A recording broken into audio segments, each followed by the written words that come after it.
Hello everyone. We are pushing 2 videos a day with little to no budget. You can help with Buy Me a Coffee or Patreon. Link in the descriptions. Chapter 27-26 Jelkenzernzen. Irvine Speffen might not be native to Prosperous Hill 6, but he certainly possessed the knowledge of one. The man also possessed enough awareness as a foreigner to be aware of what other visitors such as Ves and Gloriana might need or want to know. The group boarded a very unusual vehicle that was supposed to take them to their first destination. Is that a living creature? Gloriana looked quite squeamish at their supposed armored shuttle. Even her husband found the vehicle to be odd. This is a well-functioning shuttle. Irvin smiled politely as he approached the organic vehicle and tapped his fingers against the tough, plate-like surface. While it is technically a living creature, it is more apt to compare it to a biomech. It is a machine that has grown out of organic matter. However, as long as you look past that, its specs and other performance parameters highly resemble its classical counterpart. VS looked skeptical. I get that, but why keep the head at the front of this vehicle? It doesn't appear to serve an essential purpose and it disrupts the aerodynamics of the shuttle. That is more of an aesthetic design choice, sir. The overall philosophy of the lifers does not support hiding the organic aspects of the machines and other conveniences they possess. Instead, they want to make the organic nature of their biomechanical products visible and prominent in order to take pride in their area of specialty. While VS could understand this sentiment, he absolutely couldn't understand why the designers of this shuttle decided to extend the head of a rhino-like exobeast out of the front. While the beast head was dull and unresponsive, it looked as if it might be able to come to life at any second to roar at other shuttles or take a bite out of nearby people. VS had a feeling this would hardly be the only unnerving sight he would see during his stay on this planet. Fortunately for his sensibilities, the passengers didn't have to board the organic shuttle by passing through any traditional orifices. A few plates moved aside to allow a hatch to swing open. When the shuttle finally took flight, VS didn't experience any fluctuations that were different from any normal shuttle. A pair of aerial mechs flew alongside the vehicle. Other shuttles bearing security personnel also formed a protective cordon around it. While this level of protection was not capable of resisting a powerful enemy, it was still considered strong by local standards. Due to the nature of the organic shuttle, it didn't offer any windows, but the projections provided VS a good view of both Violine's scenery and the classical mechs positioned at the flanks. He was slightly disappointed that they weren't biomechs, but it was not a big deal. He would be seeing plenty of biomechs once he reached his destination. Mr. Speffen? Yes, Patriarch Larkinson. As you know, we are on our way to one of the facilities owned by Dr. Federico Navarro. What can you tell me about this mech designer? Well, if you have taken a look at his public record, then you should know he is a journeyman mech designer who is based on Prosperous Hill 4.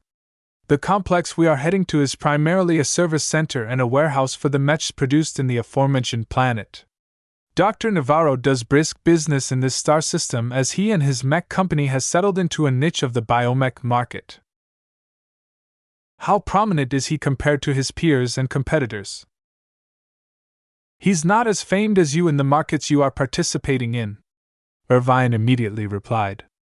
According to sources, Adaptive Solutions sells tens of thousands of biomechs on an annual basis. That is considered to be a moderate success by the standards of the regional mech market.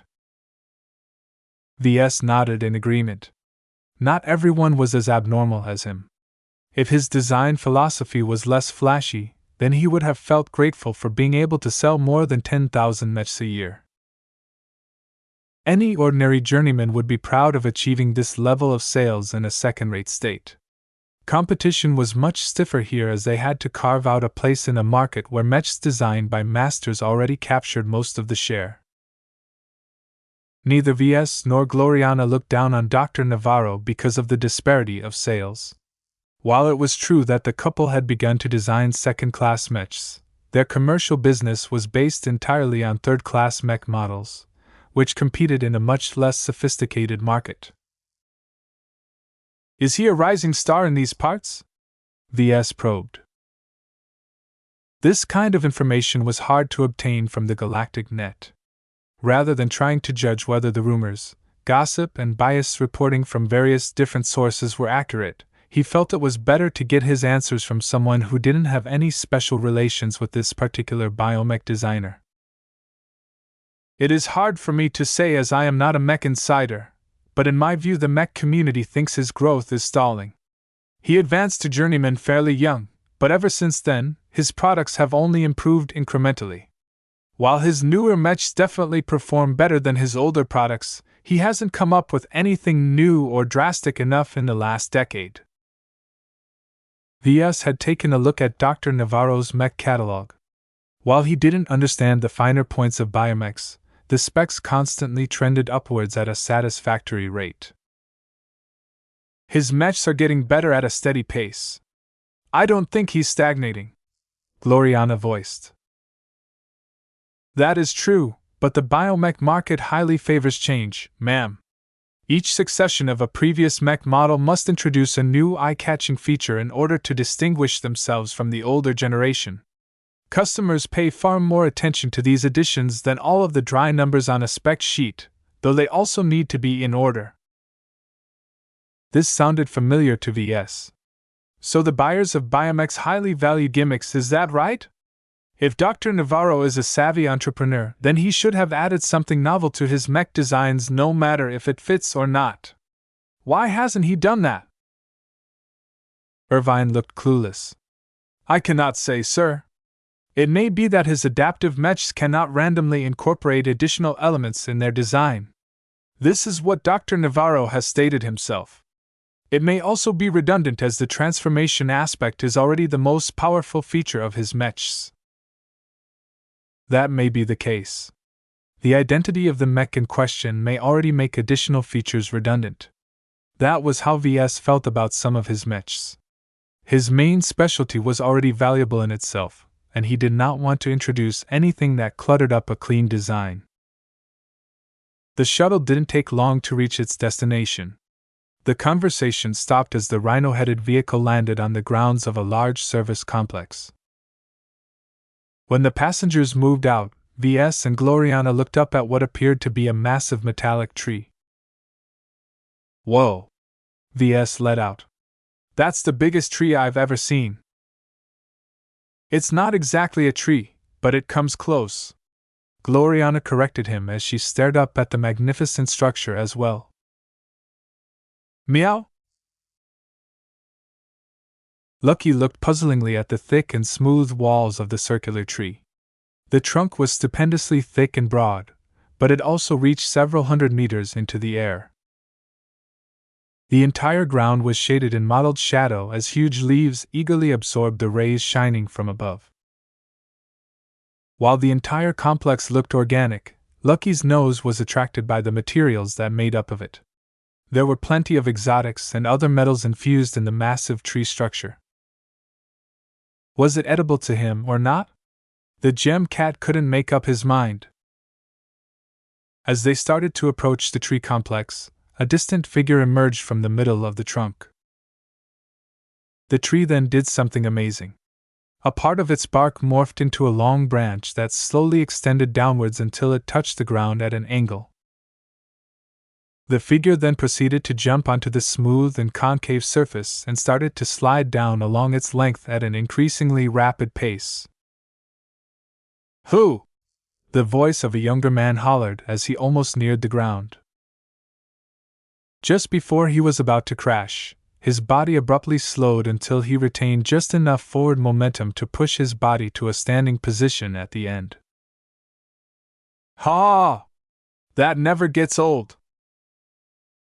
Now that the young man landed on the ground, the huge tree automatically retracted the long branch it had just grown out of its surface. Both Ves and Gloriana were nonplussed at the odd sight. Oh, forgive my manners! The man wearing the uniform of Adaptive Solutions quickly bowed. You must be Mr. and Mrs. Larkinson. I am Yelkin Zernzen.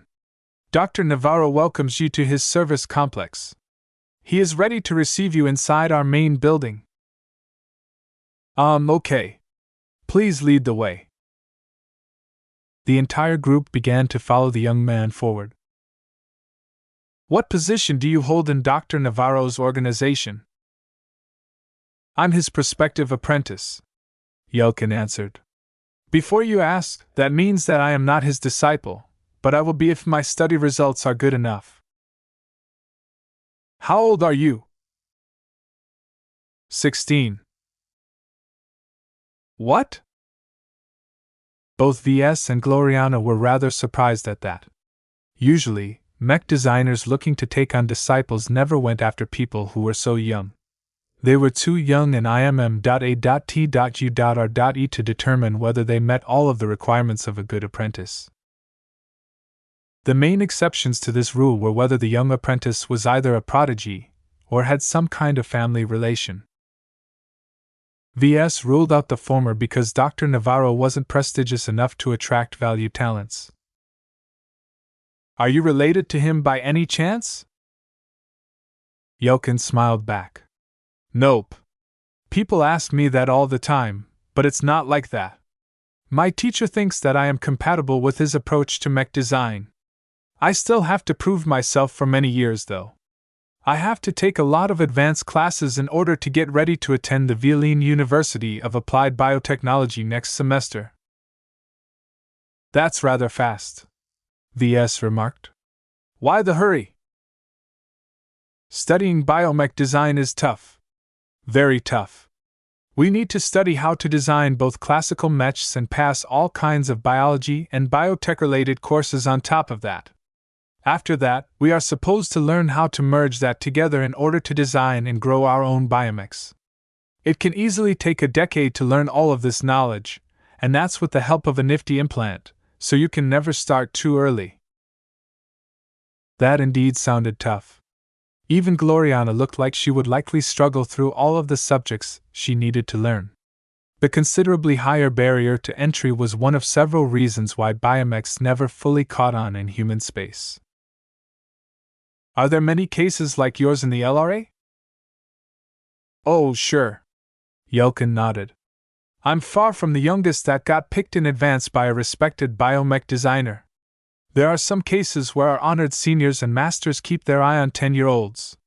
The earlier they can nurture their potential apprentices, the better.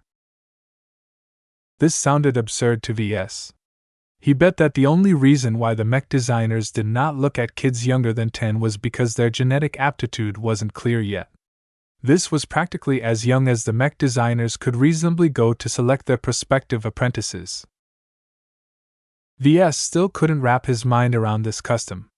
Shouldn't it be very hard to find the right seeds when they are at this age? Yelkin laughed again. Ha! Foreigners always say that. To us, it's normal. I don't know why all of you look at older students or starting mech designers for apprentices. It makes little sense to us. Aren't these candidates almost done with their formative growth? It's better to go younger so that you can actually shape the growth trajectory. That's what Dr. Navarro has been doing this to me. As long as I meet his expectations, I'll be sure to become an asset to his team. While that sounded logical to Ves, a part of him still felt disturbed for some reason. He didn't quite know why. Chapter 27 Uncovered Biomechs. Though Yelkin was young, he was remarkably bright as far as Ves could tell. Even he felt tempted to take the teenager under his wing. In the past, he might have considered someone like Yelkin to be his younger brother of sorts. Ves briefly thought back of his brief interactions with Oleg. It was different now. He had grown older and advanced to journeyman. No matter how young he was when he reached this state, no one ever considered a journeyman to be a youngster anymore. At his age and rank, he was catapulted to the ranks of mid-level mech designers. He had reached a phase in his career where it no longer made sense for him to be buddies with other beginning mech designers and mech design students. Instead, an invisible gulf had formed between him and the aforementioned people. As an older, wiser, and vastly more successful mech designer, he had to think about starting to take on his own students. In fact, he already did, though he didn't think he was doing much to guide his current students. Gloriana had already taken on the responsibility of teaching Rennie and Maisie, and so Ves only had to make sure that Michael and Xanther were on the right track. To be honest, Ves hadn't invested too much in the two young men. Part of that was because the original purpose for teaching them had partially become redundant now that Ves had broken off from the Larkinson family. Unlike before, where only a true-blood Larkinson must take over his legacy in the future, there were over 50 other individuals in the design department who had the potential to carry on his mantle. Whether Larkinson blood flowed through their veins or not didn't matter to Ves. Anyone who was a member of the clan and connected to the Larkinson network was trustworthy enough in his eyes. Still, Ves didn't want to leave a job half-finished, so he simply carried on with instructing Michael and Xanther, if only to gain some valuable teaching experience. One of them might even be successful like Kedis, who was very close to becoming a journeyman herself. "Are there any other students studying under Dr. Navarro like you?" Gloriana curiously inquired as she held Clixie to her chiste. Meow. The feline looked quite curious at the huge tree structure. It was as if she was itching to climb it all the way to the top.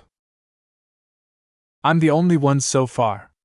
The other mech designers working for Adaptive Solutions are just assistants," Yelkin answered. "How many assistants are working for his company?" "Around 100, more or less. They tend to come and go once in a while.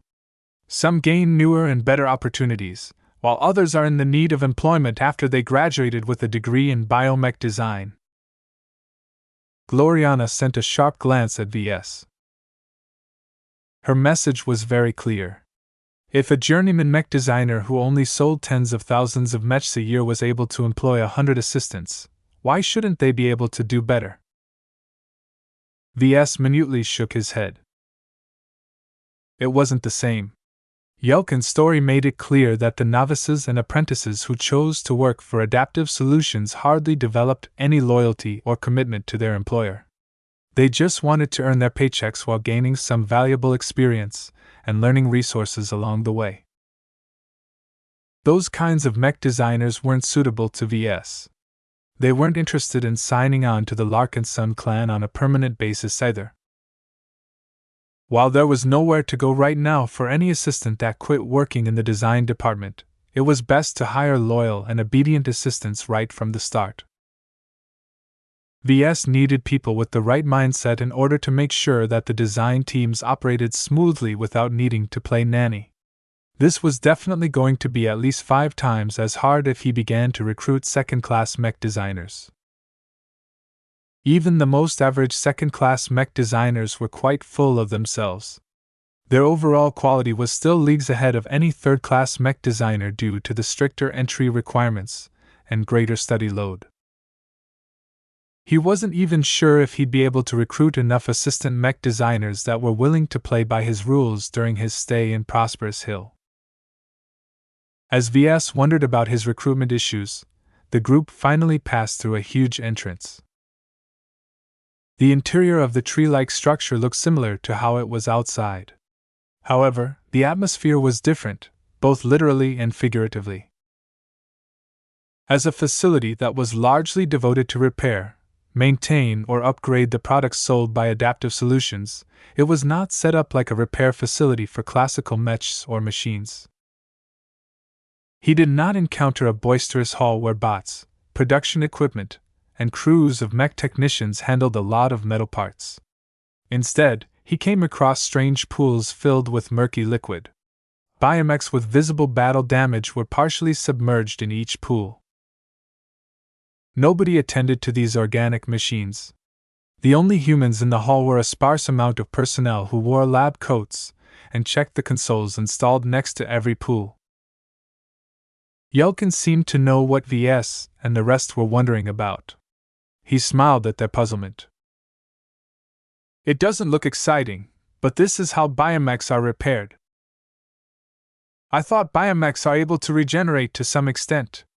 Is it necessary to send some of these mechs back? They don't have a scratch on them as far as I know. Any living machine that either incurred heavy damage or lacks the special materials to regenerate their core components need to be sent back to us," Yelkin calmly explained. "They also get sent back if they are in need of getting updated to a newer iteration of their design." Ves raised his eyebrow. "They actually get upgraded like this?" "Sure. The mech is already doing most of the work itself. You just need to put the necessary nutrients and energy close enough for them to be able to sustain any regeneration or transformation processes. That's what the pool is for. They are all genetically programmed for this. The supervisors you see are merely there to make sure that no mutations or any other oddities occur. It's easy enough to undo an unintended change when it is just taking place, but it's a lot harder to undo it after the mech has completed its transformation." The soupy pools looked like a cross-section of an exobeast's stomach. Ves certainly wouldn't want to swim in it. All of the acids and other dangerous materials mixed into the liquid would probably corrode his body in an instant. Yelkin led the group upwards. Fortunately, they didn't have to take the long way up and ascend via the spiraling surface. They instead entered a large elevator installed near the center of the hollow tree trunk structure. The ride upwards was fast and smooth. Once they reached at least 200 meters upwards, they entered a floor that was no longer occupied with any pools. It was instead set up as an exhibition room where many of Federico Navarro's mech designs were put on display. What impressed both Ves and Gloriana was that the mechs put on display were not projections or simple scale models. "Are they?" Gloriana asked in a fascinated tone. Yelkin grinned. "That's right. These are actual, physical mechs that are genetically and biomechanically identical to our real products. My teacher has just tweaked their growth settings so that they never grow beyond the scale of a human." There was a greater meaning in the scale that Dr. Navarro chose for his iconic biomechs. Seeing them put on a raised pedestal where the light shone at them in the most flattering way made them look oddly familiar. "They look like mutated humans," Gloriana straightforwardly remarked. The biomechs were humanoid in appearance. Each of them looked like people who Dr. Navarro had skinned, causing them to look like the victims of a serial killer. If not for the different pigments of their fleshy surface, it would have been far too easy to confuse them for human bodies instead of scaled-down biomechs. "I don't see any biomechs with exoskeletons in this display room," Ves commented. "My teacher is not a fan of that style. Hard exoskeletons interfere with the transformations that he is known for. While covered biomechs do have their place, Dr. Navarro is not in the business of designing them. He is quite content with the flexible mechs he has designed up to this point." Many biomechs were covered by exoskeletons of sorts. NKD flesh alone was far too vulnerable and soft to withstand attacks by themselves. Flesh was seen as the equivalent of internals in classical mechs, so they should be protected from damage as much as possible. Grown exoskeletons neatly addressed this need. However, there was another school of biomech design that favored N.A.K.E.D or fleshy biomechs. Humanity encountered plenty of exobeasts throughout the galaxy who were able to resist a huge amount of punishment with their muscle density and the toughness of their flesh alone. By extracting this tissue and researching it to the point where they were able to reverse engineer and cultivate the hard muscle mass themselves, they could be grown on an industrial scale for use in mechs and other applications. Ves looked quite impressed at the seemingly skinless biomechs. It was undoubtedly harder to design a good mech without the benefit of a hard exoskeleton. The latter took a lot of cues from classical mech design. Other than the fact that the materials and production methods were different, classical mechs and covered biomechs shared many of the same design principles, thereby making it easy to succeed in designing one that could achieve commercial success. In fact, some biomech designers even eschewed grown armor plates and simply bolted on metal plates instead in order to shorten the growing period. Then there were biomechs that took a more radical turn from conventional mech design. Uncovered biomechs were significantly harder to design. The defensive properties of fleshy mechs were vastly different. While their surface wasn't as damage-resistant, much of their muscle mass exhibited a uniform degree of damage resistance. An eggshell was quite hard, but the application of a sufficient amount of force would eventually lead to a breach. Once a hole had formed, the vulnerable internals were highly susceptible to damage.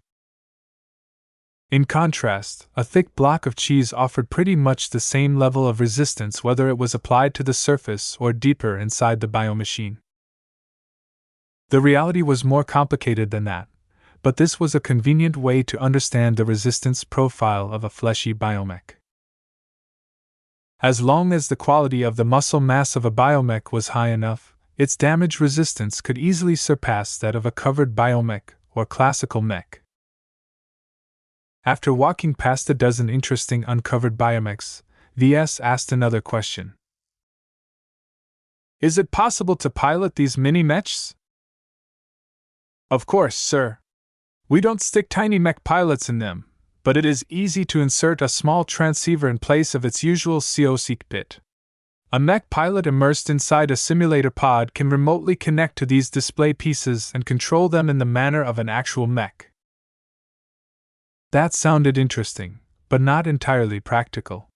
While it sounded like a great idea to field infantry-sized mechs, the signal that enabled them to be piloted from a distance could easily be hijacked or scrambled by enemies. An odd idea suddenly entered his mind. The reason why both organic and mechanical mini-mechs were impractical was due to the vulnerability of their control mechanism. The ideal solution was for them to be controlled by a tiny mech pilot, but that was absurd for obvious reasons. Yet what if there was an alternate solution? What if he could stuff a pilot inside these mini-mechs who had no body? For example, Ves managed to harvest the near-complete spirituality of Venerable Foster after the previous battle. What would happen if he tried to integrate it with a human-sized mech? Would he be able to recreate an expert mech on a human scale? Chapter 27-28 Unnecessary Alternative. The visit to the Life Research Association already paid off as far as Ves was concerned. He hadn't even met an actual biomech designer yet, but already gained a bit of useful inspiration. The idea he had just generated held a lot of promise. In the history of mechs, Ves had never heard of any designer creating a human-sized expert mech. The possibilities were endless. High-ranking expert pilots bent and broke the rules of reality. They were fearsome presences in any open battlefield and could substantially change the course of a battle between thousands of opposing machines. Yet one of the most regretful shortcomings of expert pilots was that they needed a mech of a certain scale in order to exert their power. The resonance abilities they were able to evoke not only required a certain amount of resonance exotics, but also had to channel it in a mech that was large and sturdy enough to bear the stresses of bearing these extra forces. Had people attempted to develop an expert mech-like suit of personal combat armor before? They did, yet the outcomes always led to failure. Ves didn't have access to the confidential research conducted by the big shots such as the MTA and the first-rate superstates, but there were more reasons behind the inability to turn an expert pilot into a devastating infantry soldier. Still, wouldn't it be different if the internals of a miniature mech consisted of actual mech parts rather than the flesh and bone of a human body? The dynamics would be entirely different. The biomechs that Dr. Navarro put on display may look like armored humans, but they were still 100% pure mech despite their diminutive size. Aside from bonding a mini-mech with an incorporeal expert pilot, VS may also be able to use a spiritual network to enable them to be piloted by remote. Of course, VS didn't really put much stock in the latter because any signal, even a spiritual one, could be interfered with. It was not that wise for him to rely too much on any network until he gained more confidence in their resilience against inference. "What are you thinking about, VS?" his wife asked as she walked alongside him. "You're thinking about some crazy but impractical idea again, am I right?" VS hesitantly laughed. "You know me too well. These miniature mechs are truly fascinating. They hold all of the potential of their real counterparts, but they are scaled down to the size where they can enter structures. Think of the damage they can unleash if they can be piloted in a practical manner. If it was that easy to make mini-mechs workable, then we wouldn't be bothering with all of these human guards." She gestured to all of the guards accompanying them on this trip. Due to the constant threats on their lives, the miracle couple never thought about remaining discreet. Their ostentatious guard force consisted of heavily armed battle criers, glory seekers, and infinity guards. Yet, infantry was still limited in the power they could exert against threats. They could do precious little against even a single mech. It was not just a difference in scale, but also a difference in utilization of capacity. VS shook his head. These were very complicated problems, and no doubt caused a lot of discussion within the upper echelons of the MTA. A mere journeyman like him was too weak and incapable of affecting this issue. Just the thought of trying to merge the spirit of an expert pilot like Venerable Foster to one of these miniature biomechs sounded crazy and reckless to the extreme. The thought of inadvertently reviving Venerable Foster in an artificially cultivated superbody only for her to go out of control and go on a rampage sounded like a more complicated way to drop a stone on his foot. Didn't he stumble upon a story like that once? Whatever the case, he might as well shoot his head with the Amastendera. At least then he wouldn't have to go through so many steps to ruin his life.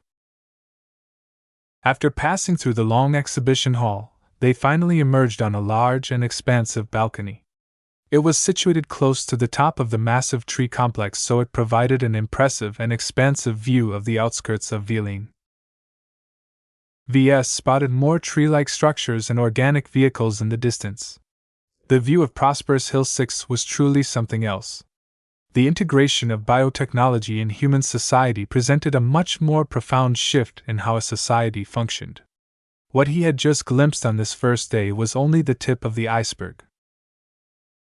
Now, he was about to meet one of the proponents of this alternate human society. "Ah, Mr. Larkinson. Thank you for accepting my invitation." A Mech designer wearing a colorful green and yellow robe stood up from his chair and approached with a smile.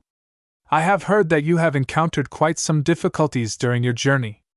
I deeply regret the harsh.I.P.S. that you and your fellow dependents have endured." VS brushed aside the issue. "It's fine. We are not afraid of suffering harsh.I.P.S.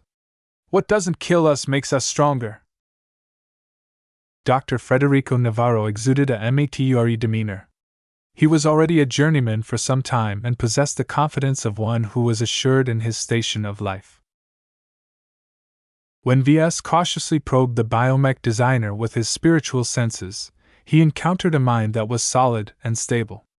This suggested that while Dr. Navarro hadn't made any radical breakthroughs recently, but he still improved at a satisfactory pace. VS and the host shook hands. Neither bothered with pointless power games such as trying to overpower the hand of the other. They were mech designers. They let their skills and mech designs do the talking. It was no coincidence that Yelkin inadvertently led the visitors through Dr. Navarro's exhibition hall. The wordless tour was meant to impress VS in a way that projections could never equal. Even though VS was aware of Dr. Navarro's intention, the tactics still worked. VS was truly impressed with the mechs that the lifer was capable of designing.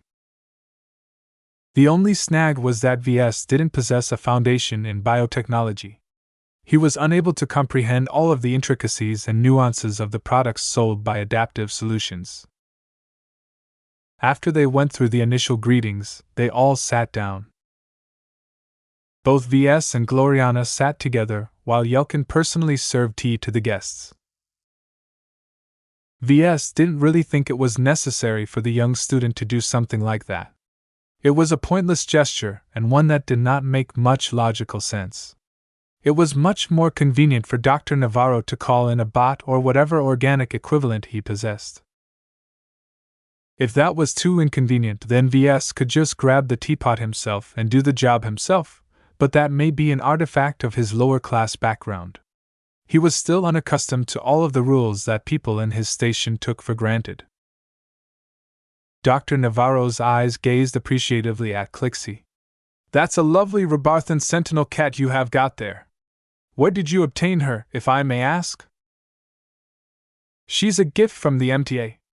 Gloriana modestly smiled back. "A distinguished mech designer over there appreciated my potential and gifted me with this lovely companion. She's been with me ever since. We love each other so much." Meow. Clixie luxuriated in her owner's praises. She swished her tail back and forth while arrogantly lifting up her head. "I see her intelligence is quite developed as well. The Rebarthans have quite a knack for engineering pets. I would love nothing more than to take some tissue samples from her exquisite body, but I do not believe that will not result in any meaningful gains. The genetic programming of bioproducts like your cat are encrypted through very sophisticated means. Even if I manage to crack the code, I do not have the necessary resources and lab equipment to replicate a product of her caliber." Dr. Navarro eyed Clixie as hungrily as Ves did whenever he opened one of his souvenir nutrient packs. Naturally, the Rebarthan sentinel cat in question was sensitive enough to pick up the biomech designer's intentions. Her tail lowered and her hair slightly raised. "Meow." She hissed a warning at the host. "Ha ha, have no fear, little one. I do not have a habit of touching other people's possessions." Navarro tried to reassure the vigilant pet. "Besides, I am very much aware of how lethal you can be. I doubt this day will end well for me if you feel the need to lash out." Meow? Lucky had been wandering about the balcony while ignoring the humans sitting at the table. He padded over when Clixie started hissing. Despite the gem cat's remarkable appearance, Dr. Navarro did not even spare a glance at the other pet. Even though Ves was pretty sure that Lucky was at least 100 times more valuable and advanced, the biomech designer held too little appreciation towards any purely mechanical products. After a bit of idle chatting, Dr. Navarro finally steered the conversation towards mechs. "Mr. Larkinson, as a native of the Komodo Star sector, you must be new to biomechs, am I correct?" Ves nodded honestly. "I have only read about them in certain textbooks or seen them in virtual form. Before today, I never had the opportunity to gaze at a biomech up close. No one in my past and current circle makes use of biological machines." "That is unfortunate to hear. Komodo is directly adjacent to Majestic Teal, yet our Life Research Association has failed to export any of our well-regarded products to one of your two second rates. The Friday Coalition and the Hexadric Hegemony are both larger than the Life Research Association. Their mech industries and mech markets are several times larger. They are already capable of fulfilling most of their mech-related needs by themselves. Yet you have been able to interest them with your products. The Friday Coalition has already tried to kill you several times while the Hexadric Hegemony enthusiastically embraces your product despite being the opposite of a female hexer mech designer. How do you do it, Mr. Larkinson?" Ves offered his host a modest smile. "It's quite simple, really. While I am not well versed with the variety of features that biomechs can offer, so far I have not encountered any advantages that classical mechs are unable to replicate. Biomechs may be built in a vastly different manner, but why should customers bother with them if they do not offer anything different? My own products are different. Even if the quality of our mech designers falls short of those designed by distinguished masters, none of them are able to offer anything comparable to my glows. Not only is my specialty unique, it also conveys immediate and obvious advantages to my customers and clients. It was hard to argue against this logic. Dr. Navarro bent his head. The biomech community is very cognizant of this reality. Even though we do our best to pretend we are ignorant, it is indeed true that our biomechs are not yet capable of offering selling points that truly makes them more desirable than classical mechs. This honest assessment was a very shameful admission. Both Ves and Gloriana looked a little astonished. They thought that someone like Dr. Navarro would mindlessly defend the superiority of biomechs no matter what evidence to the contrary he heard. Ves couldn't help but alter his perception of Dr. Navarro. A mech designer who was self-aware was much more worthy of his attention than someone who was too self-absorbed in his own assumptions. He had a suspicion that this invitation was not that simple. Chapter 27-29 Lazy or Efficient. It was a lovely day out in Villain. Millions of locals and foreigners went about their day in the lively capital city of the bustling commerce-oriented planet. Organic shuttles and transports regularly ascended into space or descended from orbit. The spaceports saw constant traffic, but no matter how many people or goods were being moved, no congestion took place. Every vehicle and vessel that traveled under the banner of the PHTS followed a single unified schedule that made sure that there was never too much or too little traffic in any place. This was quite beautiful to behold, even though the view at Dr. Navarro's service center was a bit too far away. Through the various policies enacted and enforced by the local authorities, prosperous Hill 6 remained bustling without exhibiting any hint of disorder. On the surface, Villain was a city that traders would love to visit again. The restrictive rules and regulations didn't sound as bad anymore if they produced an orderly city like this. Even Ves felt it might be great if he and his clan settled down on this prosperous planet. Sadly, a life of peace and quiet was not in the cards for him. His ambition reached higher, and he urgently needed to grow stronger to get ahead of latent dangers. Ves didn't imagine he'd be able to progress as quickly as he wanted if he shackled himself to a single state. No matter what novelties the Life Research Association offered, eventually Ves would not be able to gain any valuable insights and inspiration from the local biotech industries.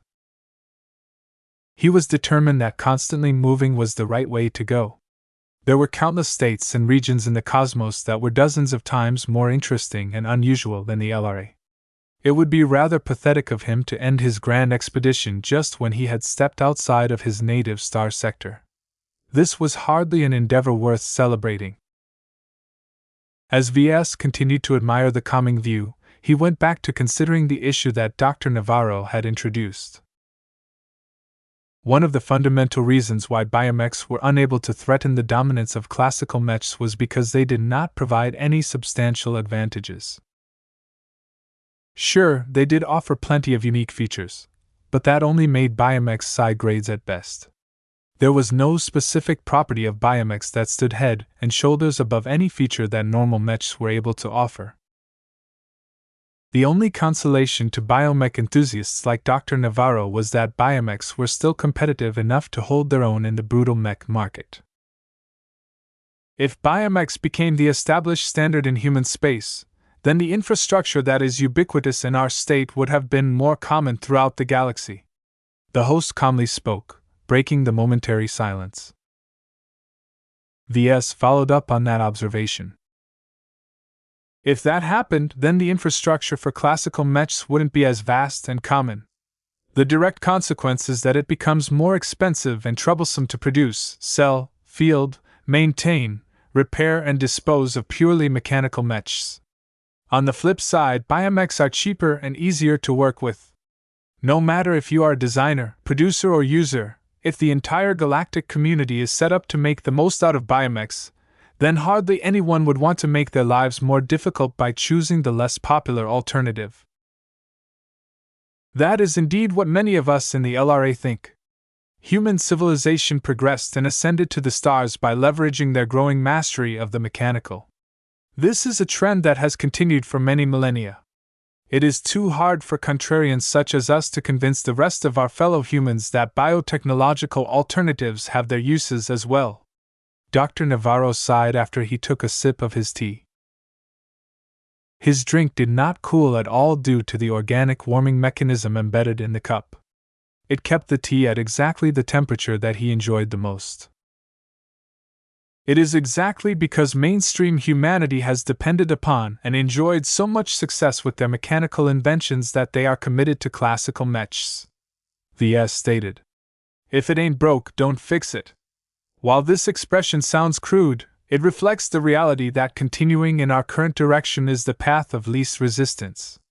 It presents the least difficulties while yielding the most results. Dr. Navarro adopted a contemptuous expression. How lazy! Humanity is too short-sighted. Too many people are incapable of looking beyond their noses. If they actually bothered to do so, they would know that the future of tech requires the cooperation of both organic and mechanical technology. Ves blinked. That is a bold statement, Doctor. I doubt many people outside the LRA agrees with that notion. That is because they are leaving themselves out of the equation. The bearded man grinned and tapped his chest. We humans are organic in nature, are we not? While it is true that classical mechs such as your own products are made of metal, composites, and other inorganic components, they always feature a conspicuous cavity in their chest. Do we fill this gap with another machine? No. We always put living, organic humans in this space. Mechs are specifically designed to be useless unless we provide at least one organic element to them. In fact, many other mechanical creations are the same. That is mostly a function of our need to control the machines that govern our lives. Gloriana couldn't help but respond. We never want to be at the mercy of AIs and automated machinery, so we create products that are always kept in check by a human element. If we drop this precaution, any determined enemy can collapse our whole society in an instant by hacking or subverting our automated conveniences. Ves supported this sentiment as well. I fully agree with my wife. Dr. Navarro, the point that you have raised is not a problem that is exclusive to mechanical machines. It applies to every powerful device, no matter if they are made of metal or organic tissue. Both kinds of creations are at risk of going out of control. Ves thought that Dr. Navarro was just spouting philosophical nonsense. Putting a living being inside a mech did not make it partially organic. It just meant that it was controlled directly by a human, as it should be. This had little to do with the competition between classical technology and biotechnology. The biomech designer did not make a convincing case for his cause. While he was cognizant of the reasons why biotechnology was not able to supplant conventional technology outside of its established niche, he did not present any compelling reasons why the rest of the galaxy was wrong. Whether they were talking about biomechs or broad applications of biotechnology in general, both of them were unattractive to most people. Biomechs were freaky, unnerving, incomprehensive, expensive, and difficult to work with. Why bother with them when an ordinary mech already accomplished the job? Even Ves held the same view. Forgive me for being blunt, but opposing the mainstream just because you are a contrarian is not enough. You need to provide substantive reasons to make others acknowledge biomechs and biotechnology to a greater degree. Your failure to do so here is a naked reflection of the fact that you are unable to explain why your viewpoint benefits humanity as a whole. While humans are irrational to a degree, they still have enough common sense to avoid any solutions that just give them more trouble. Call them lazy if you want, but they are just being efficient in my eyes. Dr. Navarro was taken aback at the firm tone that Ves adopted. He felt a bit offended for a moment, but a mech designer of his caliber knew that venting his heating emotions would not advance his viewpoint in the slightest. Instead, he decided to take a long sip of his tea. I see now why you are called the devil tongue. You do not mince words. Ves nonchalantly shrugged. I only do so when my patience is being tested. I did not want to give you this harsh dose of reality, but you continued to press me with your flawed arguments. If you wanted to avoid my reaction, then you should have done a better job with conveying your point. It's too difficult to do so. If I was discussing this matter with another biomech designer, we would have been speaking the same language. There would have been no debate about the utility and usefulness of biomechs and biotechnology. Let me ask you a question, Doctor. Have you ever ventured outside of the Life Research Association in your life? I did, he replied. I briefly traveled to the MTA's sector headquarters in Majestic Teal when I became a journeyman. The star system where their headquarters is based is beyond amazing. It is unfortunate that I did not feel comfortable to be around so much mechanical technology. I returned quickly after I was done with my pilgrimage. That's your problem. You returned home way too quickly. As a journeyman, how can you not know the importance of traveling around?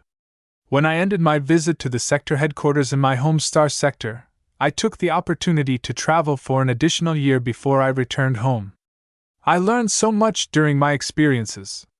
I broadened my sights and became more aware of how other mech designers approach their work. Dr. Navarro started to look indignant. I have not isolated myself, Mr. Larkinson. I have ventured several times throughout my career. It is just that the mech community outside of the LRA has little to offer for biomech designers such as myself. I have visited and interacted with over 100 peers from my state. The lessons I've learned and the inspiration I've gained has propelled my work for decades. Ves refrained from shaking his head. He really couldn't believe what he heard. Has not a single biomech designer bothered to venture outside this state? There is little point. Outside of business reasons, there is no benefit to exploring the mech industries of other states.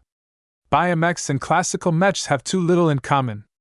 If we spend the same amount of time on visiting other biomech designers, we can gain much more tangible results. Have you ever thought that you'd only be learning what every other biomech designer is able to learn? There are only so many insights that a single mech industry can provide. The host fell silent for a time. Maybe you are onto something, but there are too many hindrances. The fact that we do not share the same infrastructure, the same design principles, and even the same base of knowledge means that classical mech designers such as you do not welcome us. In fact, most ordinary mech designers who decide to visit our kind mostly do it out of curiosity. They never gain anything substantial out of exchanges. We are too different. Ves crossed his arms. I can see how that can happen. I'm different. How so, Mr. Larkinson? I'm not looking to gain anything too specific. I just keep an open mind and take whatever I can get. I'm already satisfied with what I've gained so far. Even if my new insights do not affect my subsequent work, I am still enriched with what I've learned. Dr. Navarro smiled. I am glad to hear that. Our state has seen worse mech designers. While this is certainly an interesting discussion, my schedule is rather tight. Ves coughed. I'd like to address the main purpose of my visit here today. Why do you wish to challenge me to a design duel? He received a mild smile in return. Dr. Navarro did not appear all that upset despite failing to convince Ves with his rhetoric. Let's say that I am curious about your design philosophy. You claim to design living mechs. Yet how can a mech be alive when it is solely made out of cold hard metal? If you have taken at least a cursory look at the biomechs that are being serviced downstairs, then you should know that they are organic creations. They nearly have all of the elements that meet the definition of life. Let me return the favor and ask you this question.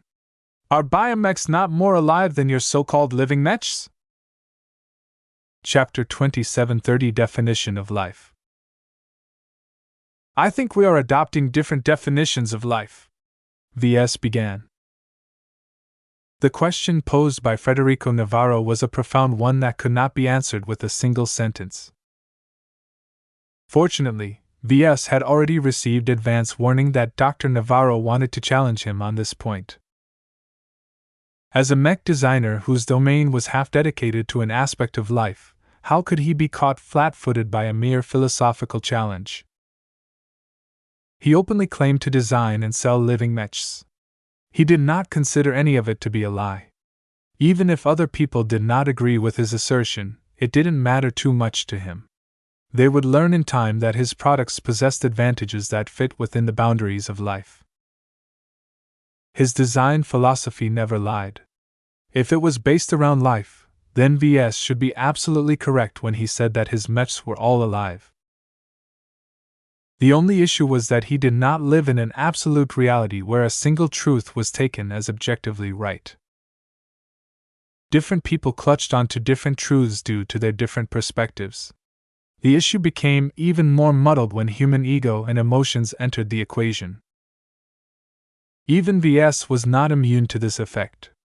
If anyone actively challenged his living mechs, he always felt compelled to defend his stance even when he was confronted with overwhelming evidence that countered his views. This was what made exchanges between mech designers rather tricky. The purpose of an exchange was to generate useful insights to both sides without shattering the foundation of their specialty. Of course, that was only one way to look at exchanges. More aggressive mech designers enjoyed challenging their peers and rivals by engaging in philosophical debates. Their goal was not to enrich their own views, but to tear down the views of others. Ves didn't mind doing so to a mech designer who disrespected him, but Dr. Navarro had not reached this threshold. Throughout the entire meeting, the biomech designer still acted as a decent host. The points he made and the views he expressed completely conformed to his background as an adept of biotechnology. Dr. Navarro was still earnest. It would be excessive for Ves to tackle this question in an aggressive manner. Who is the strongest star designer? Who is the strongest god pilot? Are sh.I.P.S stronger than mechs? All of these questions and more produce endless debates. Ves slowly continued. I have found that the main reason why two sides can never come to a consensus is because they apply different criteria as a result of using ambiguous definitions. For example, consider the first question. How do you actually measure the strength of a star designer? The power of their mech designs? That's not a good approach, as some mechs can easily counter other specific mechs. This was an extremely heated debate on the galactic net because every star designer had their own armada of diehard fans. Billions of mech designers and mech enthusiasts would literally fight and die for their idol in order to defend the viewpoint that their chosen star designer was the strongest. Even Dr. Navarro looked unwilling to wade in this swamp. You are avoiding my point. While I understand the message that you are trying to convey, not every question should remain unanswered. Stating that we may hold different definitions of life is valid, but this is not a sufficient answer. It seemed that Dr. Navarro was not afraid of encountering a little friction. That's fair. Ves minutely nodded to the older journeyman. It's just that it is much more difficult to convey my argument if we are divided in meaning. Life means something different to me than other people. I'm sure that you also feel that your idea of life is distinct from other people. This is why I feel reluctant to proceed with espousing my views. Even if I elaborate my philosophy, most of it will just sink into an ocean when it reaches your ears. Exchanges can be like that. You don't need to be pedantic towards me. I have been through my fair share of debates. No matter how useless it seems, it is best to start with voicing out your views. We cannot go any further without knowing our differences. Very well. Ves took a deep breath. In my opinion, what makes mechs alive is whether they are able to think and feel for themselves. That is the basic definition that I have always based my work from. It's not visible, But all of the mechs that I have designed are alive because they each have traits that fit this definition. And these traits are. Ves raised a finger. First, my mechs are responsive to their mech pilots in a way that is not related to the programming or physical configuration of the mech. What I mean by that is that as mech pilots interface with my mechs, they become exposed to a living personality. Two personalities, actually. The most obvious ones are the sources of my glows, while the less obvious ones are the lives that represent the mechs themselves. The biomech designer quickly began to frown. He was already starting to have trouble following V's argument. So your mech actually holds two lives instead of one? How does that even work? It's complicated. Glows are a more advanced application of my design philosophy. My earliest mech designs did not possess any glows, but I still consider them to be alive to an extent. Feedback from mech pilots have already made it clear that they truly feel their mechs care for them as long as they care for their machines in turn. Is this true? Navarro skeptically asked. I can transfer some of those reports to you, though whether you trust them is another matter. Regardless, you just need to go on the galactic net or ask any mech pilot that has used my products to know that my statement is true. As mech designers, we exist to serve mech pilots. Their opinions hold great weight. In fact, I would argue their views supersede ours. Even if they are not versed in the finer points of science and engineering, if they believe a mech is bad, no amount of brilliant engineering can make the machine good. That is a refreshing view to hear. It is a humbling one as well. Ves had actually hidden a deeper meaning behind that response. Dr. Navarro was clever enough to pick this up and offer his response. Before I go on, let me ask you a question in return. According to the feedback your mech company receives from its customers, have any mech pilots felt their mechs were alive in a way that I have described? The other mech designer firmly shook his head. What you consider to be a positive aspect is a negative aspect to other mech designers. If a mech pilot feels that his biomech is able to think and feel for itself, then something must have gone horribly wrong. Biomechs and other mechs for that matter aren't supposed to be autonomous. While our products have developed neurological organs that function similar to brains, they are adamantly not designed to form a distinct consciousness. Even if a biomech designer has been careless enough to do so, the method of production rules out the possibility. Biomechs were grown out of seeds, eggs, nuclei, or whatever else the designer called the starting point of their products. When one of these biomech seeds were dropped in so-called feeder pools, they automatically followed their genetic programming and absorbed a steady amount of nutrients in order to reach their end state. Yet how did these biomech seeds emerge in the first place? Cloning was the answer. The only way to produce biomech seeds was to clone them from another biomech seed. The first biomech seed was a meticulously cultivated product that the biomech designer carefully formed by utilizing advanced lab equipment. Of course, whether a biomech seed was cultivated from scratch or cloned from an existing example, their means of reproduction left no opportunity for them to gain any sentience. There had been a couple of incidents in the early days of the Age of Mechs that taught every mech designer that making biomechs sentient was an incredibly awful idea. The rules that prohibited everyone from developing new species that were smart and powerful enough to challenge humanity's dominance in the galaxy also applied to biomechs. This meant that any mech designer who was stupid enough to make a biomech that was able to do everything a human was capable of would get into a lot of trouble. This was relatively easy to ensure when it came to classical mechs. Almost every aspect of their physical design was clear, transparent, and controlled. It was a lot more difficult to make sure that biomechs were also under control. Their ability to grow and mutate also made them prone to developing in a direction that was not desirable. This could be very dangerous in certain circumstances. This was why sentience was a much greater taboo among biomech designers. They constantly had to fight against the stereotype of a mad scientist who wanted to create giant living biomechs who were prone to going out of control and turning against their own makers. Ves turned his attention back to the discussion at hand. My views on life are centered around sentience. Ves plainly spoke. A mech made of flesh and bone is not alive in my eyes. It's just a large and powerful clone. A classical mech developed by another mech designer is exactly the same. The materials and physical makeup may be different, but from a mental perspective, the lack of independent thought and feeling means that they are only alive in the sense that bacteria are alive. Those words had a profound impact on Dr. Navarro. Even Yelkin, who had been standing quietly at the side, began to shake at the controversial view that Ves just voiced. Dr. Navarro's smile became strained. You will not make yourself popular among my kind if you share your opinion on this matter. I think we can both agree that making mechs autonomous and independent is not an outcome that we wish to see.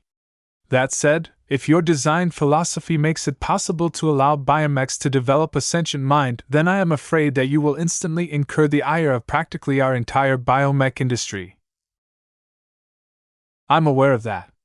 I never proposed to apply my own design philosophy to an actual biomech. I merely think that when it comes to life, a biomech will never be alive unless this happens. This is my belief and I am pretty convinced by it. A biomech that does not have the qualities of my existing products is as lifeless as a slab of meat. It just has the appearance of life, not its essence. His host never dropped his frown. Dr. Navarro felt that the views espoused by Ves were much more difficult to address than he thought. While he was not persuaded by how Ves chose to frame the issue, he struggled to formulate his response. In a way, Ves was right. Biomechs were mentally crippled to make sure they didn't act out by themselves. This was an approach that pretty much every biomech designer applied to their work. Dr. Navarro had never questioned himself whether this was a desired approach. Were biomechs truly better if they were unthinking and unfeeling? Chapter 2731 A Different Judge. Classical mechs and biomechs may share the same purpose, but their circumstances were different. Normal mech designers did not have to study complicated biological subjects, let alone figure out how to combine that with principles of mech design. Normal mech designers almost never worried about their mechs coming to life and going out of control. Normal mech designers rarely bothered with the issue of trying to gain acceptance for their products from the greater mech market. During his discussion with the bearded biomech designer, Ves gained a lot of sympathy towards the position of hardworking people like him. Because biomechs went against the dominant trend of human technological development, they had to work several times harder just to keep their heads above the water. That said, Ves was still an adherent of mechs made out of metal, composites, exotics, and other inorganic materials. In his opinion, it was not desirable to overcomplicate mechs. The forceful insertion of biotechnology resulted in a higher barrier of entry, harsher requirements to progress, a smaller mech industry, and a greater distance between mech designers and their customers. There were many downsides to adopting biomechs. This wouldn't be so bad if Dr. Navarro was able to enunciate a compelling advantage, but so far Ves hadn't heard anything convincing enough. The various points that biomechs were traditionally known for, such as their self-regeneration capabilities and lack of maintenance requirements, were useful, but did not really stand out either. Ordinary outfits were able to service and repair their damaged mechs just fine by hiring an adequate crew of mech technicians. Sure, it may be annoying to hire so many people, but mech technicians were some of the cheapest people to employ. Then there was the issue of life. Our different backgrounds and life experiences caused us to develop diverging thoughts about life. Ves calmly explained as he sat next to the table overlooking Violin. I have never seriously played with all of this biotechnology stuff, so I have never really thought about biomechs when I formed my principles of life. My design philosophy doesn't really care about the form of the mech at all. Whether it is a classical mech, a biomech, or a mech made out of energy or other substance, they are all conceptually the same machine that each share the same purpose. The only distinction that I make to consider whether they are alive is whether they have the mental qualities of life. Ves was quite happy to have entered into this debate. Being confronted by a colleague who adhered to a different perspective of life generated a sharp and obvious contrast to his own. It was through these direct collisions that he became more cognizant of his special qualities. His design philosophy centered around life as it manifested in a spiritual sense. Biotechnology had nothing to do with it, so Ves did not need to mess with any flesh and blood mech in order to realize his design philosophy. Dr. Navarro looked more troubled as the debate went on, but he was not someone who lacked a spine. As a journeyman, he possessed an unwavering degree of confidence in his own design philosophy.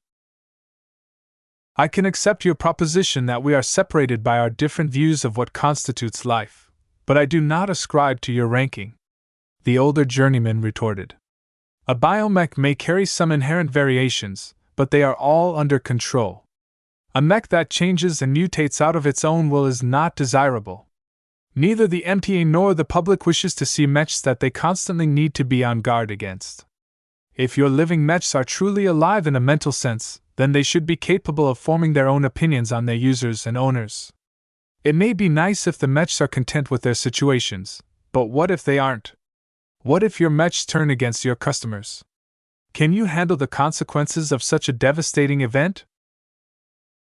That was a good counterattack, but Ves was ready for it. He had already thought about it a long time ago. My mechs are explicitly designed to be part of a greater system. A mech is merely a single piece of the puzzle. The mech pilot is the other crucial piece. Only when they are merged together will they be able to perform greater than the sum of their parts.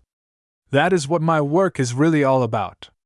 The MTA officially recognizes my design philosophy as metaphysical man-machine symbiosis, which means that my mechs are specifically designed to rule out the possibility of going out of control.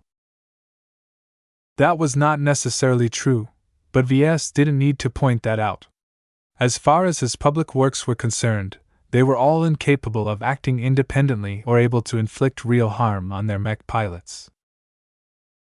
Navarro responded with a sharp question. The possibility still exists, right?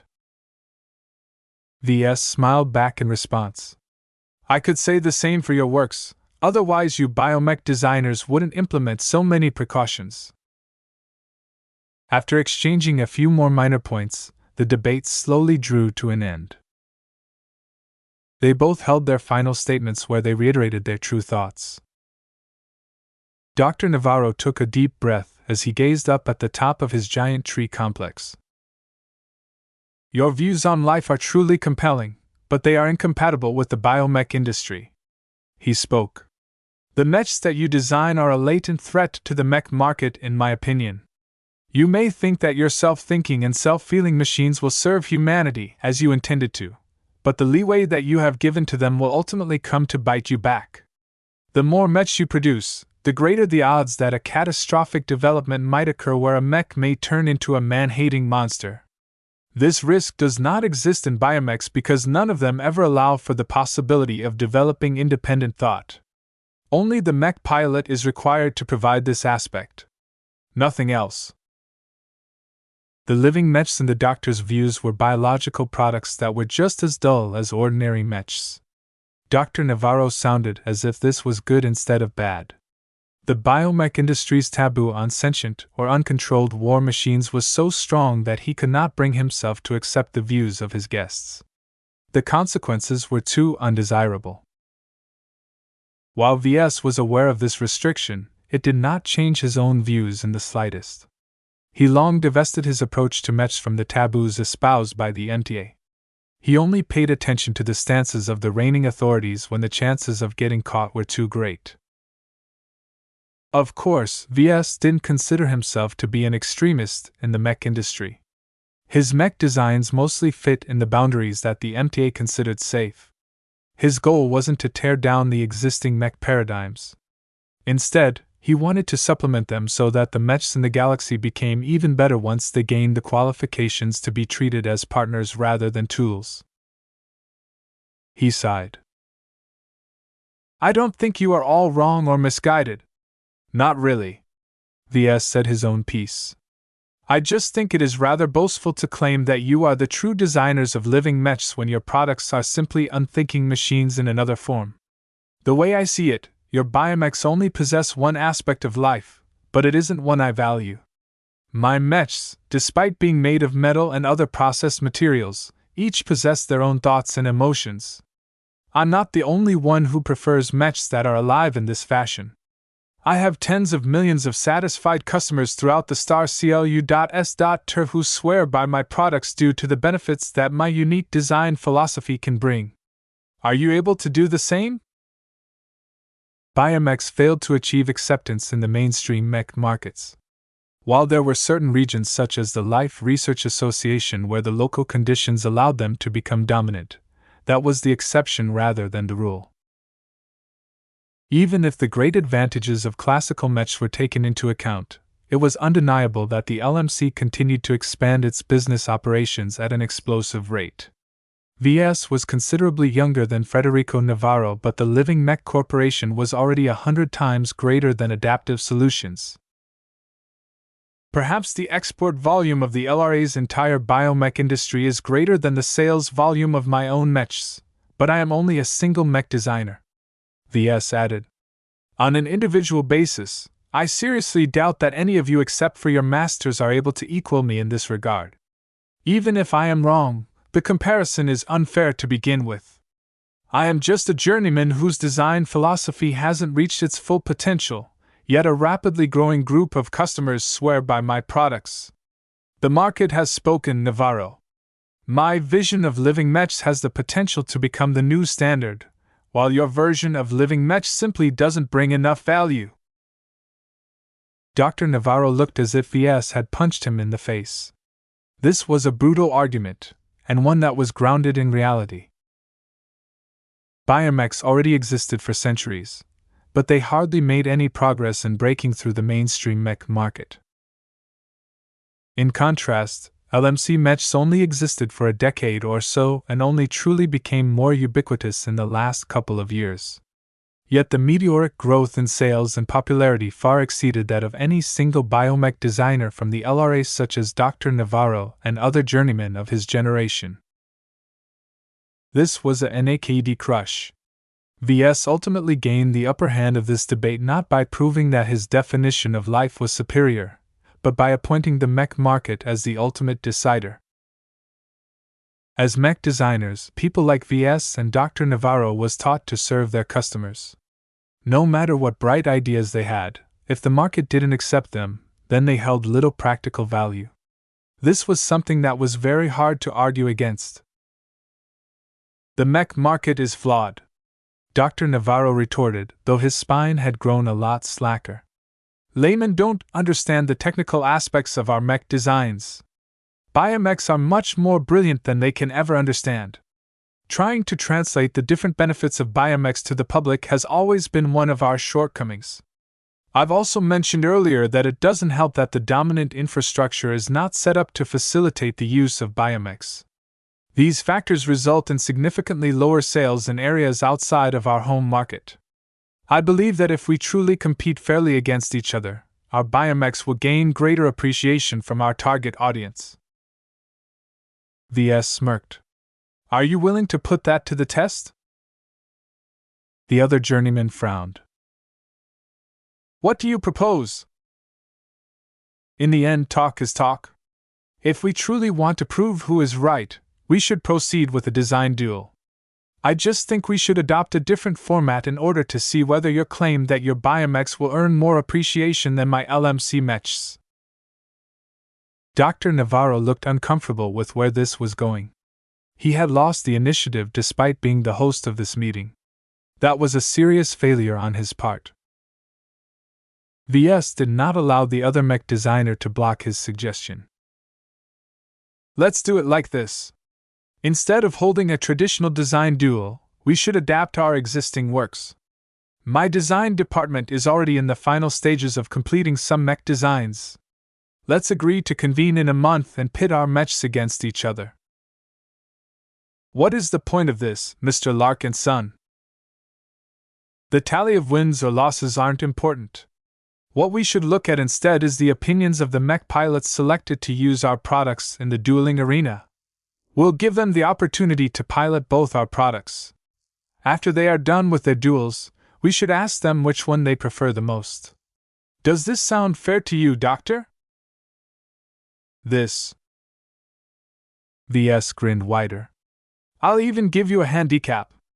As long as you can ensure that the mech pilots chosen to take part in this design duel will give their honest opinions, they can be lifers. These are your fellow citizens. They hold no bias against biomechs. In fact, it's probably the opposite. Therefore, there is no way you can argue that you are suffering from an unfair advantage in this mech duel. Are you still hesitant to accept my challenge? Though Dr. Navarro looked quite upset at being railroaded into this lopsided design duel, his pride and confidence in his own philosophy did not allow him to refuse. I accept, though I wish to make some suggestions of my own. I do not wish to take undue advantage of the situation. Chapter 2732 Challenged. An hour later, Ves and his group exited the giant tree complex. They walked back to their shuttle parked in the periphery of the service center grounds. Meow! Meow! Both Lucky and Clixie enjoyed the opportunity to stretch their limbs again. The time they spent on the balcony near the top of the artificial tree was too boring for the energetic cats. Their owners were amused by the antics of their pets. While their pets had plenty of space aboard the Spirit of Bentheim, they were much more comfortable with Froll.I.C.K.I.N.G on open soil. It turned out that Ves was still unaccustomed to living in space. Even though he made a decision in his mind that making his fleet his new home was for the best, he couldn't get rid of his yearning for endless lands, open skies, and natural light shining down on his head. Despite the high population density of Violene, the lack of pollution and extensive organic air filtration solutions meant that the air was completely fresh and natural. It smelled completely unlike the filtered air that passed through the ventilation system of the Spirit of Bentheim. There was always a sense of falseness in the air that the Larkinsons aboard the various vessels of the fleet breathed in every day. Only those who were born and raised in sh.I.P.S like these would take the unnatural smell for granted. Why did you propose to alter the mech duel? Gloriana broke the silence. He already sensed her puzzlement. He smiled at her and gestured his head at the shuttle. She understood what he tried to convey and kept her curiosity in check. It only took a few more minutes before they arrived at their armored shuttle. Its strange rhino bus looked as odd and out of place as ever. Now that he understood the perspective of biotechnology adherence a bit more, he knew that the head was purely decorative in function. The rhino-like head did not possess any functioning brain structure, so the shuttle wasn't truly alive like his mechs. It was only after they stepped into their vehicle that Ves explained his actions. To be honest, I'm eager to finish our remaining mech design projects. I know you feel the same way. Gloriana nodded as she sat down next to him and leaned against his arm. A normal design duel doesn't take much time to resolve, but it is still a distraction considering our busy schedule. I really don't want to spend too much time on this planet when our 5 remaining projects are way behind schedule. The good news was that they didn't require much time to get their projects across the finish line. They just needed to spend a few more days to put the finishing touches on the remaining mech designs before they were fit for use. The Hex Army had waited too long to receive the next batch of Hexer mechs designed by the Miracle Couple. Ves wasn't sure whether the 3 designs that they were about to hand over would succeed in reversing the losing trend. The Friday Coalition's mech militaries had already regained all of their former territories. It was the Hexadric hegemony's turn to take a beating this time. the Hexer border systems were already in the process of resisting the Friday Man counterattacks. Though they held for now, the momentum was still in the favor of the enemy due to the increasingly more impactful difference the foreign expert pilots made. The Friday Men may have failed to win the Battle of Reckoning, but that was due to other reasons. The superiority in number of expert mechs had taken a huge toll on the forces of the Golden Skull Alliance. Most battles at this stage of the Komodo War did not result in an upset. The sides were too even in many aspects. This made the difference in the quantity of expert pilots a lot more influential. It only took a single push to tip the balance. Both Ves and Gloriana were aware of the overall score, so they were both quite eager to provide relief. There was a bit of a problem, though. Many of the second-class mechs we've designed so far are either exclusive to the Larkinson clan or the Hexer people, Gloriana pointed out. Your refusal to design a second-class mech for the commercial mech market means we don't have many options to impress the group of impartial mech pilots in a month. Ves was still at ease. He patted Gloriana's hand in reassurance. The rules of the design duel don't prohibit customization and alteration of our existing designs. In fact, it is expected of us to do so in order to present our work at its best in the coming show. While some of our mechs such as the Transcendent Punisher, the Bright Warrior Mark II and our nearly completed Giant Killer are solely designed to work with Larkinsons, I can still modify them so that they become more inclusive. Their glows and foundations aren't fixed. Are you sure? Previously, you treated them as something sacred. You always refrained from changing the divine aspects of your mechs. That's because our products should remain constant to our customers and users. Altering how they work will only result in disruptions and make our lives a lot more complicated. This is not the case this time. I already know for sure that Dr. Navarro will be taking his best mechs and modify them so that they become even better. We should do the same. Are you sure you can win?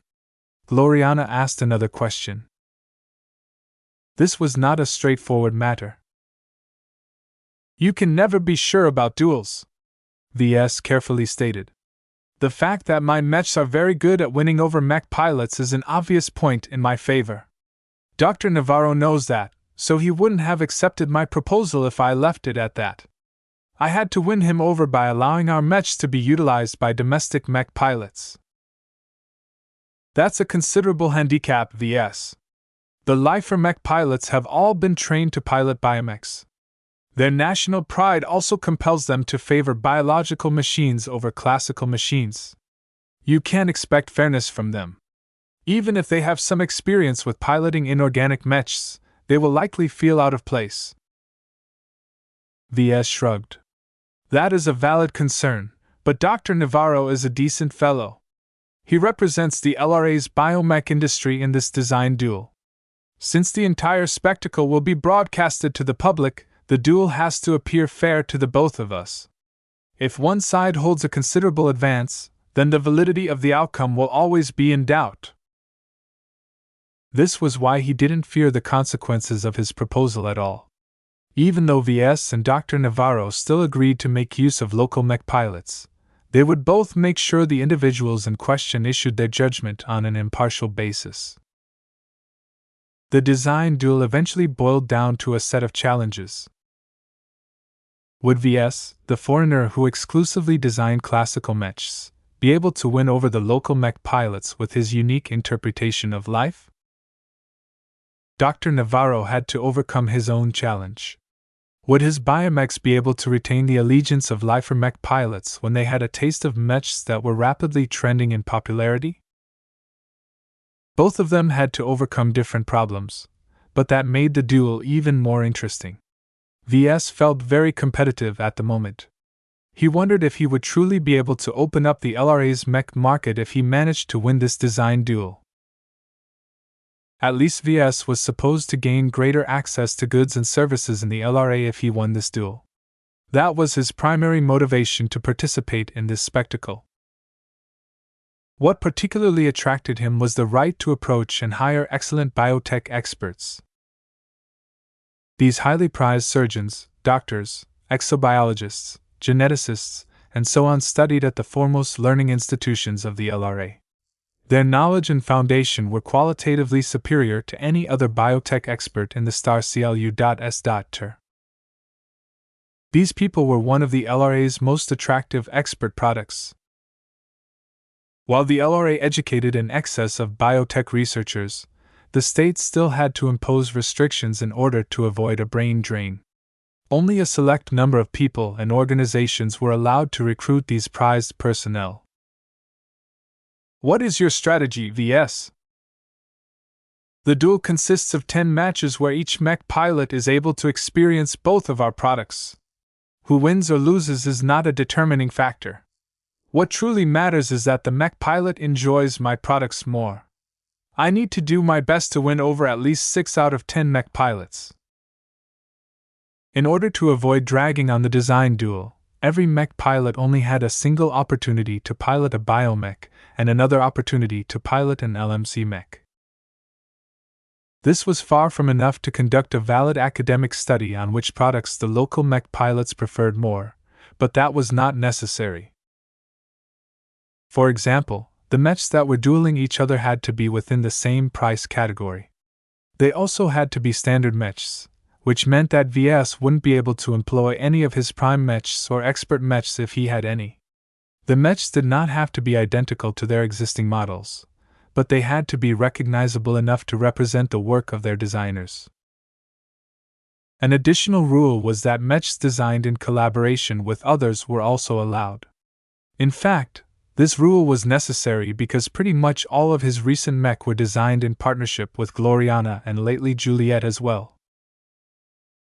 Dr. Navarro designed a fair share of mechs with other colleagues, so he wasn't unduly disadvantaged by this additional rule.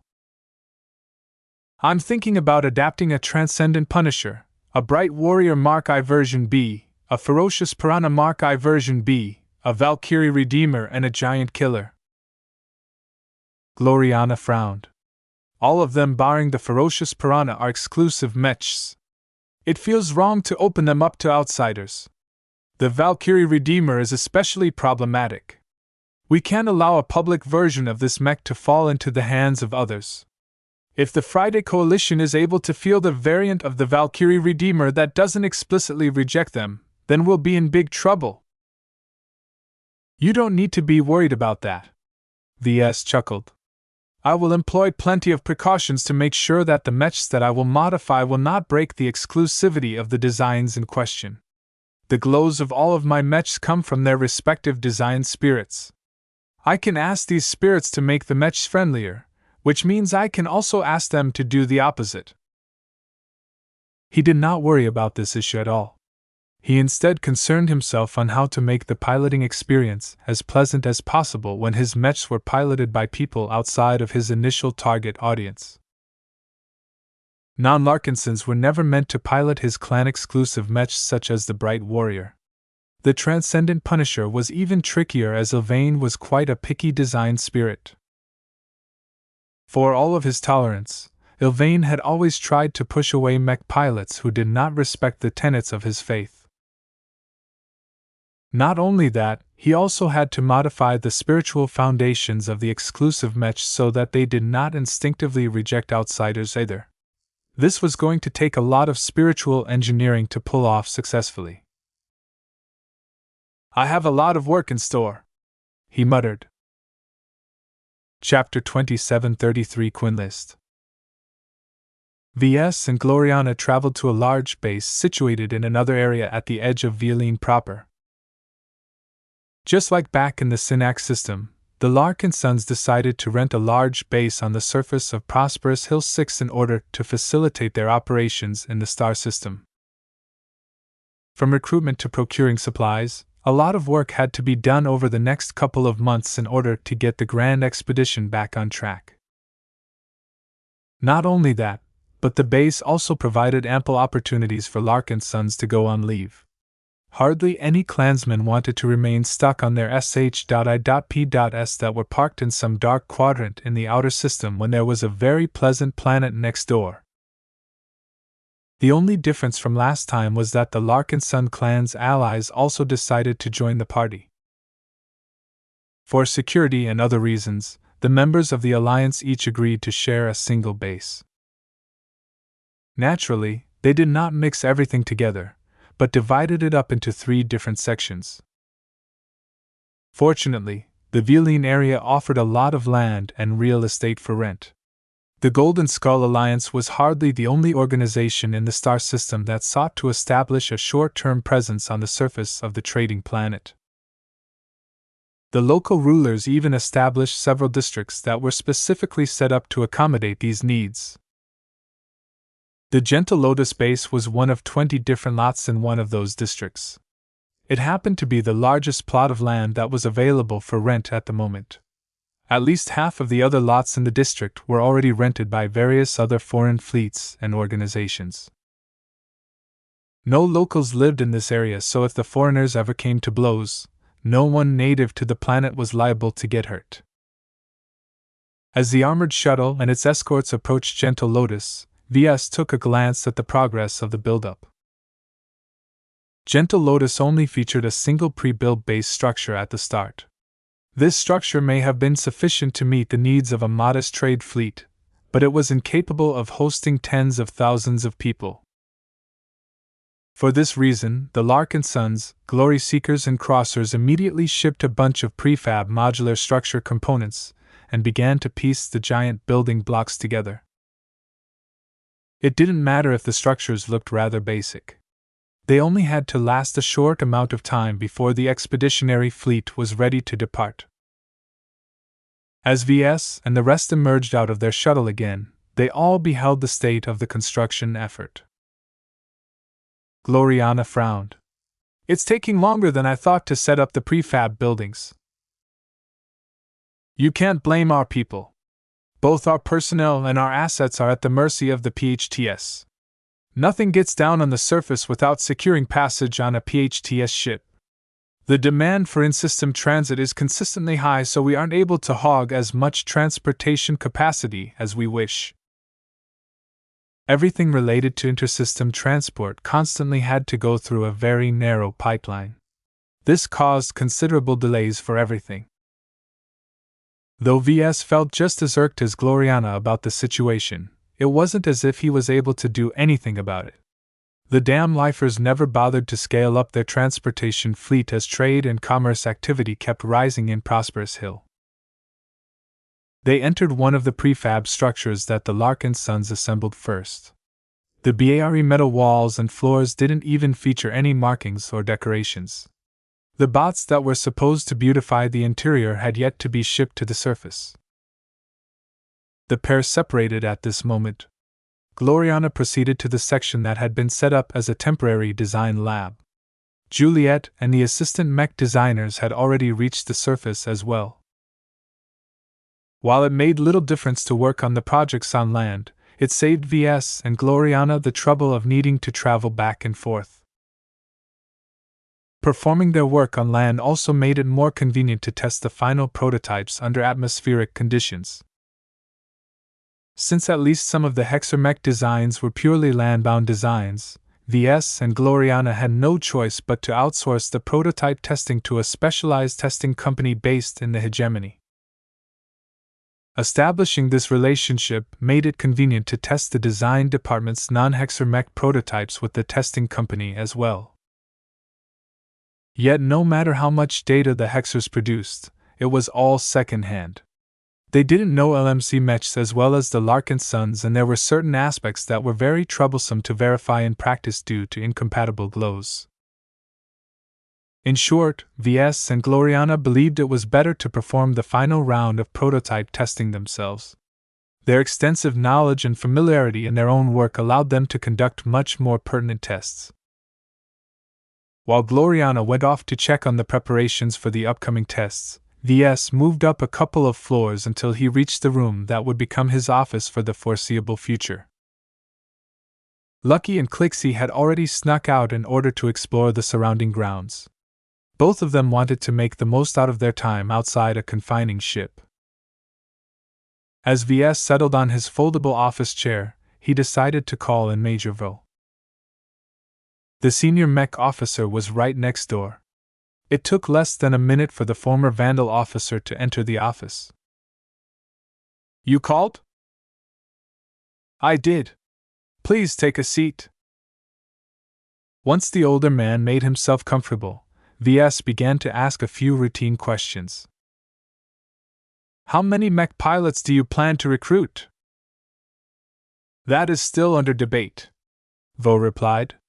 Ideally, we'd like to recruit 10,000 second-class mech pilots, but that is more of an aspiration than a goal. We are also aiming to pick up at least 40,000 support personnel. Do keep in mind that we expect a portion of these recruits to bring their families along, so our numbers will balloon significantly to more than 50,000 people in the most optimistic scenario. That would more than double the membership roster of the clan. This was a massive expansion that would surely strain the cohesion of the clan. Even if the Larkinson network helped with binding the new recruits closer to the clan, considerable changes were inevitable. Ves perceived a potential issue. There will be a considerable division between our new and existing clansmen. Most of the recruitable personnel in this star system either consists of lifers or citizens of other states in Majestic Teal. What is worse is that they are all second-raters. They enjoy an inherently superior upbringing. Their professional qualifications are also leagues better than that of the Larkinsons. I bet the more competent second-raters also enjoy at least a basic suite of second-class augments, which means that they are doubtlessly better at their jobs than the old-timers. Major Vo grew grim. He was already aware of the implications. This means the old guard are at risk of getting supplanted by the newcomers. So far, our clan is principally organized as a meritocracy. One of our principles is that the most qualified personnel deserves to occupy the most senior positions. Back when we solely hired third-raters, this has never been a problem because everyone started from the same point. This was different. Ves and the rest of the clan faced a very difficult choice. Should they adhere to their current policies or should they change tack and insist on protecting the old guard by emphasizing seniority? I think that it is very prem.a.t.u.r.e to promote an excess of second-raters to senior positions. Qualifications are important, but they are not the only factors that determine whether people are suitable to take on greater responsibilities. Instead, I think they should be humbled by placing them on the lower rungs of the ladder. This not only protects the positions of those who have worked hard to grow our clan to this point, but also allows the passage of time to smooth out the differences between the newcomers and the established clansmen. Second-rater had an awful tendency to look down on third-raters. If too many of them were placed above third-raters, then this behavior would only grow worse. This was not what Ves wanted to see. By reversing this situation, Vo believed that it would do a lot of good in narrowing the differences between the two groups. If the older and more established Larkinsons were allowed to boss around the supposedly superior lifers and former citizens of other powerful states, then they wouldn't suffer from an inferiority complex. Though all of these assumptions and predictions sounded logical, Ves wasn't sure whether Major Vo was right. I'm not entirely confident that the differences between the two groups will melt, but I do agree with the sentiment that our older clansmen should be rewarded for their service. Aside from merit, loyalty and dedication are also important to our clan. Our surviving mech pilots especially earned a lot of contributions. They should never be slighted. Major Vrol nodded in agreement. He had a vested interest in this issue. After all, he was replaceable as well. By the way, Vrol, I think that the rank of major is no longer apt for your current position. Your actual role and responsibilities are much greater. I don't think I've heard of any major who commanded over enough mech pilots to form an entire mech division. That's true, sir. The only reason why I haven't brought up this proposal myself is because it is not proper for me to raise this issue. We're not a rigid military organization, there is a lot of flexibility. Our mech pilots will listen to me even if my official rank is just a lieutenant. Be that as it may, we can't keep you at your current rank. Our clansmen might know better, but foreigners who understand nothing about our internal situation will just think we are fools for letting a mere major command an entire mech division. Though Major Vol exhibited an impeccable amount of control over his body, Ves could clearly sense the man's excitement. No one disliked obtaining a higher rank. Ves chuckled and amuse.e.m.e.nt. Since you don't want to appear too partial by determining your own promotion, I guess I'll be making this decision myself. In light of your merits, your competence, the high regard of our other commanders, and your current responsibilities, I'd say you should definitely be promoted to a mech colonel. This was the most suitable rank for Vol. According to the military rank system of the Mech Corps, it represented a double promotion, as Ves decided to skip the rank of lieutenant colonel.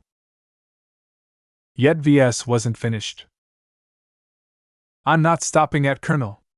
If everything goes right, our mech forces will exceed 10,000 mech pilots sooner or later.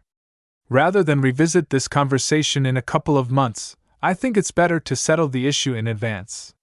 Congratulations, Quinlist. You're a general, though only on an interim basis for now. Once the Larkinson Assembly approves my proposal, you'll become a general for real.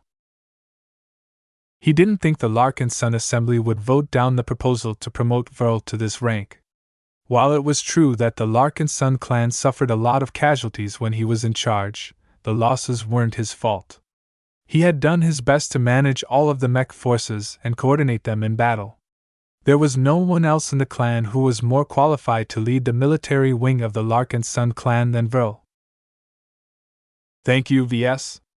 Though if I may make a request, please don't call me by my first name. Whatever you say, Quinlist. Chapter 2734 Lacking Identity. Promoting Vol to the rank of general was a big jump. Was he qualified to hold such a senior rank? That was debatable. He never commanded a force at this level.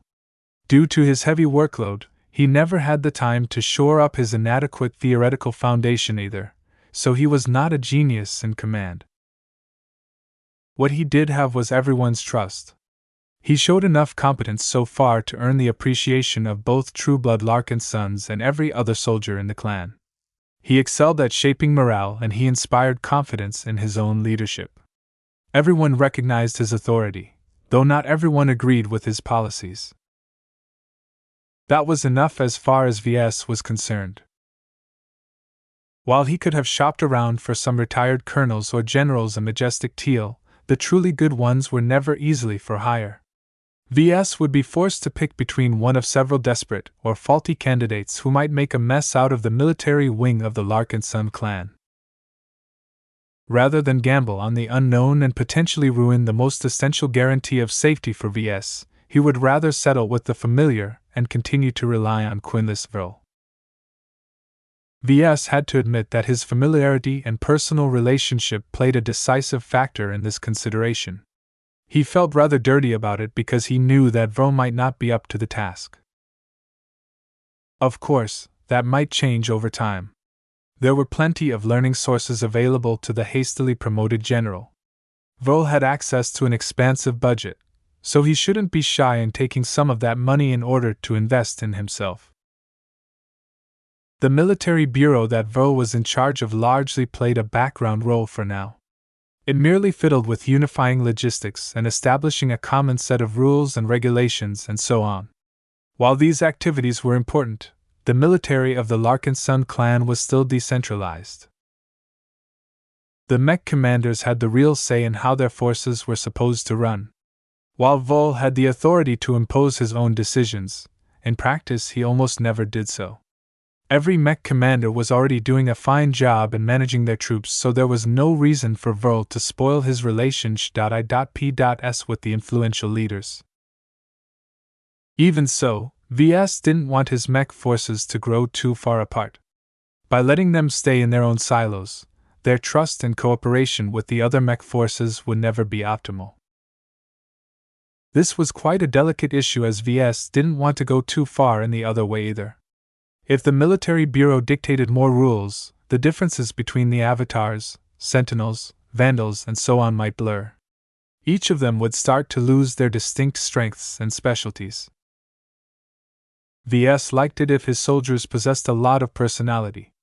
He didn't want them to be almost identical to each other. While there was strength in uniformity, as proven by the Hex army, there was strength in diversity as well. In truth, he was too used to the model employed by the Bright Republic and the Friday Coalition. By allowing different mech regiments to develop their own martial traditions, the identities of the mech pilots and other servicemen became more internally cohesive. This was incredibly important to him as his glows and his battle networks were able to generate unique advantages when they took advantage of these conditions. Major Verl is already aware of all of these nuances. He will make sure to steer our mech forces in the right direction. The entire military of the Larkinson clan was about to undergo an explosive expansion. This was a huge endeavor as it was far from simple to acquire 10,000 mech pilots at once. An expansion of this scale also demanded the acquisition of more sh.i.p.s and mechs, which was very troublesome for various reasons. To be honest, the expeditionary fleet was already sizable. It was not good to tack on hundreds more combat carriers on top of that. Managing so many assets and people would become so burdensome that it could bog down the entire command structure. Ves also had to take the integration of all of those new people into account. It was not acceptable to lump all of the newcomers in a separate ship with hardly any of the old guard around. The Larkinsons needed to immerse them into the culture and customs of the clan in order to minimize any rifts. All of these management aspects already gave Ves a headache.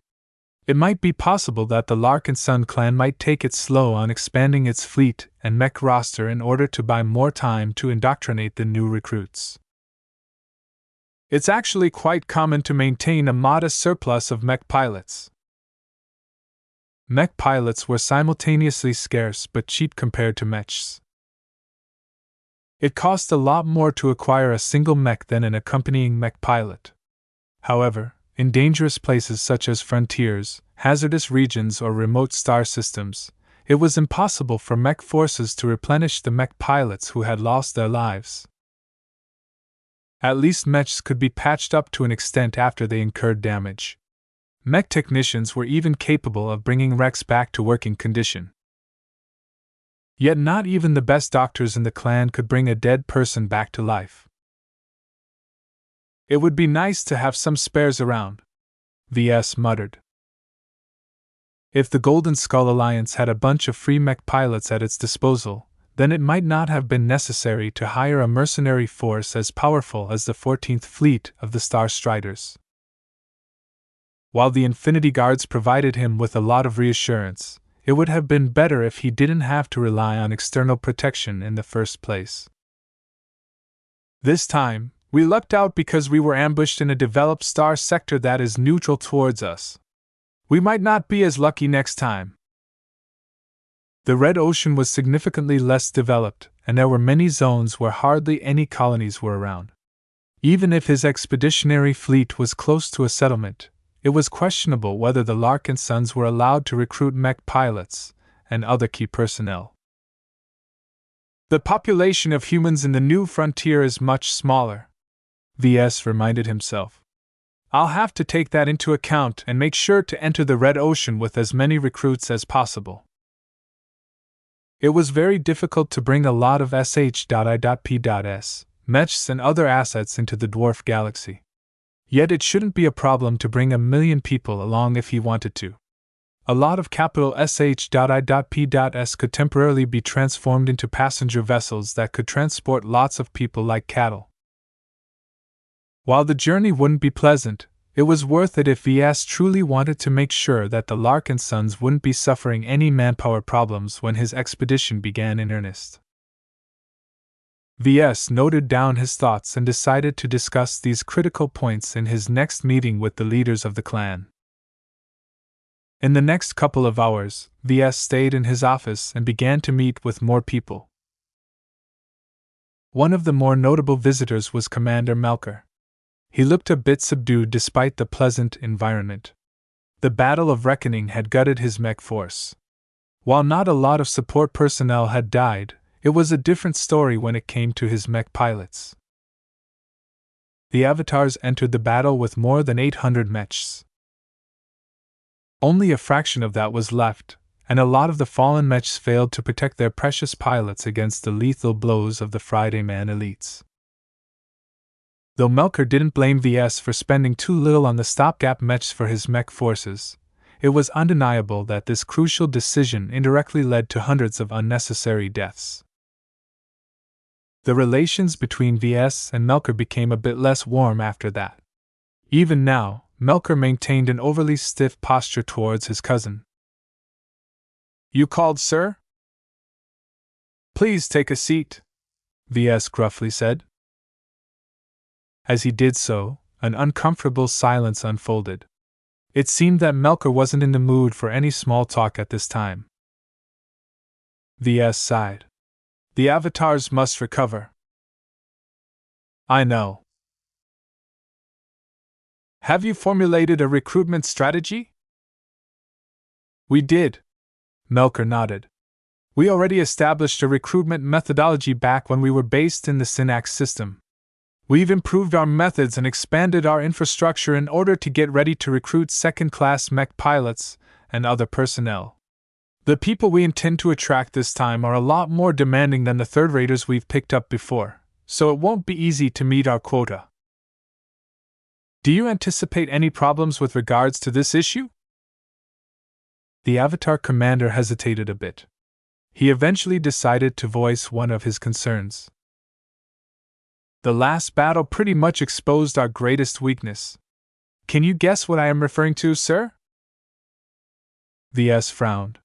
He didn't like it when other people put him on the spot like that. In the last few months, VS never really paid attention to the avatars. Even though it was supposed to be the most premier mech force at his disposal, they were just there. "I think the avatars lack some good iconic models." Melker mildly shook his head. "That's certainly a part of the issue, but the problem I'm referring to is more fundamental in nature. It's our identity, sir." "Identity?" "It's too bland. Think about it. We're supposed to be the elites of the Larkinson clan, but that is hardly a unique property in our strange and haphazard mix of mech forces. You have the Sword Maidens, who are considered to be the strongest individual mech pilots. You have the Penitent Sisters, who are virtually on par with the regulars of the Hex army. Even the flagrant Vandals show signs of overtaking us due to their solid military background." This was all true. Even though Melker framed the issue in a way that exaggerated the shortcomings of the Avatar, it was undeniable that the other elite mech forces all stood out even more. "What is our purpose, VS?" Melker asked in an increasingly heated voice. "Why do we exist? I know how we started out. Back before the Vandals, Sword Maidens, and Penitent Sisters came along, we were meant to be your honor guard and your trump card. Yet as our combat forces continued to integrate different forces, we gradually lost the capital to feel proud of ourselves. It doesn't help that you took our expert pilots away. Over the course of our existence, we grew in numbers, but we lost the elements that made us great. We lost our strongest heroes, we lost our forefront status, and we lost our capital to feel proud of ourselves. The gap between us and the living sentinels have narrowed. We might as well disband if this trend continues." Damn.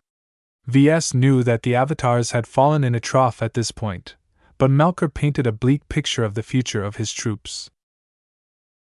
This was not something that VS could resolve in an instant. He furrowed his brows while leaning back on his foldable seat. What was the purpose of the avatars? This was a crucial question to VS and the clan. As Melker had just pointed out, it was not enough to say that they were the elites. The avatars needed a new purpose. If their current identity was too insufficient, then they just needed to take on a more specific role. While VS had some thoughts on the matter, he turned his eyes to the man who brought the matter up in the first place. I don't believe you thought about this problem without coming up with a solution or two. Please share your thoughts with me. Since you know your men the best, it's only appropriate to hear you out first. Melker smiled a little. I was waiting to hear you say that. I do have a vision for my troops. It's something that I've been working on for some time. I think this is the right time to change tack. It will be much harder to swing the direction of my force once our numbers expand by multiple times. Chapter 2735 Redefinition. In the process of explaining his new vision for the avatars, Commander Melker started with the identities of the other mech forces of the clan. I believe the penitent sisters fulfill our original purpose much better than my avatars, he began. It's not your fault. They're just better than us in every measure except friendliness towards the male gender. The Hexers have many shortcomings, but training skilled and disciplined second-class mech pilots is not one of them. Even if some of their doctrines aren't tested in combat, they make up for it in unit cohesion and esprit de corps. The penitent sisters are strong, and they know it. Their results in the previous battle is hard proof of that. That's not a fair comparison. Ves shook his head. Due to the importance of our Valkyrie Redeemers in enabling Venerable Joshua to unleash an empowered energy attack, we refrained from deploying the penitent sister mechs in the trenches. We had to preserve their numbers as much as possible until they could engage their battle formation. Melker lowered his head in response. That's exactly how an elite mech force is supposed to be employed. They have to be employed in the right moment and the right time in order to maximize their impact on the battlefield. In contrast, my avatars were lumped in with a bunch of other ordinary forces and were tasked with resisting the powerful Friday Man mechs in frontal combat. Does this sound right to you, sir? We were short on mechs. We needed your mechs to hold the line. Besides, the Friday men employed their elite units as frontline combatants as well. There is no distinction in this regard. That's because the Friday men didn't bring any regulars for this mission. The elite mech units we fought against were also shaped to take part in massive battles. They are comfortable with acting as the anvil of a greater unit. My avatars weren't designed for this role. Not initially, at least. Yet during the Battle of Reckoning, you employed us as an anvil when we are much more comfortable with acting as the hammer. We didn't have enough anvils.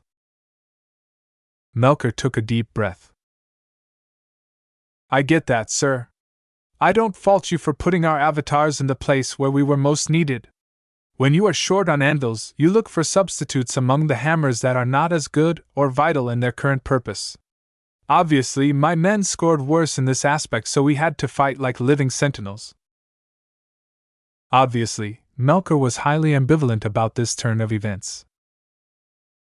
From a logical standpoint, the higher-ups made the most rational decision. It was objectively the best and most optimal choice to make out of the available possibilities. Yet from an emotional standpoint, Melker resented the circumstances, and so did many other avatars probably. They were always told they were the pride and joy of the Larkinson clan, but when they fought their most serious battle to date, the avatars turned into supporting characters so that other mech forces such as the Penitent Sisters and the Sword Maidens could play the starring roles. The Battle of Reckoning is long over, Ves gently stated. While the circumstances we faced back then are regrettable, in this time of rebuilding we can make it all better. Your avatars will grow bigger, better and stronger, and your men won't be the only ones to do so. Every element of our clan will improve so that we will not be as desperate next time. I'm glad to hear that, sir, but the avatars cannot go on like this. We need to specialize ourselves just like the other mech forces. We need a new and more focused purpose so that we know what we are building towards and can take pride in something that the other mech forces cannot equal. I suppose you've formed an idea. Indeed, I did. Melker began to grin. As it is right now, the force makeup of our clan already covers a number of roles. Yet none of them are quite as suitable to be employed as heavy cavalry as us. That is not to say that the others are bad at launching assaults, but they are much more suitable to be employed as flankers or commando units. What we can do is to perform the charges that others cannot. We shall be the spear of the Larkinson clan. You mean with Lancer Mechs? The Avatar commander nodded. Among other mech types. While it is too monotonous to replace all of our machines with Lancer Mechs, I do envision them as one of our defining mech types. I want to see entire formations of Avatar Mechs charging forward and breaking open a massive hole in the ranks of our opposition. No matter how stiff the enemy is holding back our might, our avatars must be capable of smashing through every obstacle and disrupting the carefully laid plans of our enemies. We are your best tools when tricks and schemes aren't enough. In other words, Melker wanted his avatars to become the fist of the Larkinson clan. While it was nice to take out a difficult opponent by circling around and stabbing them in the back, that was not possible all the time, as was the case in the previous battle. Sometimes, an enemy had to be overcome by fighting them on their terms. The avatars wanted to stand out from the other elite mech forces of the Larkinson clan by excelling in creating openings. In this situation, it would be nice to have a solution that could just charge straight through the front. A heavy assault role is quite dangerous, Ves pointed out. No matter how successful you are, as long as the enemy is strong enough to hold back our other mech forces, they are probably capable of exacting a significant toll on your troops. Each frontal assault is fraught with peril. My men can take it.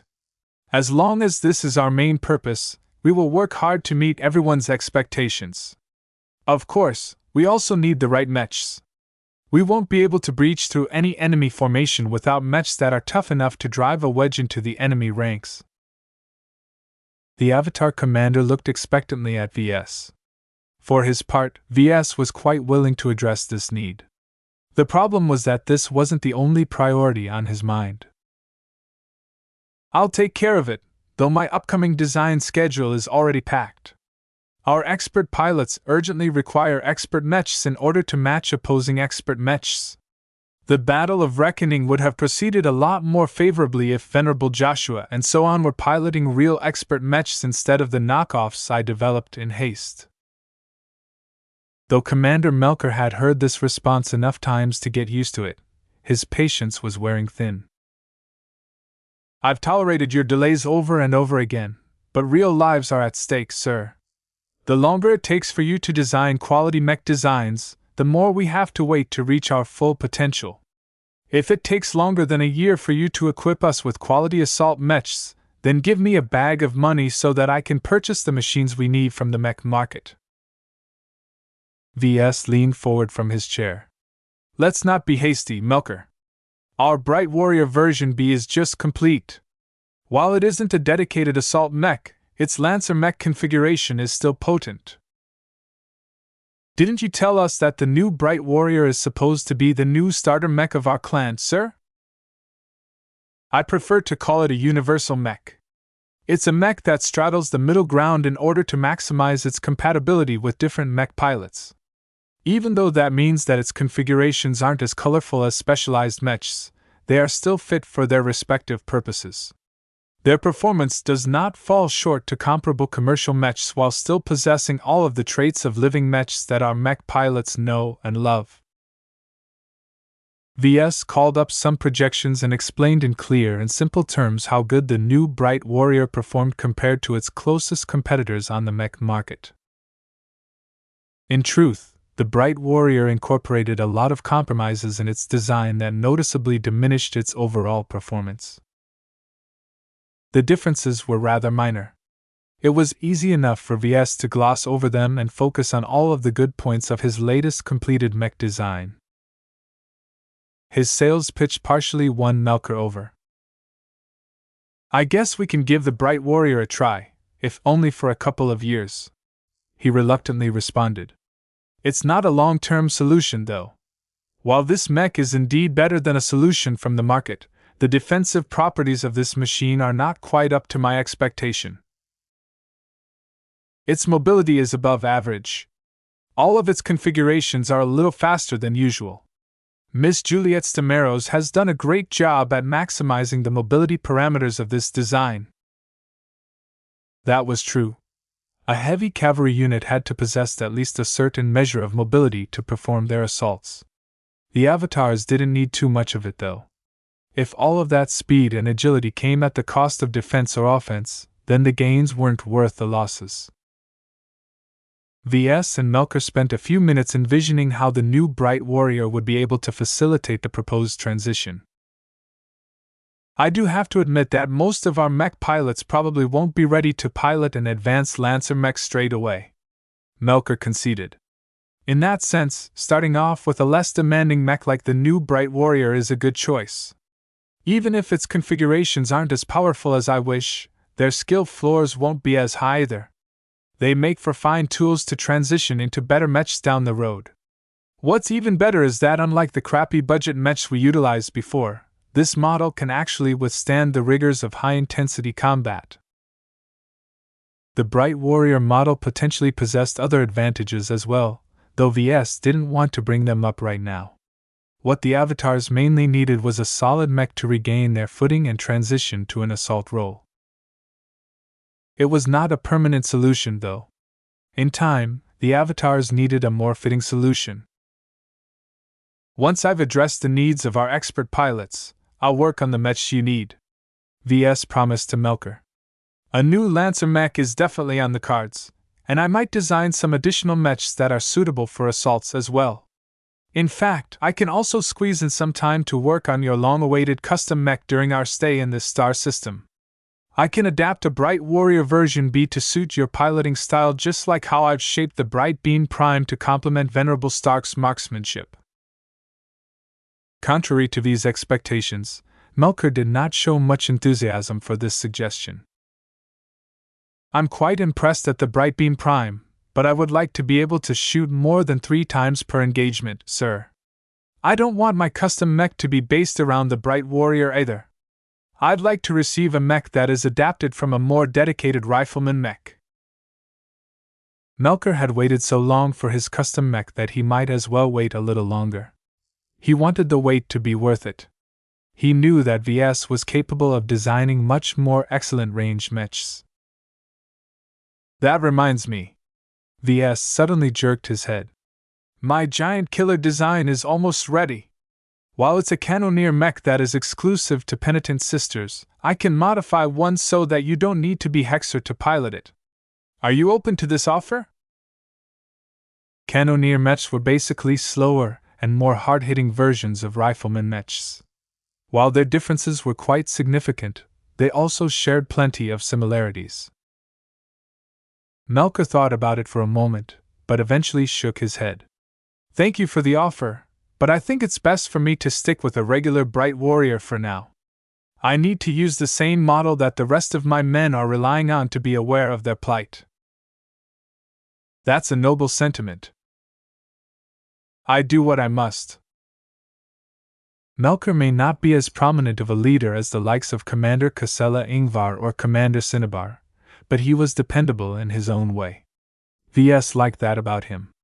The avatars were in good hands as far as he was concerned. Chapter 2736 Defective Design.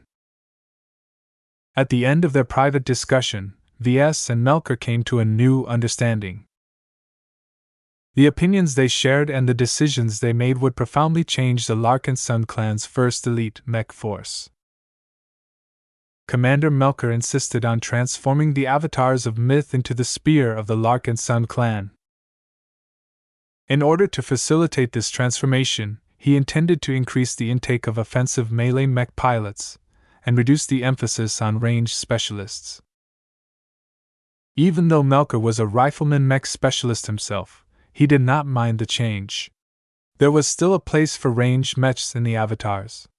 They just wouldn't be the main focus anymore in order to make sure that his entire unit excelled in frontal assaults.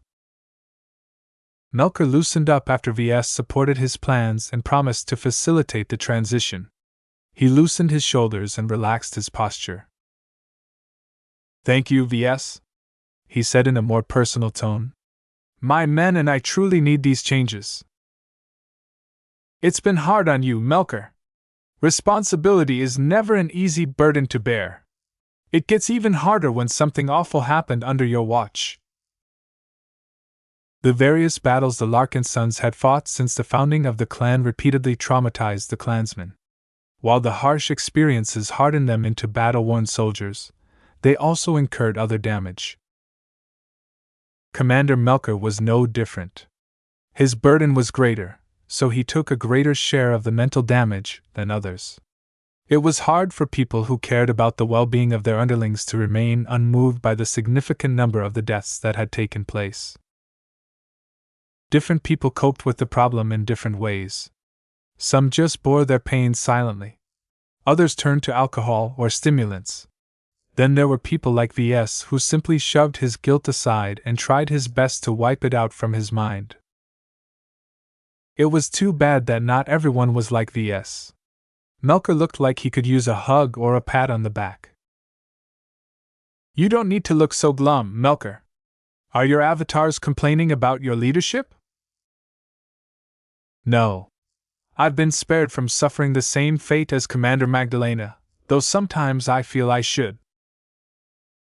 She unjustly fell on her sword because that was what was necessary to drag the living sentinels out of their slump. She doesn't deserve this fate, and neither do you. External factors are the cause for all of the setbacks we've suffered. You did the best you can to respond to all of the developments that threatened our existence. Many people say that. Melker grunted. Major Vro often tells me that as well. I still feel that a more seasoned and experienced commander could have kept a few more avatars alive. I often spend hours thinking that I should have pushed through certain decisions that would have lowered our casualties. You're getting lost in what-ifs. That's not a healthy habit to have. Introspection is only useful if it helps you become a better person. Since this is not the case right now, you should stop wallowing in the past and focus on the future instead. Your men still need your leadership. They need an authority figure, not a moper. That spurred Melker to straighten himself up. No good came from doubting himself to this degree. After straightening Melker out, Ves bid goodbye to him as he left. I hope you'll succeed in rejuvenating the avatars. Once Ves was done with his meetings, he decided to put down his patriarch hat in order to don his mech designer hat. He exited his temporary office and navigated to the large and mostly empty space that was supposed to be the design lab for the duration of the Larkinson clan's stay in this star system. A lot of mech designers were absent at the moment. The missing design teams weren't slacking off. Rather, they were probably preparing to fabricate and test the prototypes at a nearby testing facility. Ves walked up to Gloriana, who was busy with examining the latest iteration of the devious design. Anything to report? His wife shrugged. Nothing that you don't already know. Well, there's one issue I'd like for you to deal with. The Devious is long overdue a suitable proto-god. While its stealth systems are all functional, they aren't too effective due to the limited design budget of our design. We need to match this capability with a suitable glow in order to make the mech more suitable for stealth operations. Ves rubbed his palm against his face. He'd been postponing this problem for a while. I've been trying to find a good solution, but I haven't found any suitable ingredients. We either have two choices. We can either wait for me to scour through the Prosperous Hill system in the hopes of finding a good ingredient, or I can switch over to my backup plan and center the glow around the Superior Mother alone. You mean her dust phase aspect? Yes. I think it will help with making the Devious more unnoticeable to mech pilots, but I can't guarantee it will be as good as we hope. If I had the right design spirit, then I would feel much more assured that this model will be able to infiltrate Friday Man positions. Gloriana looked troubled. This was a hard choice to make. Time was of the essence as the Hex Army urgently needed to obtain some new options to break the current trend of the Komodo War. What do you think we should do? She asked. She did not hesitate to shift responsibility back to him. If he was the one to make the harsh decisions, she wouldn't be burdened by any guilt. She could sleep easy knowing that VS was to blame for any mistakes. Even though VS didn't like it, he was already used to bearing responsibility over pivotal decisions that could shape the lives of billions if not trillions of people. There is still time. VS crossed his arms. I'll be spending a portion of my time on visiting the various locales of Prosperous Hill 6 and maybe 4. There's bound to be a lot of exobeasts and genetic products for sale. I'll go look for lifeforms that excel at hiding their presence in the markets I intend to visit over the coming weeks. If any of them are spiritually strong, I'll snap them up no matter the cost. Gloriana looked assured. You do that then. Just like you, this is the first time I've designed a stealth mech. I don't want it to be average. It has to be special like every other mech we've collaborated on. It's hard to do that on a physical level, so we need to rely on the superior mother and whatever proto-god you create. Her words reflected the great constraints placed on the devious design. It was truly hard to formulate an effective stealth mech with a total design budget of just 200 million hex credits. While that was more than sufficient to design a mech that could fool the senses of most private sector forces, the military of the Friday coalitions utilized better sensors. Military-grade detection systems were tuned to detect even the slightest fluctuations that Hexer stealth technology was prone to make. As long as they worked properly, that meant that the passage of stealth mechs should only generate fluctuations that were below the alarm thresholds of different detection systems. If these thresholds were set too low, then the guards would have to respond to way too many false alarms. Therefore, the detection systems were programmed to watch out for short spikes or longer periods of suspicious patterns. In general, the former only happened if the stealth system malfunctioned or if the mech pilot was too careless. Most stealth mechs got caught due to taking too long to sneak around. The longer they lurked around, the more suspicious readings they threw out. The devious design did not present any special solutions against this problem. Its fairly basic stealth systems were barely enough to dampen all of its emissions to a satisfactory level. It wasn't capable of performing miracles. The intended glow of this Hexer stealth mech design was designed to solve a different issue. Every stealth mech had to be careful about tripping the suspicion of nearby hostiles. This was a rather confounding problem, as intuition was something that couldn't be quantified. Some people possessed a sharper intuition than others. One person's intuition may be calibrated towards danger while another person's intuition was SENSITIV towards the weather. Whatever the case, mech pilots generally possess greater intuition towards possible intrusion than other people. If any mech pilot on duty suspected a possible intrusion, then he might choose to investigate regardless of the sensor readings of his mech. Intuition was strange and involved some of the more esoteric and metaphysical aspects of the human mind. There was no way that ordinary states invented a means to fool people's intuitions. Yet what VS attempted to accomplish was exactly that. By formulating a glow that was capable of generating a false sense of security, the devious would have a much greater chance of slipping in and out without triggering an alarm. If this actually worked out, VS wanted to employ the devious for his own purposes. Do you think we can develop a variant of devious that our black cats can make use of? VS asked. I don't think that's appropriate. It's one thing to allow the penitent sisters to pilot the Valkyrie Redeemer. Their Hexer pedigree is sound. This is different. The more we use the devious, the more its core technologies risk becoming exposed. I think you're exaggerating the problem here, VS accused. While the risk you described does exist, I doubt it will work out the way you think. The Hexers will probably use the devious a lot more times than us, thereby exposing more to the Friday men than we ever could. I still don't like it. We both designed the devious as a mech for the armed forces and intelligence services of my home state.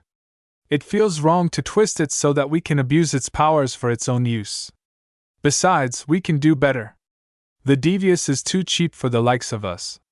If we want to make use of stealth mechs ourselves, we should step up and design one that is at least twice as costly.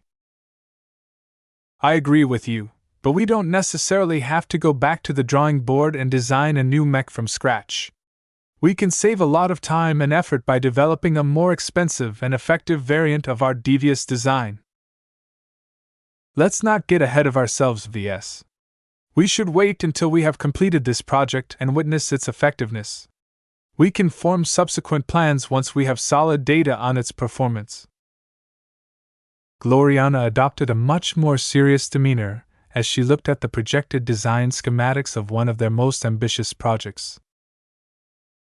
Even though its design budget was just a paltry 145 million hex credits, this mech had the potential of reversing the hexer malaise if it lived up to its problem. Yet Gloriana did not look upbeat when she considered this design. Our blinding mech is supposed to be our killer weapon against enemy expert mech pilots. That's true.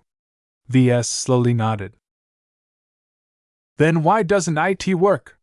His wife abruptly blew up. During several rounds of prototype testing, IT barely did anything except slightly irritating expert pilots. Hey, our blinding mech exhibited significantly greater effectiveness against ordinary mech pilots in those testing sessions. VS defensively raised his palms.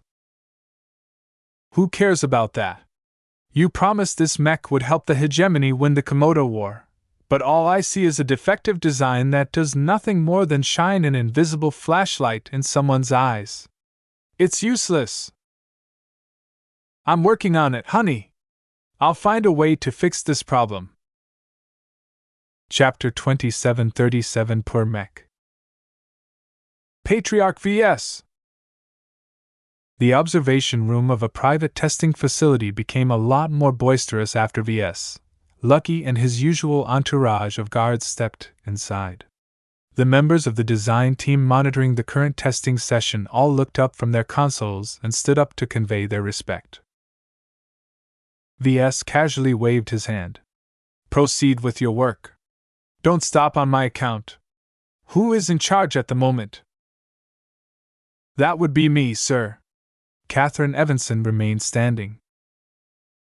Give me an update on the latest iteration of the blinding mech. How is it performing? He asked as he approached the front of the room. She proceeded to do so. Catherine summoned various projections of graphs and tables filled with data to detail the current performance of the mech design in question. The large transparent windows looked down at an extensive pit where over 50 mechs moved according to a predetermined plan. All of the mechs belonged to the Larkinson clan.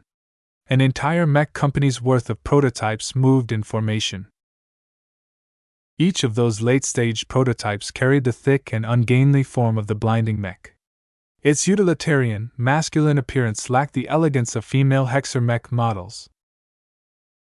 What made the model look even more remarkable was that it did not wield any weapon at all. Neither its arms nor its frame boasted any armaments of any kind. The blinding mech was actually quite capable of wielding weapons in battle, but that was not its primary responsibility.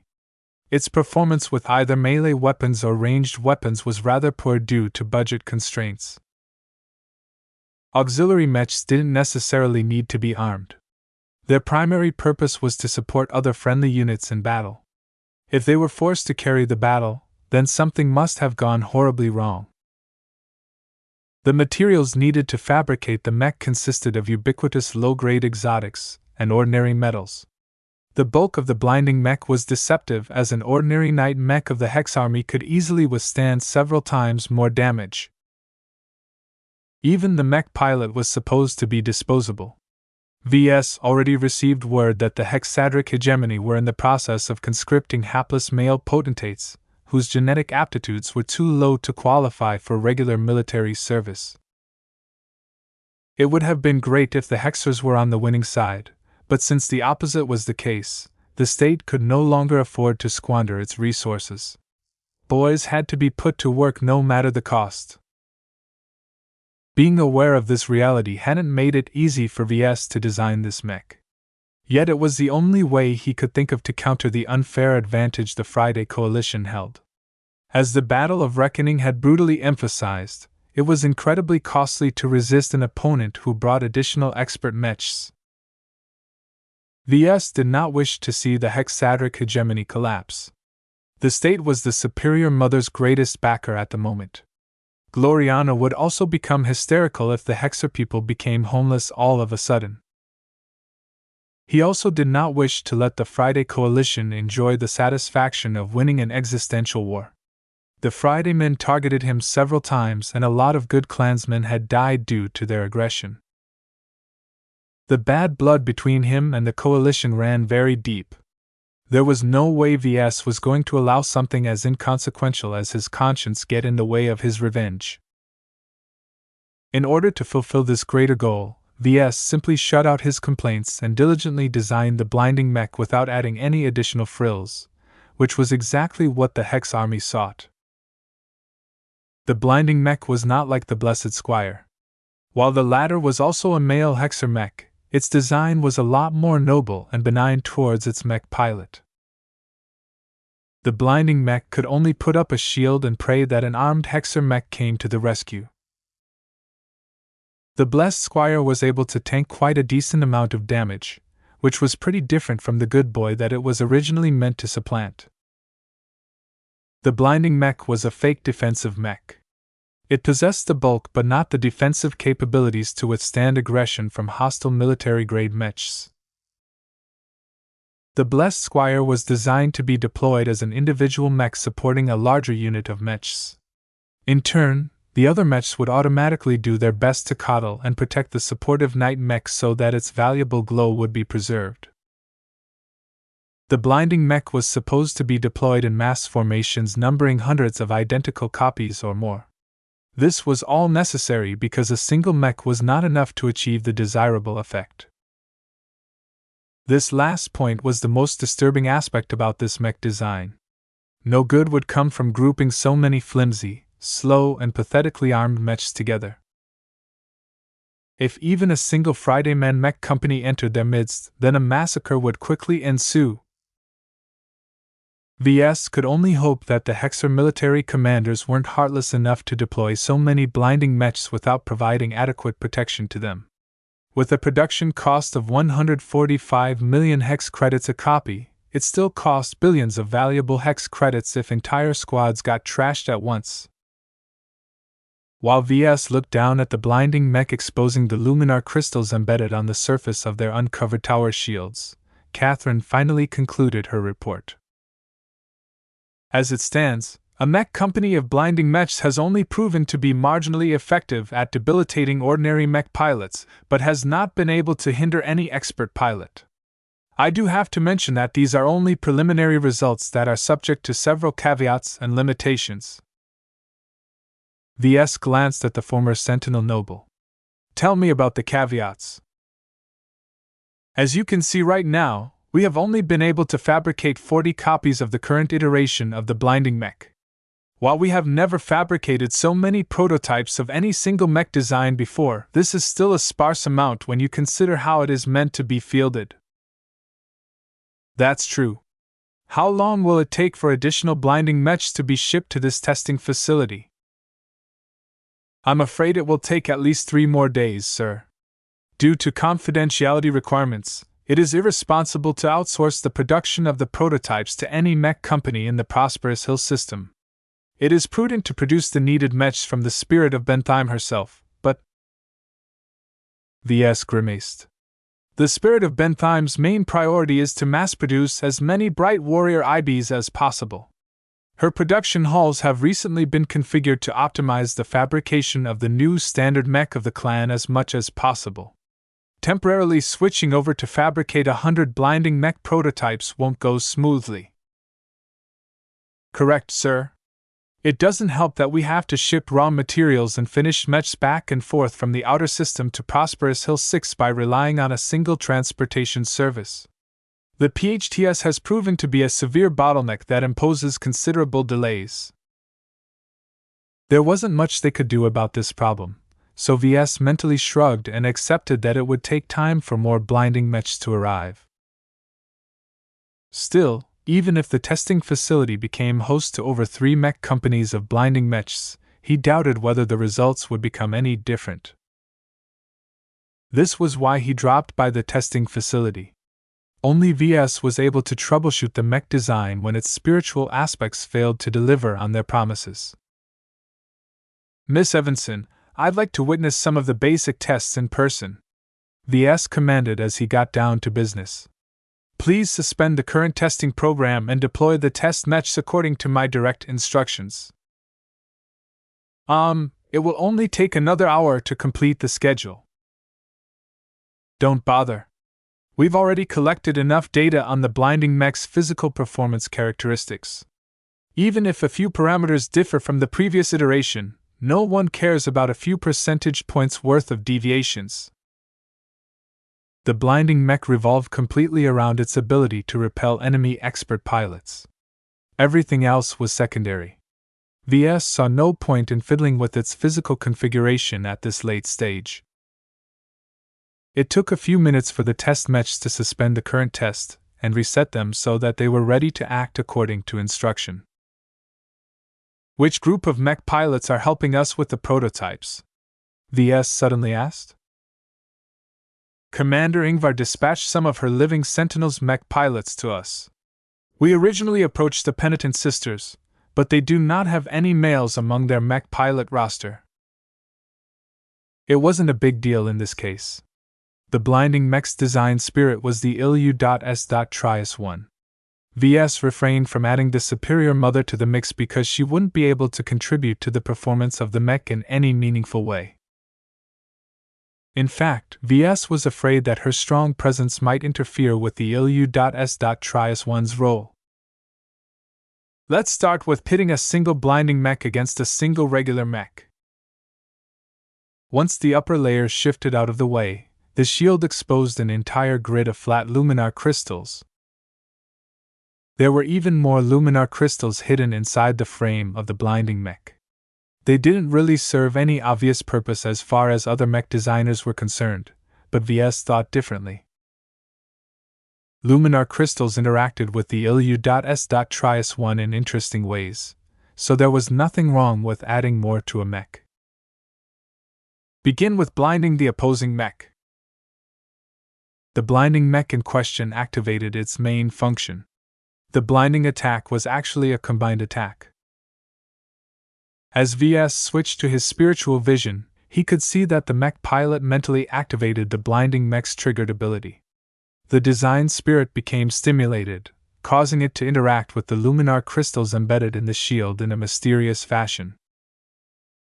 Whatever the ILU.S.Trias-1 did somehow caused the luminar crystals to become charged with a minute amount of spiritual energy. At the same time the design spirit made its move, the circuitry and other components of the shield began to channel electrical energy into the same crystals. This caused the front surface of the tower shield to dazzle all of a sudden. If any human stood in front of the blinding mech while it engaged its blinding pulse ability, that person would probably be blinded from all of the flashes. In fact, the intensity of the flashes was deliberately controlled to avoid inflicting permanent retinal damage. It would have been too easy for the blinding mech to harm lots of civilians if this precaution wasn't in place. There was no way that a few bright flashes of light was capable of overloading the sensors of any modern machine. The bright light flashes were only there to complement the spiritual flashes channeled by the same luminar crystals. Yet as an ordinary commercial mech standing opposite to the blinding mech got exposed, it remained absolutely stable. The telemetry from the mech pilot on the receiving end of the blinding pulse only jumped a bit before going right back to normal. While this was just a single attempt, the lack of any meaningful result did not bode well for the blinding mech. Yet the mech did not do anything. Ves clearly observed the prototype channeling some sort of spiritual emission towards the target. The problem was that it was too weak. Chapter 2738 Insufficient Input. The first attempt yielded a disappointing result, but VS already anticipated this outcome. It was too much to ask for a single copy of the blinding mech to debilitate another mech pilot. Theoretically, it made little sense. The ILU.S.Trias-1 was not as powerful as the superior mother, and the blinding mech wasn't capable of channeling a lot of spiritual energy. The blinding mech was not a prime mech. It did not carry an entire reserve of spiritual energy transferred from the ILU.S.Trias-1 in advance. Even if it did, it wouldn't be of any use as only expert pilots were capable of utilizing such mechs. There was no way the Hex army had enough expert pilots to spare on the blinding mechs. Even if it did, the Hexers would never put these precious individuals in cannon fodder mechs. Each aspect of the blinding mech was either cheap or disposable. At its lowest level, the model was merely a vehicle to channel one of the ILU.S.Trias-1's unique spiritual characteristics. On paper, this meant that it didn't matter whether the mech was cheap or expensive in construction. Its spiritual characteristics wouldn't be any less potent if VS designed it as a third-class mech instead. While VS wasn't wrong in thinking so, he was hoping a stronger effect than a negligible fluctuation. Ready 9 more blinding mechs. Once a squad of blinding mechs exposed the luminar crystals embedded into their shields, their mech pilots simultaneously triggered the same ability. This time, the effect on the target mech pilot was a bit more noticeable. While the ordinary mech did not experience anything except for moderate visual flashes, the pilot actually blinked his eyes for a moment. Yet that was all. While the distance between the observation room and the testing ground was a bit far, VS could still see that the overlapping blinding pulses hardly resulted in a stronger impact. Prepare all 40 blinding mechs. It was only when an entire mech company worth of blinding mechs activated their blinding pulse abilities at once that the target mech pilot experienced actual differences. Ah! The mech pilot blinked several times while trying to nurse his head through his helmet. His discomfort was evident as the telemetry transmitted by his mech showed some concerning fluctuations. The effect was moderate enough to affect the mech pilot's performance in battle, but not enough to knock him out of action entirely. Okay, let's put an expert pilot in front of the blinding mechs. Who is on duty this time? Catherine Evanson. Let me call up Venerable Tusa Billingsley Larkinson. He is on standby right now with his prime mech. The Piranha Prime walked out of a mech hangar with slow, light steps. The mech stepped in front of the formation of blinding mechs and simply stood in place. VS shifted his gaze to the camera feed of the CO pit. Tusa looked incredibly bored. He didn't want to waste his time on serving as a practice target for an experimental new mech. The only reason why he showed up with his prime mech at all was because someone had to do the job and he happened to get the short end of the stick. Let's get this over with, please, Venerable Tusa flatly said. Though his attitude could use some adjustment, VS didn't care too much about what the expert pilot thought. The blinding mechs had an expert pilot to try their abilities out, and that was enough. Commence the test. The luminar crystal-encrusted shields flashed yet again. Different energy waves washed over the low-intensity resonance shield Piranha Prime. Nothing else happened. The reason for the former was because he confirmed something that was very helpful to the effectiveness of the blinding mech. Though the sensors hadn't been able to detect any spiritual interactions, VS clearly perceived that the combined spiritual emissions from the blinding mech succeeded in passing through the Piranha Prime's resonance shield. For some unfathomable reason, the resonance shield failed to designate the spiritual emissions as an attack. The barrier let the spiritual flashes pass through as if they were just harmless rays of light. This was a pretty confounding interaction. VS couldn't help but rub his smooth-shaven chin as he tried to figure out how resonance shields worked. Who or what determined the defensive parameters of a resonance shield?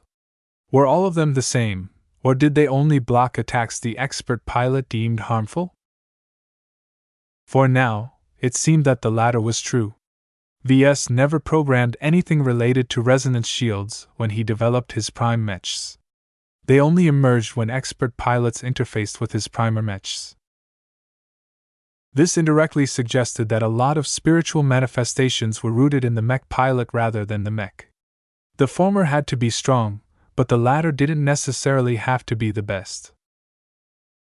This was an interesting little insight, but not one that changed the overall outcome of this test. Catherine issued a single request over a private command channel. Venerable Tusa, please describe your experiences during the brief event. I dunno really. I feel like someone flashes me in the eyes, but my mech automatically filtered out the excess luminosity captured by its optical sensors. I still felt a bit strange though. Maybe some of the sensors got damaged during the Battle of Reckoning. Please tell someone to inspect my prime mech after this is over. Ahem. Catherine slightly coughed. Did you experience any discomfort or debilitating effects at all during the brief interval when the blinding mechs were flashing their shields? No, Tusa replied in an impatient tone. I felt a little weird, but not enough to affect me in any way. It takes way more than a strange twinkle to distract me from my goal. After asking a few more questions which yielded several more disappointing answers, Catherine eventually turned to her superior. As you can see, sir, a full mech company of blinding mechs failed to debilitate Venerable Tusa Billingsley Larkinson in any way. Have you performed this test on any other expert pilot? We did. She nodded. Venerable Joshua exhibited an even milder reaction towards the blinding mechs. All in all, Ves figured the fundamental problem behind the lack of effectiveness. The triggered ability was just too weak. In its current state, the blinding mech would never be able to disturb any expert pilot no matter how many of them were deployed at once. Ves didn't think the addition of a couple of hundred blinding mechs would change the fundamental result. As he had just observed, the intensity of the blinding pulse did not scale linearly when multiple of them were stacked together. Instead, just like glows, the combined effect was only mildly stronger than just a single spiritual emission. The only major advantage was that it became a lot harder to disrupt all of them, which was only useful if the damned ability did anything in the first place. You can resume the regular schedule. Ves sighed and turned away from the observation window. I have seen enough for now. I'll be down at the hangar bay to take a look at the prototypes up close. Half an hour later, the blinding mechs all moved to their assigned places in the hangar bay and powered down. The living Sentinel mech pilots all exited the CO pits and moved to a debriefing room in order to document their individual experiences. Ves approached a random prototype and looked up at the tall and heavy machine. Its thick frame and hefty shield exuded a subtle atmosphere that was completely different from that of his other Hexer mechs. The Ilu.S.Trias-1 possessed a very understated glow despite the light shows he frequently generated. Ves didn't even pretend how this worked. He just wanted to focus on the blinding mech's spiritual foundation and spiritual construct he shaped to enable its primary purpose. Blinding an expert pilot is harder than I thought, he muttered. Meow. Lucky echoed as he floated around the blinding mech in question. According to his nose, the blinding mech was the equivalent of a nutrient pack. Other than filling up his stomach, the mech possessed no other value. Ves sneered at his pet.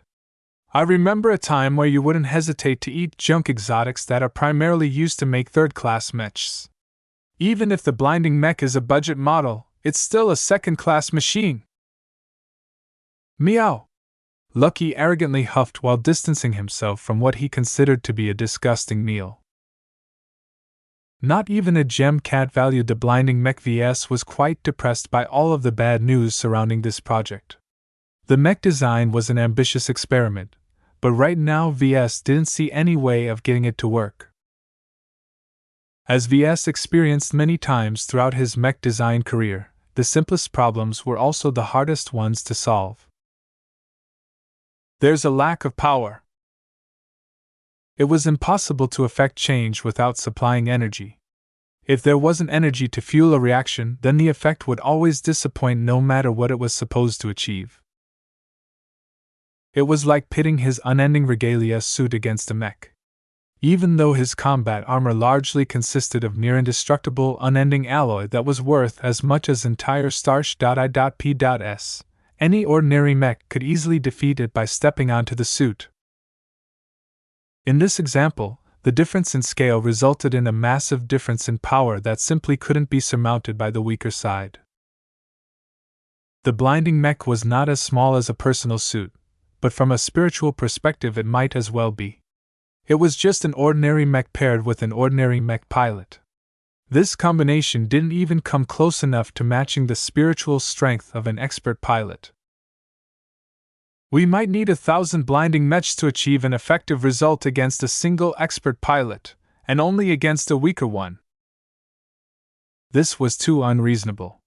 While the blinding mech was designed to be deployed en masse, it took too much resources, manpower, and transportation capacity to put the model to use in this case. When he traveled down to this testing facility, he thought the problem was more technical. Yet when he examined the spiritual construct and the ILU.S.Trias-1's interaction with it in detail, he concluded that it was working exactly as intended. The spiritual parts were all doing what they were supposed to do. The input was just too feeble to achieve a strong enough output. This isn't the first time I'm dealing with a lack of energy, VS grumbled. Right now, he didn't see any way for him to supply the blinding mech with additional spiritual energy. The mech was already straining to draw as much as it could accomplish from the ILU.S.Trias-1. It wasn't enough. At least my prime mechs have another source of energy. Those were different circumstances. What VS needed to do was to achieve a comparable result but without the benefit of prime materials, manual preparations, and expert pilots. This is impossible! Free energy did not just show up out of nowhere. Even the ILU.S.Trias-1 had to divert the harvest he received from the modestly growing number of mech pilots of the recently released Crystal Lord Mark II. While the third-class rifleman mech model had achieved a decent degree of popularity, it was more of a hidden gem at the moment. The original Ferocious Piranha sales hadn't abated yet, so it was still attracting the most attention out of all of the LMC's mech catalog. For these reasons and more, the ILU.S.Trias-1 could only do so much. Even if he was as strong as the superior mother, he wouldn't be able to sustain the effective functioning of the blinding mech for long. I need another source of energy, VS concluded. Yet where could he possibly obtain one? Due to all of the aforementioned limitations, he did not possess anything that could address this vital need. Wait a minute. He suddenly paused. At least one of my battle prizes may be capable of generating energy. His thoughts went back on one of his most significant harvests from the battle against the Abyss. For all this time, he barely paid any attention to it because he was immersed in his immediate priorities. It wasn't until now that he possessed an actual need for it. For the first time in months, VS finally thought about the namesake of unending alloy. Chapter 2739 Unending Ambition. VS harvested several spiritual remains from powerful entities over the past year. He not only obtained the essence of ancient existences referred to as the Dark Gods, he also expanded his collection with the spiritual remains of a couple of expert pilots and journeyman mech designer. The bounty he possessed was enough to make any spiritual engineer happy, not that VS knew of any. Still, he felt a lot less purr now that he accu.mule at some spiritual resources again. With the loss of Nixie, the high-grade light-prolonging serum, and the grand dynamo, Ves couldn't squander his spiritual energy as much as before.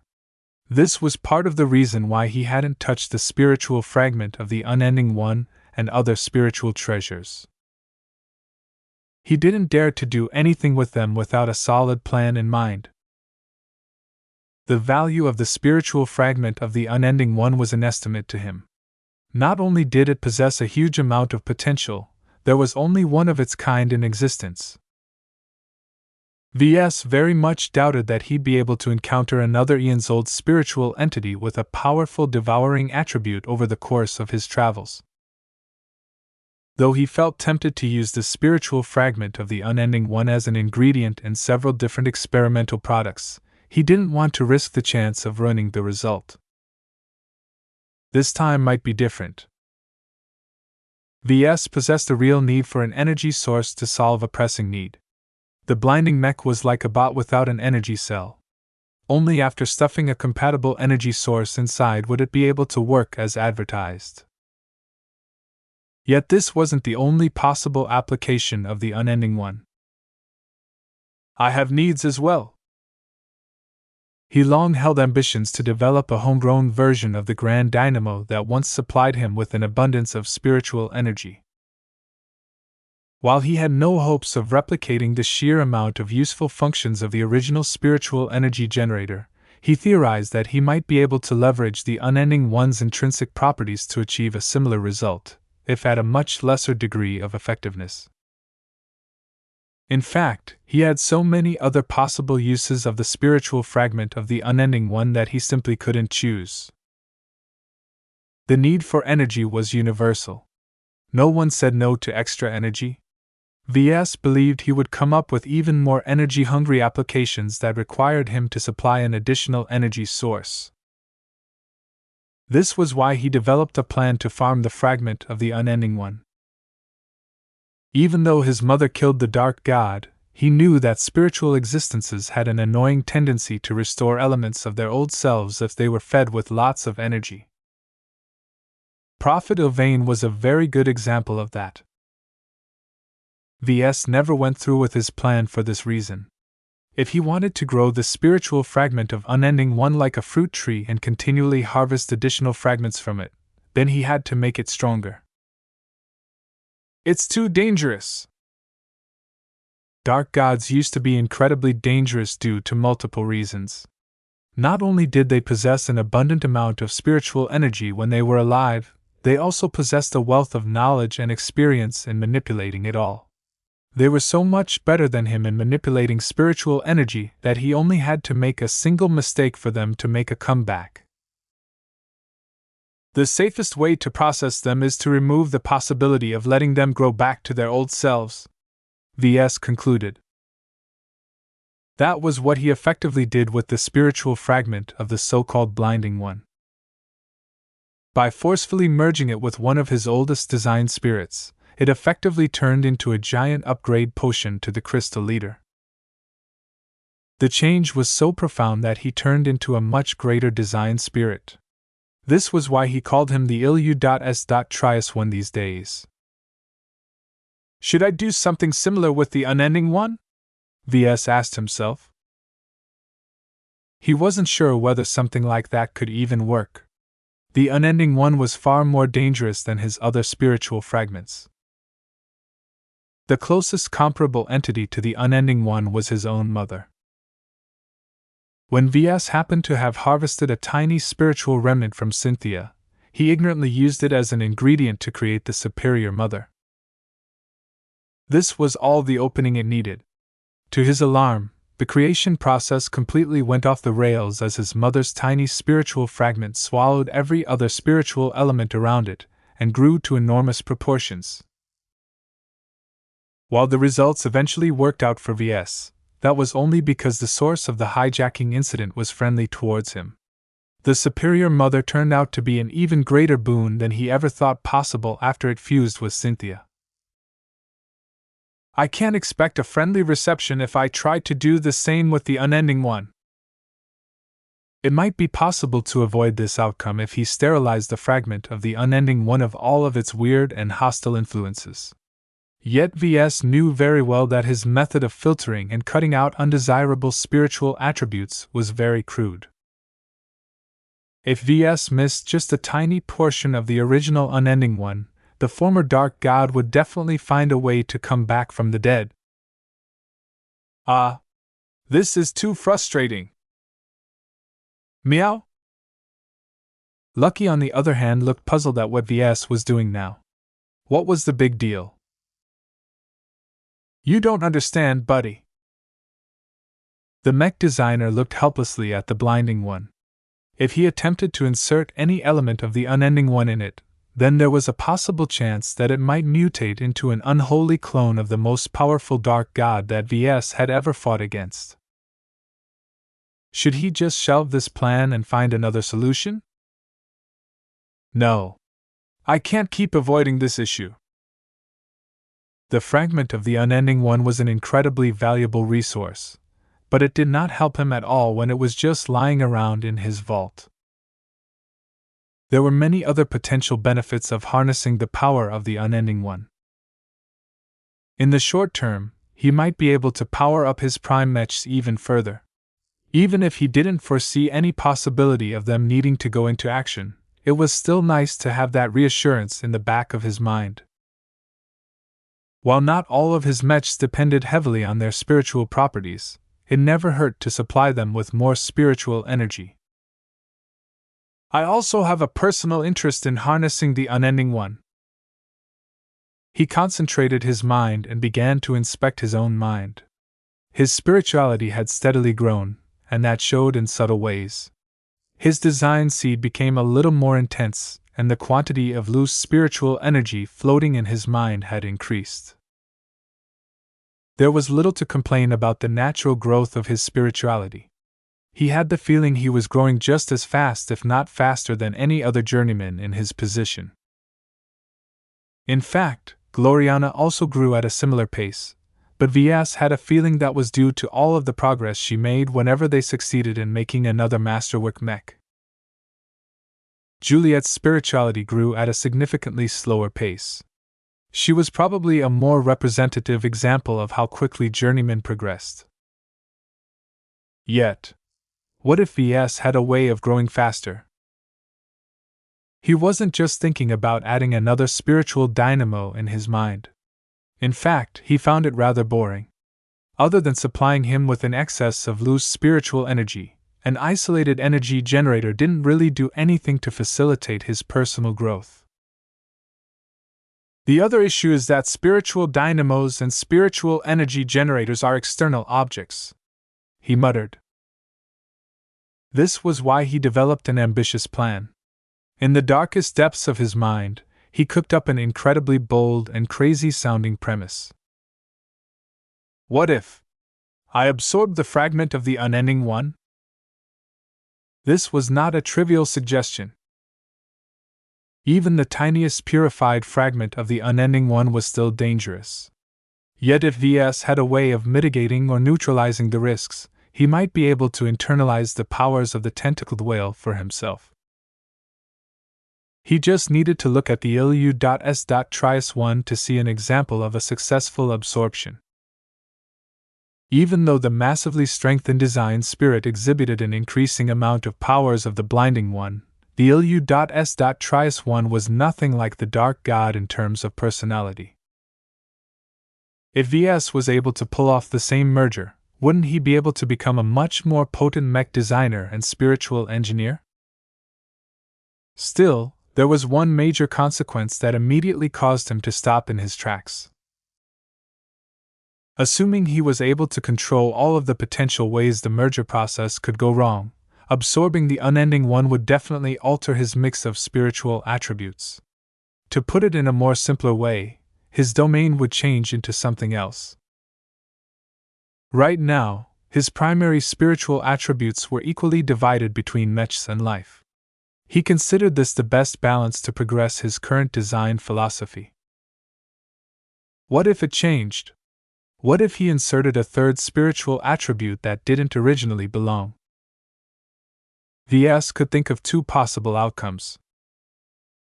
The less desirable one was that he formed a mismatch between his attributes and his design philosophy. Ves was afraid that he might sabotage his promising mech design career due to his greed. Yet, there is also another possibility. The second outcome was that his domain and design philosophy somehow found a way to integrate the new variable. Wouldn't it be great if my spiritual creations could grow by eating or absorbing other sources of energy? This would definitely supercharge all of his products.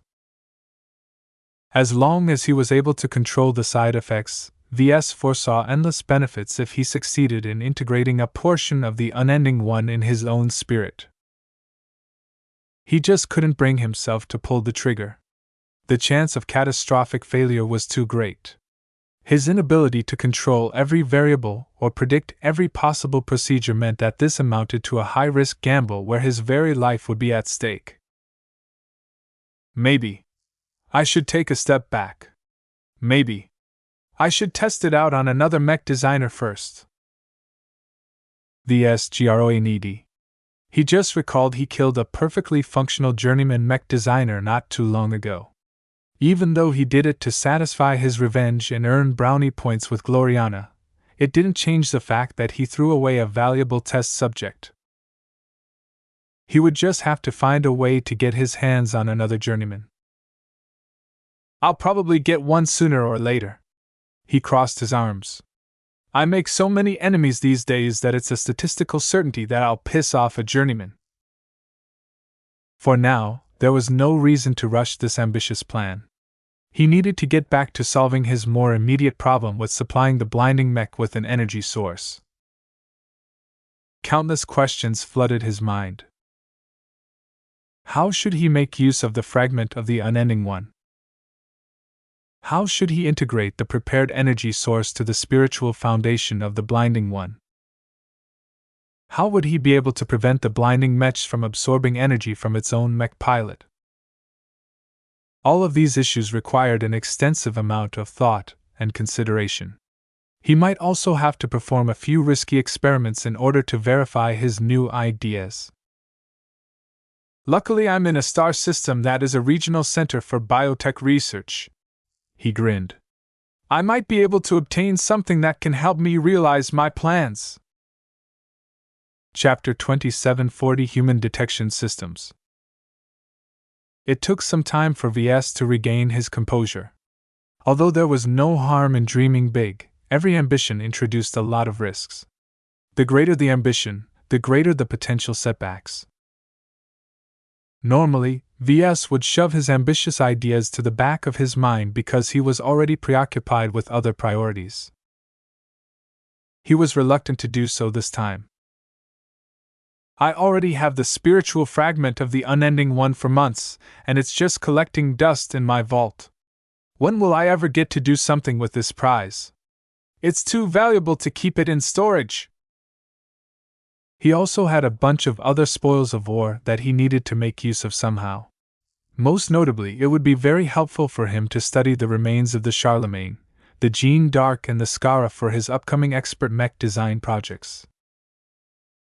He decided to think about it over the next few days and try and see if he could spare some time on experimenting with the powers of the unending one. Ves currently had to juggle between several major priorities.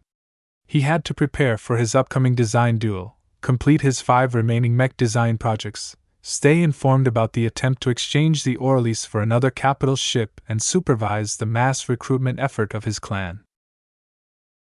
He actually had a lot of other concerns and duties, but he couldn't possibly address them all. He needed to find a way to delegate these matters to people he trusted. He was already doing that, but there were some issues that he was too concerned about to leave in the hands of others. They're generally split in 2 different categories: mech design related and clan governance related. The former could be solved by appointing a good enough mech designer to solve the mostly technical problems he regularly had to deal with. His concern was that none of his assistants were good enough. Even if they were, without his kind of specialty, they were helpless in the face of spiritual-related issues. I see now why masters are fond of raising direct disciples. They're the best form of assistance that you can get, Ves muttered. Right now, none of the mech designers who answered to him were heirs to his design philosophy. He guided and instructed the likes of Kedis and Michael in a way that allowed them to find their own way in mech design. While that made him feel good, he was not doing himself any favors. It's not yet time to pass on the essentials of my design philosophy, he whispered to himself. This solution had to be set aside for later. Crazy ideas like mine, for example, Ves joked. Meow. Lucky nodded his head in agreement. You naughty cat! Ves leaned forward and grabbed Lucky from his desk. Meow? Don't think I haven't forgotten about your lack of production. You've been spending a lot of time on the Oralise with Calabast, haven't you? Did she feed you with the abundant amount of material reserves and scrap when you were working over there? How come you haven't produced a single gem? Meow! Ves was losing patience with Lucky.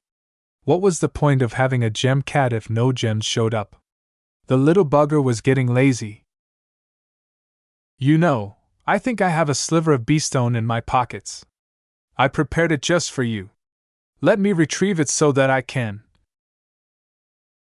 Meow! Ves suddenly paused. What? Are you sure? Meow, meow, meow! Lucky urgently yowled as his tail whipped about in excitement. You better not be lying to me, buddy. Meow! After a bit of hesitation, Ves decided to give his pet the benefit of the doubt. He let go and allowed Lucky to fly a few meters away. I'll give you another month. You're lucky that I'm too preoccupied with other priorities to bother about your lack of production. You better give me something good after I'm done with my mech duel and my remaining projects. I don't think there will be any further distractions preventing me from meddling with your digestion system. Meow meow! While he was running low on usable gems, Ves did not mind waiting for another month if Lucky lived up to his promises. One good gem was worth 10 middling gems in his opinion. Overall, the longer it took, the stronger the output. Of course, whether those gems were actually useful did not entirely depend on strength. In some cases, Lucky produced some gems with very weird effects.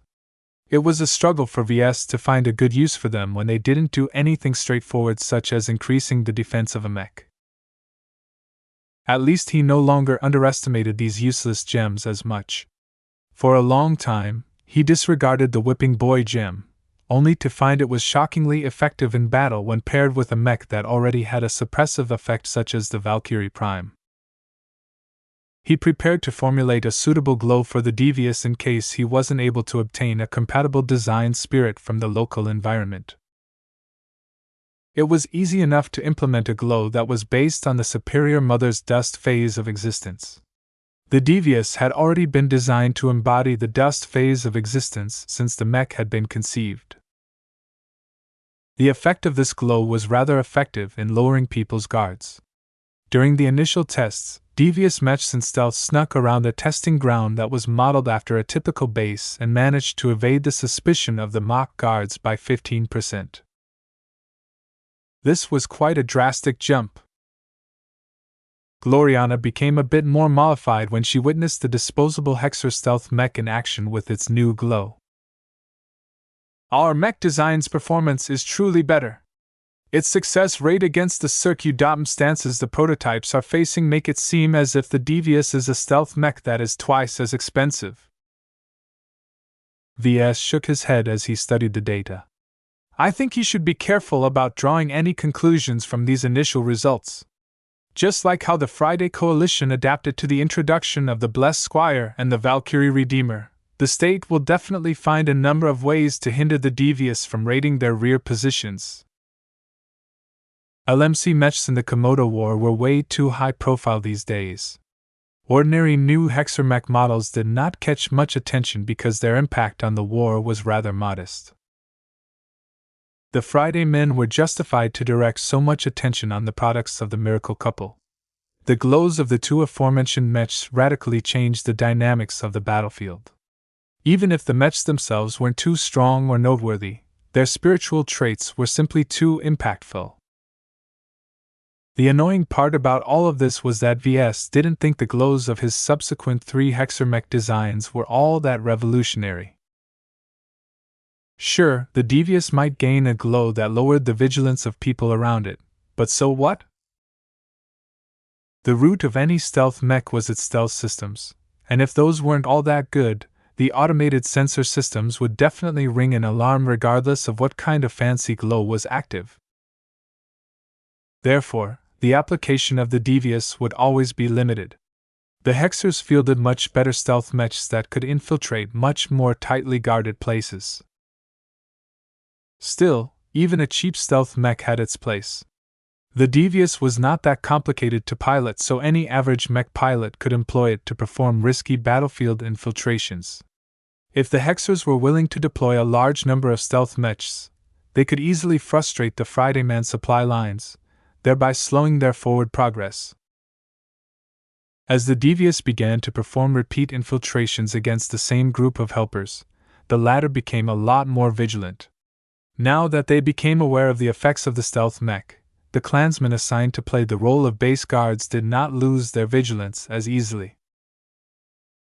Still, even if they knew that the Devious was definitely attempting to sneak up to them at some point, they still lost their alertness when the stealth mech came close enough. It's too difficult to remain alert when the glow doesn't announce itself. Ves noted the key issue. The Devious is too good at lowering vigilance without giving itself away. The Devious finally began to show its faults when an expert candidate and an expert pilot started to play the role as guards. During one testing session, Ves directed his eyes to the CO-seek pit feed of one of the guard mechs. From what Ves had experienced, light mech specialists generally came in 2 varieties.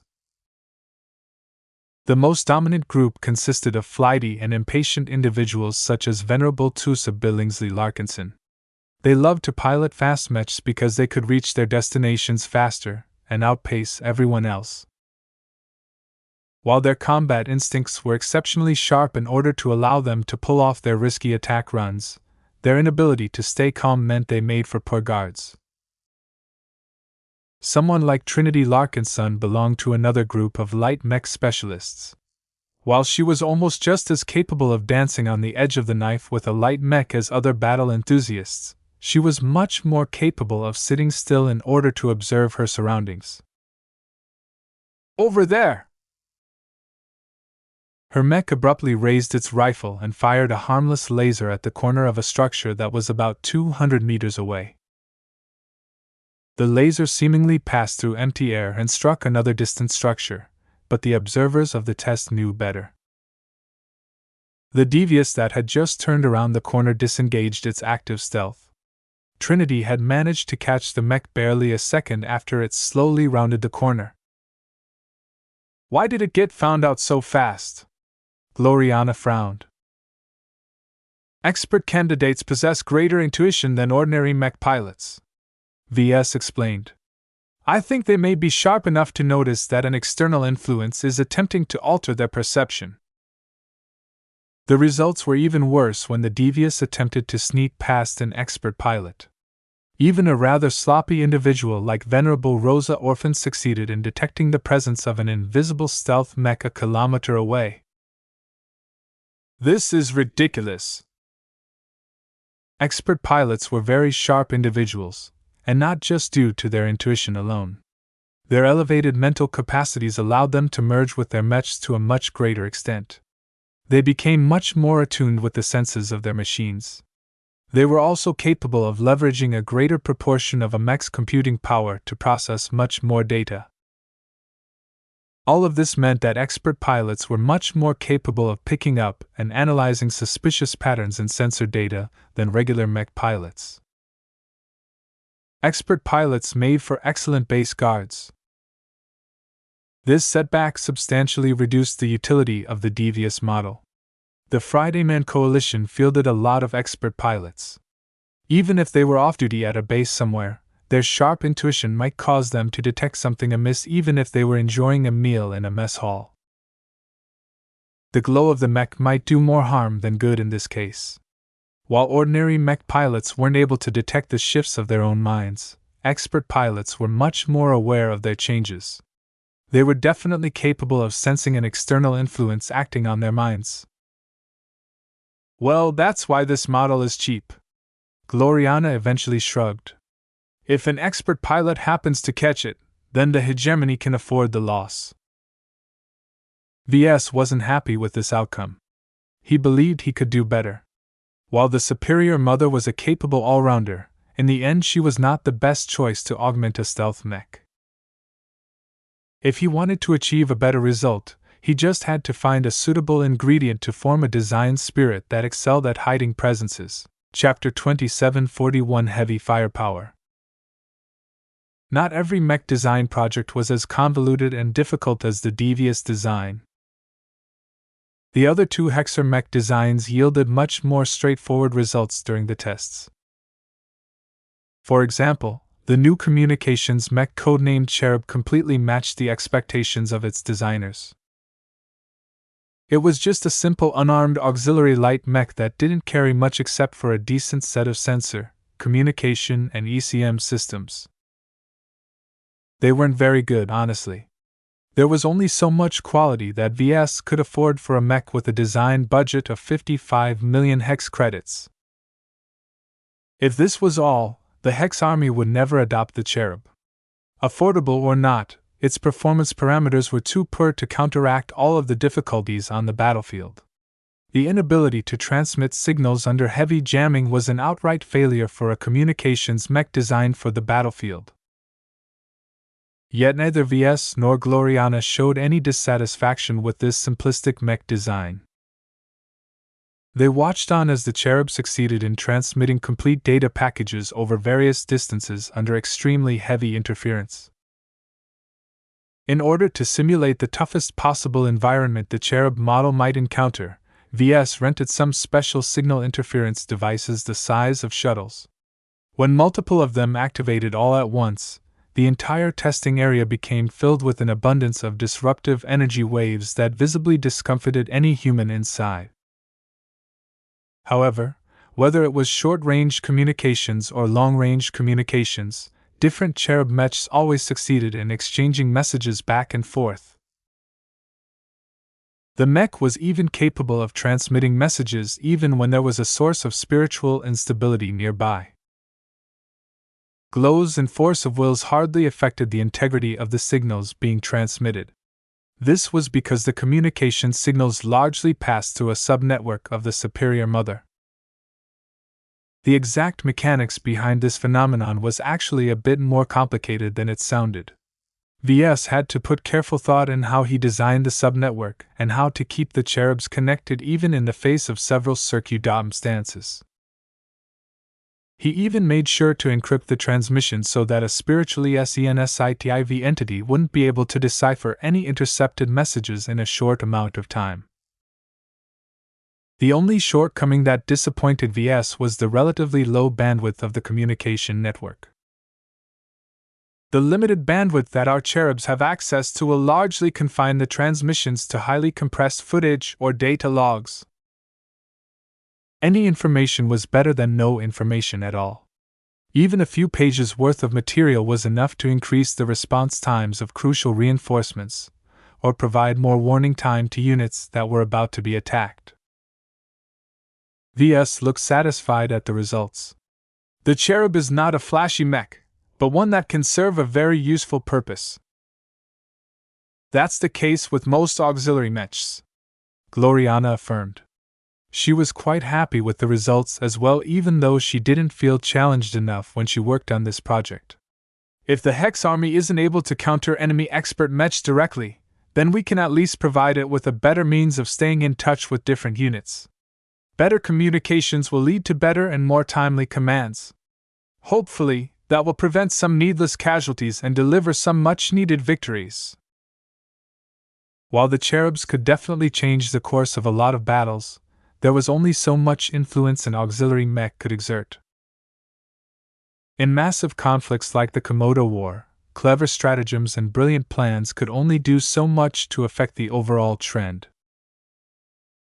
Most large-scale clashes turned into grueling battles of attrition where the side with the tougher mechs, biggest guns and more skilled mech pilots gained the upper hand. As auxiliary mechs, the blinding mech, cherub and devious weren't capable of achieving an instant, substantial impact. There was one mech that might be different, though.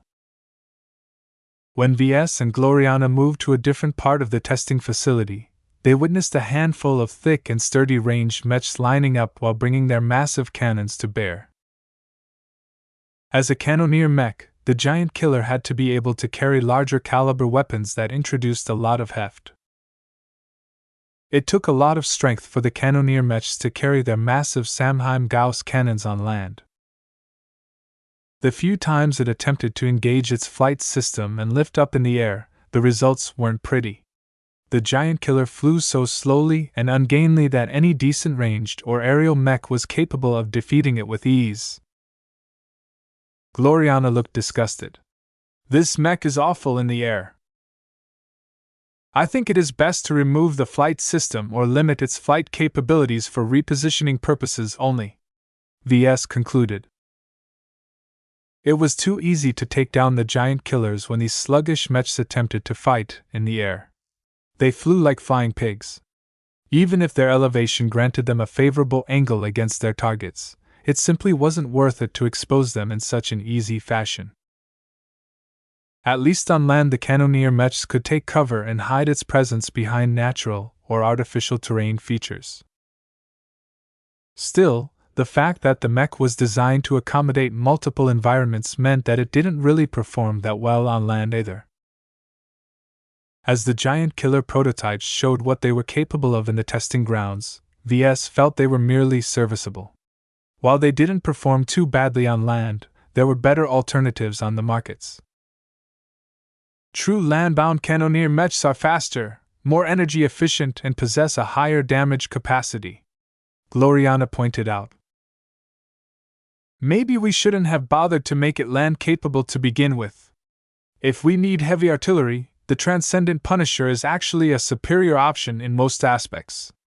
It has 6 legs, which actually affords a lot of stability and decent locomotion to this heavy mech.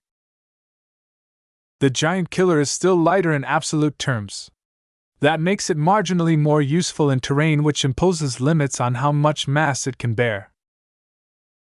There's also another advantage to the giant killer. Its codename isn't called like this for nothing. While the giant killer only possesses a single primary armament as opposed to the 4 big guns on the Transcendent Punisher, the cannoneer mech excelled at punching through tough targets. The firing tests were V's favorite moments. Each time a giant killer aimed its formidable and expensive cannon at a target, his anticipation steadily increased. Boom!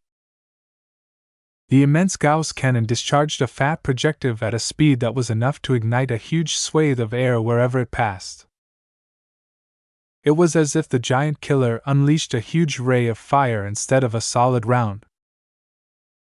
The specialized sarin round that cost more than other kinds of Gauss rounds almost instantly reached the other end of the firing range where a prototype Bright Warrior version B had been parked.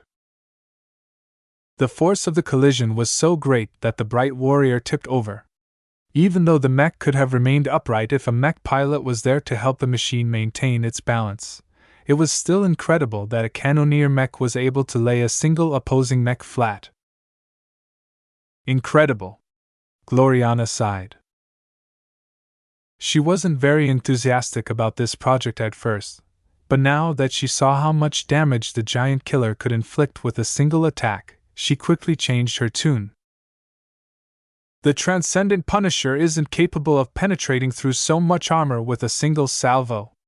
If we had this mech back during the Battle of Reckoning, we would have been able to wear down the enemy expert mechs faster. This mech was exactly what the Larkinson clan needed to face the threats of the future. While its massive cannon was overkill against ordinary rabble, Ves was never worried about fighting Space SCU.M in the first place. His true opponents were states like the Friday Coalition and other powers who were capable of fielding expert mechs. Yet what made the giant killers truly special was not a big gun. The Samheims were indeed formidable, but that was to be expected for a mech that cost 800 million hex credits to build. While this was way more expensive than any cannoneer mech sold in the mech market, it was not that special once its considerable cost was taken into account. What really caused the mech to stand out was that it was completely tailored to the penitent sisters. Ves actually didn't dare to test the strongest and most potent function of the giant killer. He was afraid that the results might leak out and expose a new trump card that he did not want his enemies to find out. Why aren't you proceeding, Ves? I'm afraid of tearing a hole through the terrain. Even though this site is highly confidential, some moves simply can't be kept under wraps.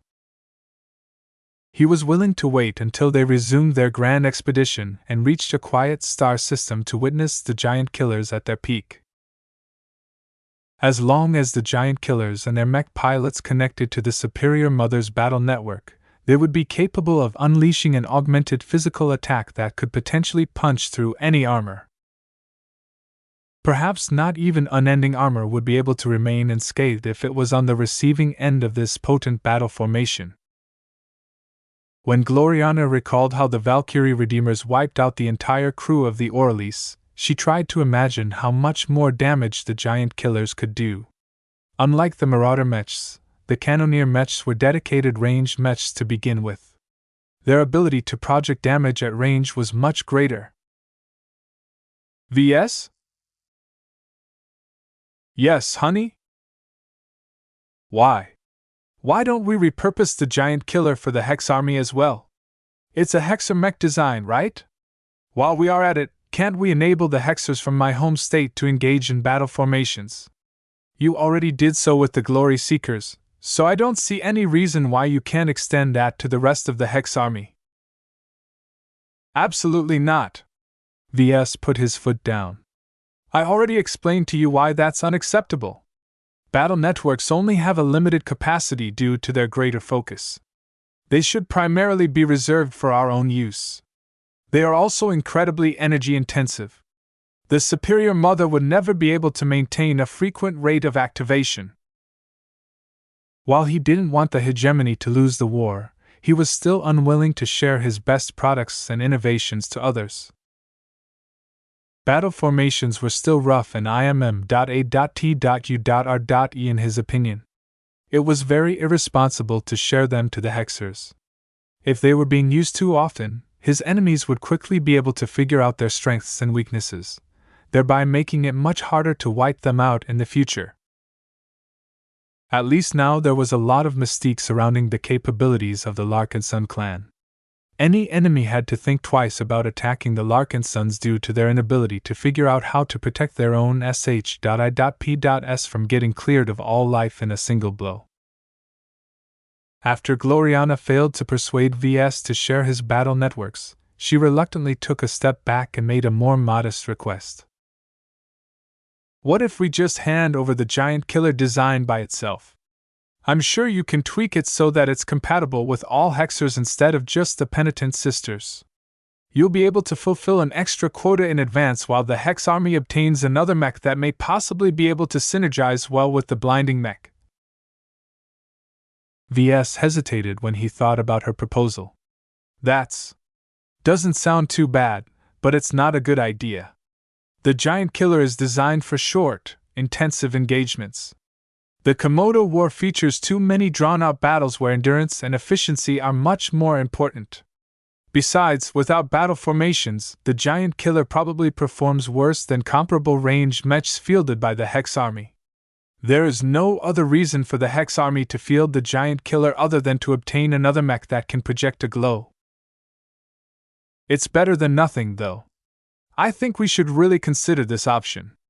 We should at least show some details to the Hex army so that their leaders can decide whether they need our work. Chapter 2742 vs. The Principled Me Chapter Designer. Ves generally disliked repurposing his work. The giant killer was originally designed to serve as the exclusive ranged mech of the penitent sisters. When Ves poured months' worth of work into the design, he never thought about sharing it to other Hexer groups. Neither the Hex Army nor the Glory Seekers were meant to harness this new model. Did he think about it? Yes. Why shouldn't he? The penitent sisters may have joined the Larkinson clan, but they still clung to enough Hexer traditions to remind everyone of their origins. Theoretically, it was doable for Ves to develop a variant that possessed a character that was more compatible with normal Hexers. Was Ves willing to do it? Not necessarily. Aside from all of the other reasons he mentioned, he also had an additional objection. I think it is rather disrespectful to discuss such a profound change without listening to the input of Juliet Stamaros. Gloriana scowled. We don't need to ask for her opinion. While I admit that she has worked hard on this mech design, it belongs to the Larkinson clan, not the penitent sisters alone. We possess every right to decide whether to limit its use to our clansmen, or any others we may wish to share our work with. In my eyes, the giant killer can serve as a fine Hexer mech with a couple of adjustments. Her disrespect towards Juliet caused Ves to feel a bit disappointed. He thought that months of quiet cooperation had increased her regard towards the third journeyman working for the design department, but it appeared he was too optimistic. I'm not arguing with you any further. He spoke with a tone of finality. Your arguments aren't enough to convince me that it is in our best interests to make the giant killer more widely available. We already have a bunch of other Hexer mechs to provide glows to the Hex Army. The giant killer doesn't bring anything else that is unique to the table. In fact, it probably performs worse in various aspects. Its weapon system is not a proprietary Hexer design. We licensed it. There are also a bunch of other compatibility issues that prevent the giant killer from fitting into the command and control systems of the Hex Army. The giant killer did not follow the Hex Army's rules when it came to mech designs. It employed different standards, was not compatible with standard spare parts, and employed a unique type of ammunition that had to be licensed separately, and was not meant for military use. In other words, the giant killer was comparable to a commercial mech design. While it was a very expensive and powerful design, it was nonetheless meant to function outside of the Larkinson clan. Gloriana still couldn't understand why Ves rejected her perfectly reasonable suggestion. Didn't you want to complete the quota of 8 mech designs as fast as possible? I do, but I don't want to do a sloppy job. The giant killer won't work out as well as our other Hexer mechs, Gloriana. It will fall flat if it isn't paired with an accompanying battle network. I don't want our reputation to be besmirched because we delivered a product that doesn't fit the circumstances. It's also a matter of principle. Principle? She looked confused. That's not something I hear from you every day. Well, I have them. He insisted. As a service provider, it is unethical to fulfill a job by hastily repurposing an existing work to fit the minimum requirements. We promise to design Hexer mechs that fully conform to the needs and circumstances of the Hexer state. I'm not going to break my professional rules over a mech design that won't be able to make a difference anyway. I can't believe you, Ves. You're overestimating the impact the giant killer will have on the Hex Army. Just forget about it. If you want to design a dedicated ranged mech for your former state, then we'll tackle this another time. The two split up on bad terms. Gloriana couldn't handle his rejection. She didn't seem to listen to his arguments, or did not take them seriously. Ves wasn't too worried about her. They had arguments like this multiple times since they got together. Ves eventually learned that his logic would eventually drill through her thick skull. Without any valid counterarguments, she would definitely come around to his line of thinking. He supervised the remaining tests of the giant killer prototypes alone. The penitent sisters all reacted with enthusiasm with their exclusive mechs. It's not a rifleman mech, but it can hit harder than any other mech in the fleet. Our ranged mech specialists can finally stop feeling jealous of the sisters who get to pilot the Valkyrie Redeemer. It is a pity that we cannot call on the superior mother's blessing. Overall, the giant killer significantly boosted the appreciation the penitent sisters held towards Ves and the clan. Allowing them to own the mech made them feel special and assured them that they would play a key role in the armed forces of the Larkinson clan for the times to come.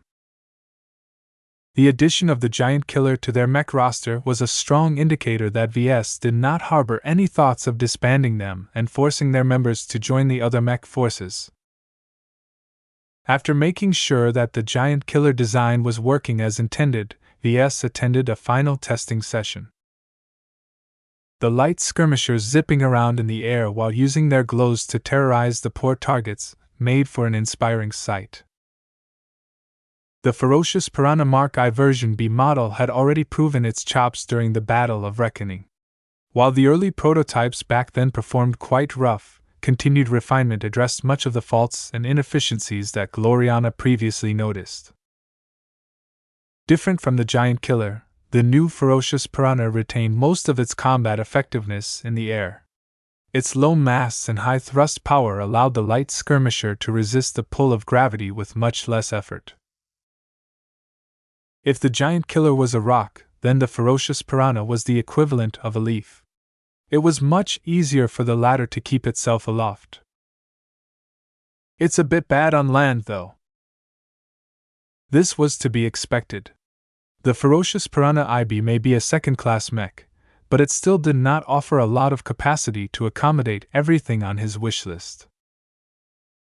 Early on in the design project, Ves and Juliet agreed to focus primarily on its flight capabilities. It simply wasn't worth it to invest too much in its locomotion on land. The legs and mech engine of the ferocious Piranha were comparatively weak. They were strong enough to allow the ferocious Piranha to maintain a modest jog, but that was mostly to facilitate movement on *I.P.S and bases. It was too dangerous to allow mechs to fly in confined spaces. This meant that while it was possible for the mech to fight on land, it was not recommended to do so. It ran slower than dedicated land-bound light skirmishers and was comparatively weaker in other aspects, as well, since it wasted a lot of capacity on its flight system. If the mech can't fly, it's not in its element, Ves concluded. If he wanted to field a better light skirmisher, then he should design a dedicated land-bound mech like the Crystal Lord line. He could also invest some time in developing a variant of the ferocious Piranha IB that removed its flight option. Under these circumstances, it was no problem for the ferocious Piranha to keep itself aloft for a decent amount of time. However, it would have a serious problem in trying to do the same on a heavy-gravity planet. The ferocious Piranha wouldn't even be able to lift off if the force pulling it downwards was well over 5g. Ves snorted. The performance of my light skirmishers is the least of my problems if I'm on a heavy-gravity planet. Every other mech fielded by his clan would get into serious trouble as well. As Ves had already observed most of what the ferocious Piranha was capable of during the Battle of Reckoning, the test results held no suspense. The only new information he gained was specifically related to the light mech's performance in aerial situations. He did not need to pay any more visits to the testing facility. After personally witnessing the performance of all 5 nearly complete models, he did not spot anything egregious enough for him to go back to the drawing board. The only problems that remain is solving the problems related to the blinding mech and the devious. Both Hexer mech designs performed below expectations due to their inadequate spiritual configurations. Ves couldn't solve their problems by utilizing his existing spiritual resources or techniques. He had to act more proactively and create new spiritual products that could meet a need that he hadn't addressed before. After spending some time in the markets of Violene, the Sword Maidens purchased all of the goods and supplies they thought they would need for their upcoming trip to the Heaven's Word Association. Oh, Lucky! I'll miss you too, cutie!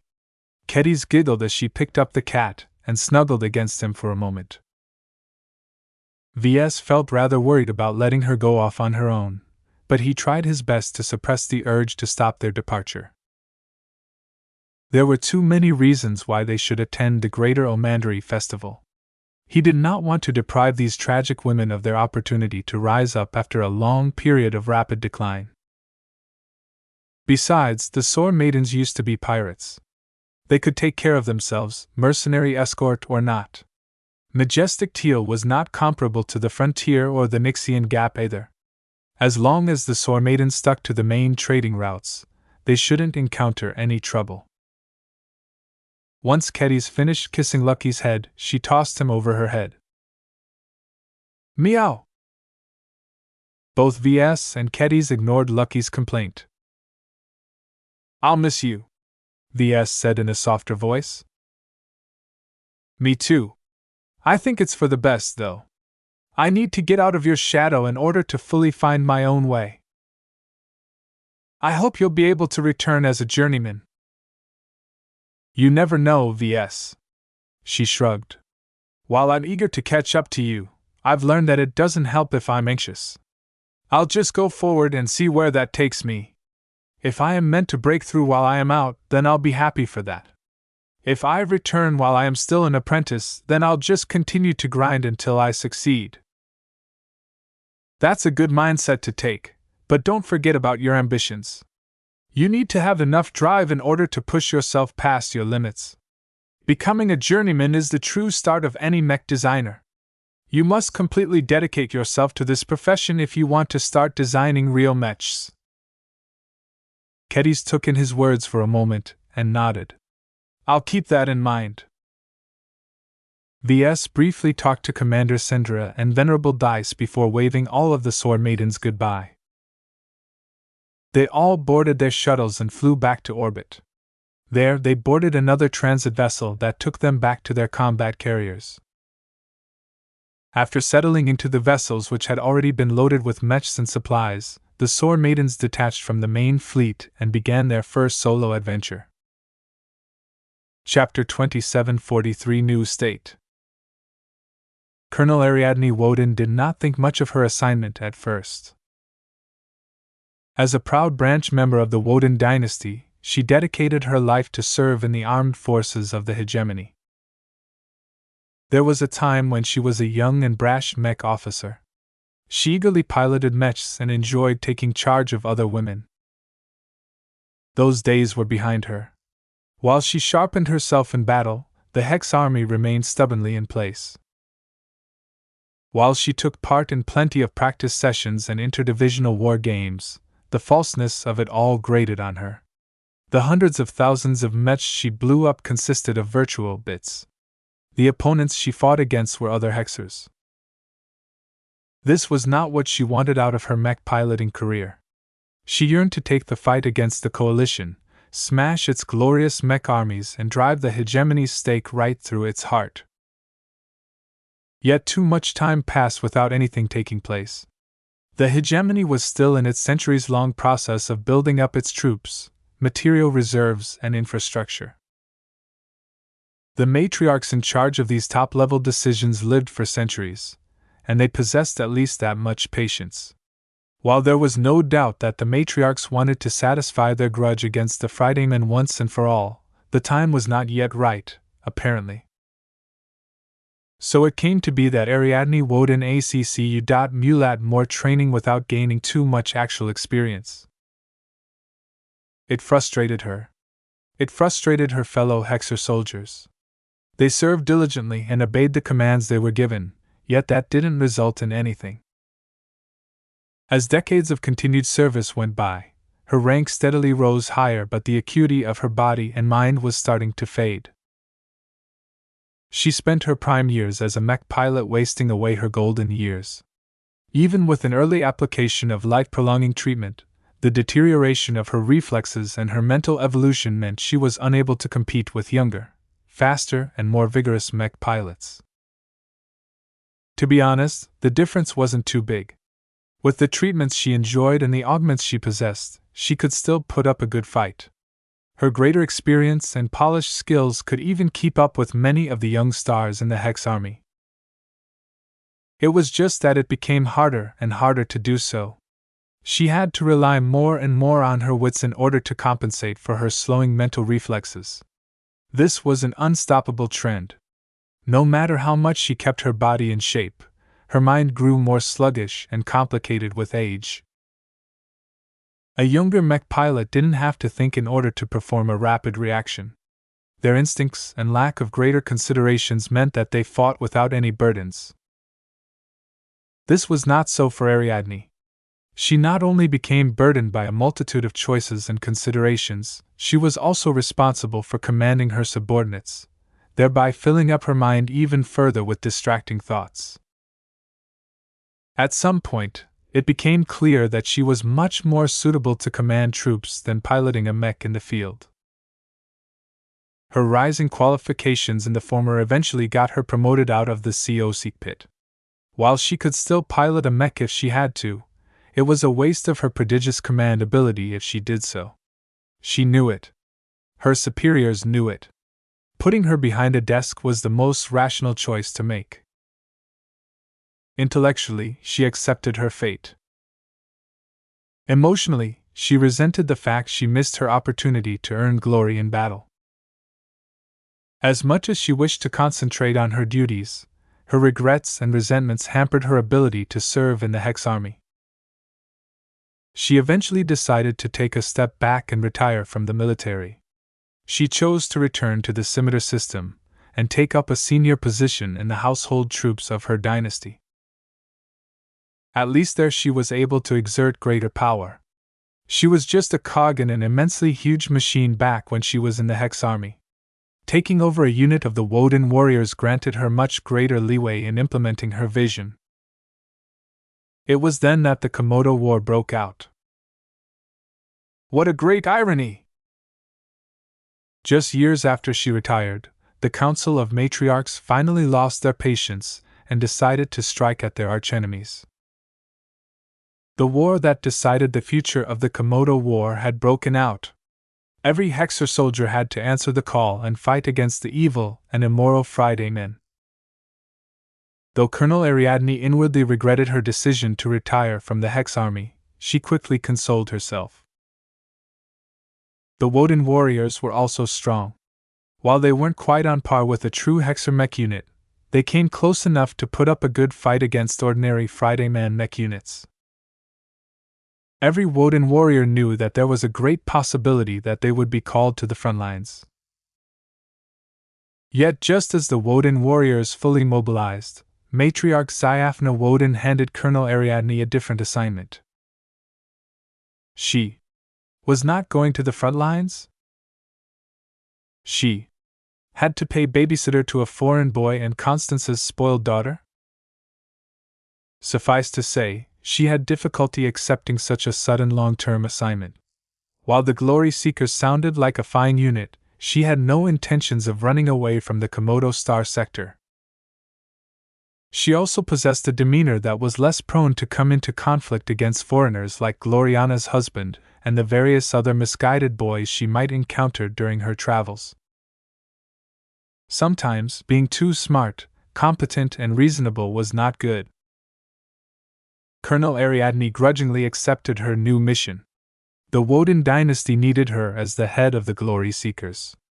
She was the best choice to ensure the Glory Seekers remained pure Hexer even when they were surrounded by fools who believed in the false notion of gender equality. As she took charge of the Glory Seekers, she did her best to hold on to her professionalism. At the start, she only saw her mission as a necessary task. It wasn't until she started to stay in the company of the Larkinson clan that she realized why the Wodens held it in high regard. The Battle of Reckoning was enough to show her that Ves Larkinson had the potential to revolutionize the way the Hex army fought. She witnessed sights that she never dared to dream about. She glimpsed the amazing potential of LMC Mechs and wished that the boy who was responsible for designing them would stay loyal to the Woden dynasty and the Hexadric hegemony. Additionally, the Komodo War wasn't going well for the Hexers these days. While the war was far from over, the possibility that the hegemony might no longer exist became more and more probable. "We may be asked to carry the torch of Hexer civilization," she spoke. "I hope it doesn't come to that, but we need to be ready for every possibility," another older Hexer woman said. In a grand stateroom aboard the Indigo Tremor, two high-ranking Hexers sat together. Colonel Ariadne Woden invited Grand Captain Daria Maria Vrakin to discuss some light and heavy matters. The current topic at hand was definitely a heavy one. No Hexer dared to speak lightly of the potential outcomes of the Komodo War. "I fear what will remain of our people if the Friday men overrun our territories. Even if many Hexers fled in time, they will become scattered wanderers who will constantly be hounded by the Friday men and their allies." "I share your concerns, Colonel. The Friday men will never allow us to make a comeback. We won't be able to settle anywhere within the Yana star CLU.S.Ter. I doubt our defeated people will be able to recover quietly in the neighboring star CLU.S.Ters as well." Both Hexers grimaced. Their unique and righteous culture was not well received by others. The Hexers might become persecuted by the entire galaxy once they lost the foundation of their strength. "This is what our contingency plan is for," Captain Vrakin softly sighed. "The Red Ocean is large and open enough for your glory seekers to found a new colony if there is any desire to do so. Our people and culture will not die out if you succeed in lighting our torch in the dwarf galaxy." "What is the point? I mean no disrespect, but we are too small and inadequate to shoulder the burden of reviving an entire state." Daria Maria grinned. "You aren't the only ones to carry on this mission. I have recently been in contact with my superiors in the Vrakin matriarchal dynasty. The hegemony is preparing to dispatch more fleets to the Red Ocean. Whether they will be able to make it or not is still a question, but at least some will succeed in getting through." Colonel Ariadne quickly realized the implications. It was one thing to send a few scattered and voluntary expeditions to the Red Ocean. It was another thing for the government to put their full backing in this initiative. "Have the matriarchs stopped vacillating?" "I wouldn't say that, Colonel. They have merely become willing to invest more resources in opening up an escape route for our people. It's just that now we have a greater plan in the works. No matter which fleets eventually make it to the Red Ocean, they cannot be allowed to wander in this dangerous region of space by themselves.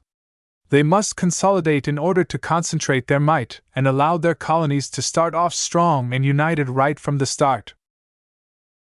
And we are part of this collective endeavor as well?" "Of course." Captain Vrakin nodded. "We Hexers have remained united in the Komodo star sector, and we must keep pooling our strength in the Red Ocean. You have read the stories. There are too many dangers there. No colony or pioneer is safe." "Shouldn't we spread out then? The dangers may wipe out any Hexer colony fleet, but there will always be backups." "No." Daria Maria firmly shook her head. "That's not the right approach according to the Council of Matriarchs. Even if a single colony survives and thrives, their low starting base will hamper their growth and limit their development. There are many pioneers who are bigger and more powerful than us in the Red Ocean. Their colonies and prospective states will rise up faster and swallow our development state before any of us have a chance to found our own state. Only by uniting every single Hexer expeditionary fleet will we be able to found a second Hexer state in the new galaxy." There was something about Captain Vrakin's explanation that caused Colonel Ariadne to develop some ideas. Her eyes slowly widened. "Wait a minute. Are you saying—" The Grand Captain nodded. "It is indeed as you think. If your glory seekers contribute significantly to the establishment of a new Hexer state, your Woden dynasty may be able to become one of its matriarchal dynasties. The old order in the Komodo star sector no longer applies over there. While I'm sure that us Vrakins and other matriarchal dynasties will try and hold on to power, not all of us might be able to get our colony fleets through the Beyonder Gate. There will definitely be space for upstarts such as the Woden dynasty to get a seat at the new Council of Matriarchs. The only requirement is that you must succeed. Colonel Ariadne Woden was left breathless for a moment. Ambition swelled inside of her as she thought of what she might be able to accomplish on behalf of her dynasty. The Glory Seekers might be able to make history. Chapter 2744 Prescott Museum. Violine was called the City of Trees. While it was not the only city in the LRA to feature massive tree-like structures, it was definitely one of the largest in the region. The combination of growth buildings and organic vehicles gave every visitor the illusion that Violine was some kind of alien forest. A sparse forest with very huge trees, but a forest nonetheless. The leaves hanging over everyone's heads provided an adequate amount of shade without blocking too much light. Many organic caretakers in the form of beetles, butterflies, and other colorful insects tended to the growths. They meticulously followed their bioprogramming by removing litter, inspecting the health of any trunks and branches, and perhaps keeping an eye on any humans who wished to perform any mischief. The result was a pleasant, clean environment that completely lacked the artificial atmosphere of conventional cities. As the armored shuttle bearing Ves and Gloriana slowly flew along an air corridor reserved for VIPs, Ves continued to admire the view. "This is a very different place from Bentheim, that's for sure," he muttered. "That's natural," Gloriana responded as she scratched Clixie's ears. "The lifers reject any aesthetics that look cold and artificial. Some are more extreme than others. They even developed organic starch.I.P.S. These biosh.I.P.S were amazing sights. VS would have loved to see one of these majestic vessels up close, but there weren't many opportunities to do so amidst all of the restrictive rules. No one was allowed to mill around in orbit. Visitors either had to stay in the outer system or make their way to one of the planets. Not that he complained. There were plenty of novelties on the surface Prosperous Hill 6 that attracted his interest. He would have loved to walk on the streets, but that was irresponsible for someone of his stature. He could only view the streets of Violine from above, where a pair of aerial mechs from the Infinity Guards flanked his shuttle. In fact, they weren't the only ones to travel in this fashion. There were numerous other VIPs moving around the capital city while being escorted by a varying number of mechs. VS could judge the relative power, importance, and origin from studying the mechs on protection duty. The quantity of mechs denoted the relative power and importance of the passengers. The greatest number of mechs he had seen at the same time was when a squad of 12 avian biomechs surrounded a luxury passenger transport from every cardinal direction.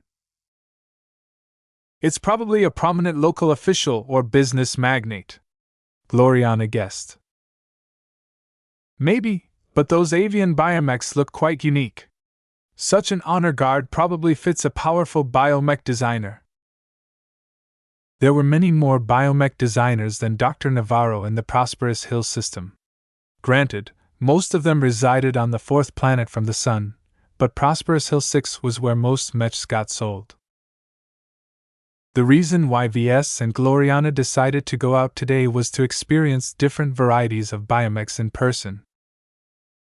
They just arrived at their first destination. Their shuttle along with their escorts landed in a secluded, guarded landing zone. VS and his group exited their vehicle and floated upwards until they reached a restricted entrance that led into some kind of huge horizontal tree hall. A uniformed attendant scanned their bodies and waved his arms in welcome. "Mr. and Mrs. Larkinson, we have been expecting you. Your tickets are in order. Please enter our great halls and enjoy our historic exhibitions. The Prescott Museum offers its visitors the most interesting and innovative biomechs that the Life Research Association has ever developed. Each of the biomechs on display are representative of fully realized models that have achieved great success in the mech market." VS tuned out the standard marketing spiel and simply flew forward until he entered the first great hall. As a museum that exhibited a large number of biomechs, its structures were huge.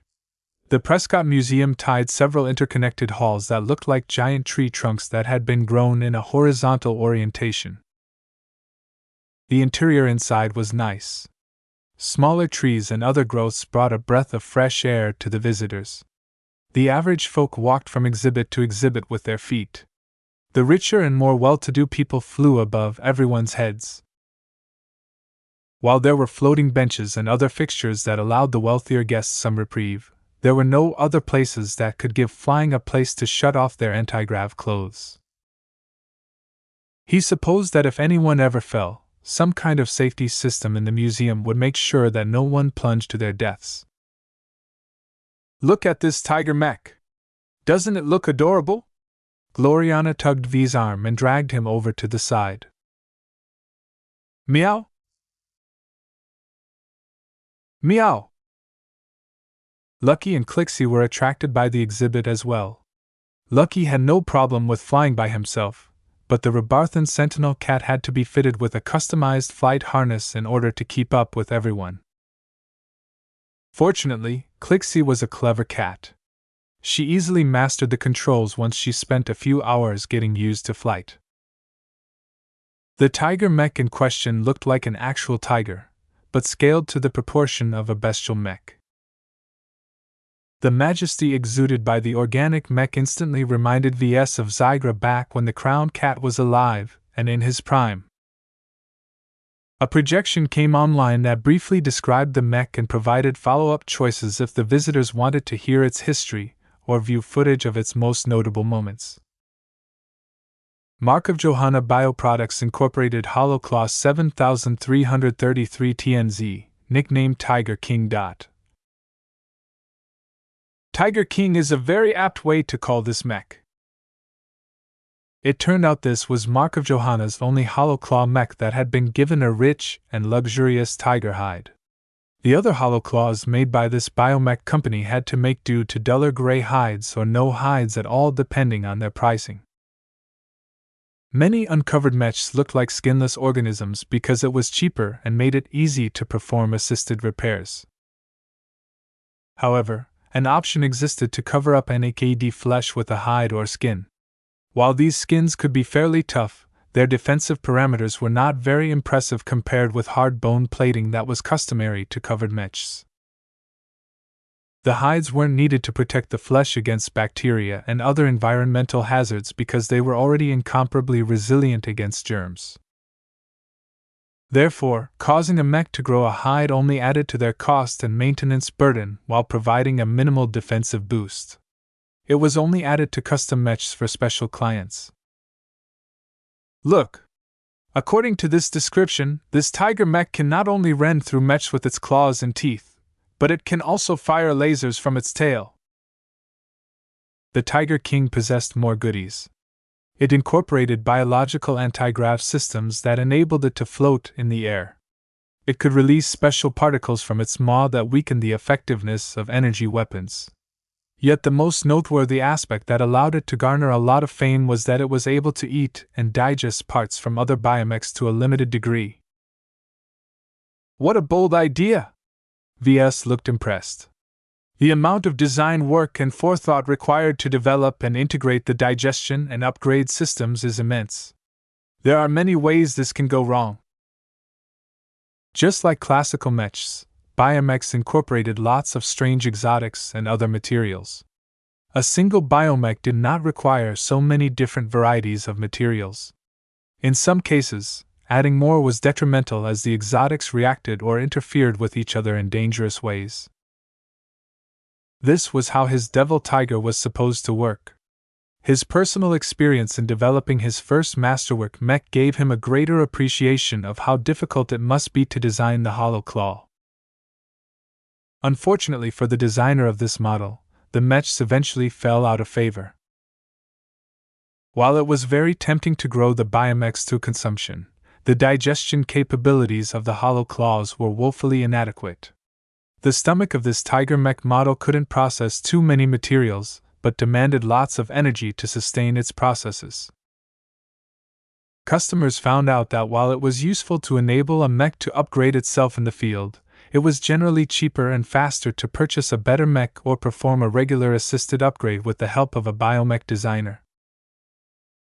The Tiger King happened to be the strongest of the hollow claws. Its owner and pilot stuck to it for over 2 decades. It even went through several rounds of customizations to tailor its performance even further. Why is it stuck in a museum then? Ves wondered. It says here that the original mech designer has died. Since he was a senior, that meant his design philosophy became unmoored. Ah. The fall of a mech designer mostly led to a reduction in effectiveness of any mech that he or she contributed to. The Tiger King could have continued to evolve to greater heights, but without the support of an active design philosophy, it could no longer keep up with comparable mechs on the battlefield. Is this still a functional mech? Ves curiously asked. Gloriana shook her head. No. It's too old for that. The mech was already starting to decline when its owner sold it to the Prescott Museum. It's been treated so that it is permanently in this shape. A shame. This is the closest example of a living mech that I have seen so far. The Tiger King possessed an old and subtle spiritual character. Ves could tell that the mech had gone through a lot over the years it was active. While the life it developed was not comparable to any of his living mechs, Ves still admired it for achieving so much progress without the help of his design philosophy. The bestial proved that living mechs were not exclusive to these products. As long as a mech existed long enough, it had the potential to develop as much life as one of his regular products. Still, it was unlikely for any mech to last so long. The Tiger King could have probably functioned for a couple more decades, but its decline would definitely hasten at that point. Every biomech possessed a finite lifespan. This was something that every biomech contended with. The fact that they could decline and die of old age was one of the biggest reasons why hardly any biomech designer bothered with adding continuous growth functions to their products. Despite their organic forms, biomechs were just as disposable as classical mechs. Once they became obsolete, their owners had no qualms of getting rid of them in order to make room for newer, younger, and more effective battle machines. If this mech was still functional, then I would have tried to see if I could gain it for myself. Huh! Why would you ever want this antique? I'm not sure. He shrugged. I just feel like I could do something. The Tiger King still possessed a seed of life. The ACCU.Mulad history did not go away even when it was transformed into a museum piece. In fact, Ves even felt he could strip this quality from the former mech if he wanted to. He never thought about doing so, though. It would be disrespectful to the mech, its deceased designer, and its past owner. I hope there are more interesting exhibits up ahead. Chapter 2745 of Aratomar. Ves and Gloriana calmly toured the other exhibited mechs in the first hall they entered. They encountered a variety of covered and uncovered mechs. Sometimes, the latter was covered in skin or hide, but there were also several who showed off their supple flesh that was kept slightly moist. The first time he saw these mechs up close, Ves felt as if he was watching a monster from a horror show. Pairing the size of a mech with a purely biological appearance made him feel as if he was standing in front of a vastly superior monster or alien. Such a terrible being only had to make one quick move to lift his body and shove him into its mouth. What are you thinking about, Ves? I just feel like these biomech designers could use some more marketing lessons. What gave them the bright idea to sell mechs that look like grotesque, skinless bodies? No matter whether they were bestial or humanoid, Ves felt a bit squeamish about getting close to any of them with their tightly bonded musculature on display. Sure, bioengineering aspect looked impressive, but most ordinary people would probably become terrified at the monstrous appearances of these fleshy machines. Normal mechs looked much more friendly up close.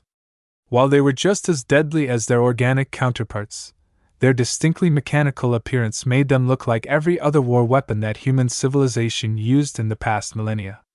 Every human was already accustomed to living alongside guns, armor, starch.I.P.S, and other dangerous mechanical constructions. That caused most people's reactions towards biomechs to elicit a distinct degree of disgust. Ves wasn't the only one who felt this way. Meow! Lucky couldn't stand the sight, and there were plenty of foreign visitors down on the ground who avoided standing around too long at any of these uncovered biomechs. The only people who were comfortable around uncovered mechs were lifers themselves. They had grown up in a society that celebrated every form of biomech.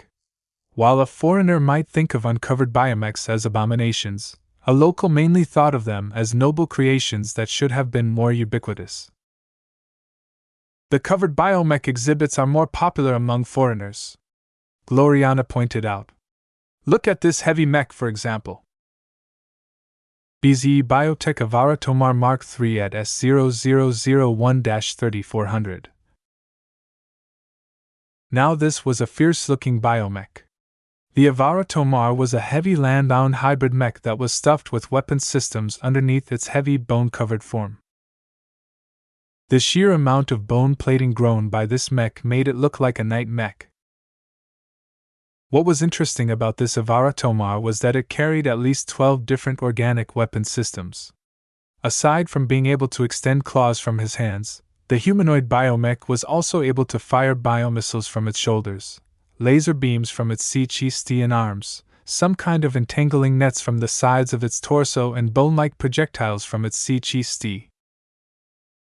Each of the weapon ports were ordinarily covered by heavy plates, but they could be moved aside at any time. Of course, all of this wasn't enough to earn the Avara Tomar a spot in Prescott Museum.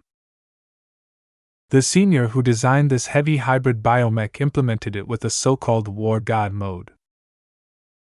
While it was not possible for the display copy to demonstrate this potent mode in reality, there were plenty of projections that showed how a single Avara Tomar turned around a losing battle. One recording showed an Avara Tomar surrounded by over 20 other biomechs. While the latter were all lighter and cheaper organic machines, the starring mech was still in a very bad position. Its heavy bone armor dented and fractured at an alarming rate as the opposing mechs wanted to take down this formidable hybrid mech as fast as possible. The mech pilot must be feeling a huge amount of stress as he desperately tried to prevent his opponents from penetrating deep into the vulnerable portions of his mech. While the Avara Tomar tried to counterattack as hard as possible, its various armaments only inflicted moderate damage to a couple of mechs. It was not powerful enough to fend off 20 opposing mechs. "If I'm going down, I'll make sure to drag you all down as well." At some point, its mech pilot activated the most powerful feature of the Avara Tomar. The mech stopped firing its weapons at the enemy mechs. Instead, it paused and let a couple of attacks hit its deteriorating form. After 3 seconds of preparation, the mech heated up to the point where the surrounding air grew hazy. "Kill!" The mech suddenly leaned over and began to thunder forward like a gorilla. The Avara Tomar somehow moved 3 times faster as its musculature exerted much more strength than before. An enemy biomech standing directly in its path had attempted to turn around and run away, but the Avara Tomar leapt and soared ahead until its forelimbs directly crunched onto the back of the running machine. When a heavy mech pressed its entire weight onto a medium mech, the latter almost never survived. "Your mechs are too thin." This was no different. The 2 mechs crashed onto the ground with a powerful thud. An ugly squelch sounded out as well as the enemy biomech was literally squashed into a bloody mess. Highly enriched blood splattered out of the poor organic machine as its torso was completely ruined by the weight of the burning Avara Tomar. This was just the start. The Avara Tomar raised its Chisti and began to fire numerous energy beams and flaming projectiles at a number of enemy biomechs. Burn! Burn! Burn! It got so bad for the enemy mechs that their pilots would rather eject prem.a.t.u.r.eli than risk getting killed by a slaughtering mech. Yet whenever the hard-shelled Seek pits launched out the backs of the biomechs, the Avara Tomar responded instantly. Don't think of escaping with your lives intact! Much of the mech's ranged armament still remained functional. It fired overloaded laser beams that rapidly burned and heated up the Seek pits until the mech pilots sheltering inside literally got cooked. If any of the Seek pits got hit by a flaming projectile, then they always broke open like eggs. The sheer force of the impact was already enough to kill the mech pilots before their bodies fell to the ground. Blood! I need more blood! Once the crazed hybrid mech was done with firing a volley, it galloped forward and caught up to one of the mechs it damaged. The wounded biomech looked exceptionally gruesome as its limbless form. The Avara Tomar finished it off by tearing into its Chisti before running off to intercept the other enemy mechs. As the massacre continued, the Avara Tomar slowly shed its overheated bone plating. It gradually turned into an uncovered mech but with a substantially weaker structure. While the enemy mechs tried to take advantage of the naked state of the Avara Tomar, the rampaging biomech gained an even greater burst of speed now that it had removed its bursum armor. The burning biomech rapidly accumulated more damage, yet it was still functional enough to continue its frantic chase. Its musculate visibly thinned and wilted as the seconds went by, but the power released from these reactions was incredible. By the time the Avara Tomar brutalized its eighth victim by pounding its Chisti until the mech pilot inside died by getting hit by a flaming fist, the former hybrid mech had lost over half of its body mass. With the decrease in musculature, it became easier for the surviving opponents to cripple the rampaging mech. The legs went away first. Yet even after the Avara Tomar lost its primary means of moving around, it still attempted to close in on another enemy mech by dragging its surviving frame forward with its arms. Those limbs went away next. Now left with just a torso and a head, what remained of the Avara Tomar was no longer able to put up a fight. The enemy mechs kept their distance but held their fire. Rather than smashing the spent biomech apart, they simply watched as the former hybrid mech continued to burn up at an increasingly rapid pace.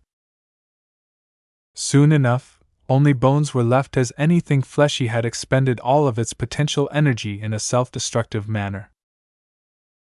Not even the Seek pit made it out intact. Its desperate, unhinged mech pilot had interfaced with the mech all the way, causing him to suffer the same burning sensation that ate up his machine. Ves bent his head in respect for the brave warrior. That was a noble last stand. The mech pilot of the Avara Tomar knew he was a goner, but still tried to contribute as much as possible before he died. Gloriana looked a lot more horrified than him, though she tried her best to put up a brave face. You won't see any classical mechs doing something like that anytime soon. It's nearly impossible to burn your own mech in exchange for greater power. There were ways to overload a mechanical mech, but the power burst was not comparable in might and duration. This kind of implementation could only be done to a biomech, which consisted of organic components that were packed with lots of potential energy throughout its entire frame. Maybe some biomechs do have some unique points that justify their existence, Ves opined. He quickly read the history of this mech design. While the Avara Tomars had proven to be very popular among a modest group of customers, it eventually went into disuse because buyers no longer wanted to obtain this machine. It was substantially more expensive than biomechs without anything like the War God mode. Another reason to avoid the mech was that its mech pilots tended to become too eager to activate this final solution. There were plenty of situations where the Avaratomars could have escaped a battle intact by stalling their opponents for a few minutes.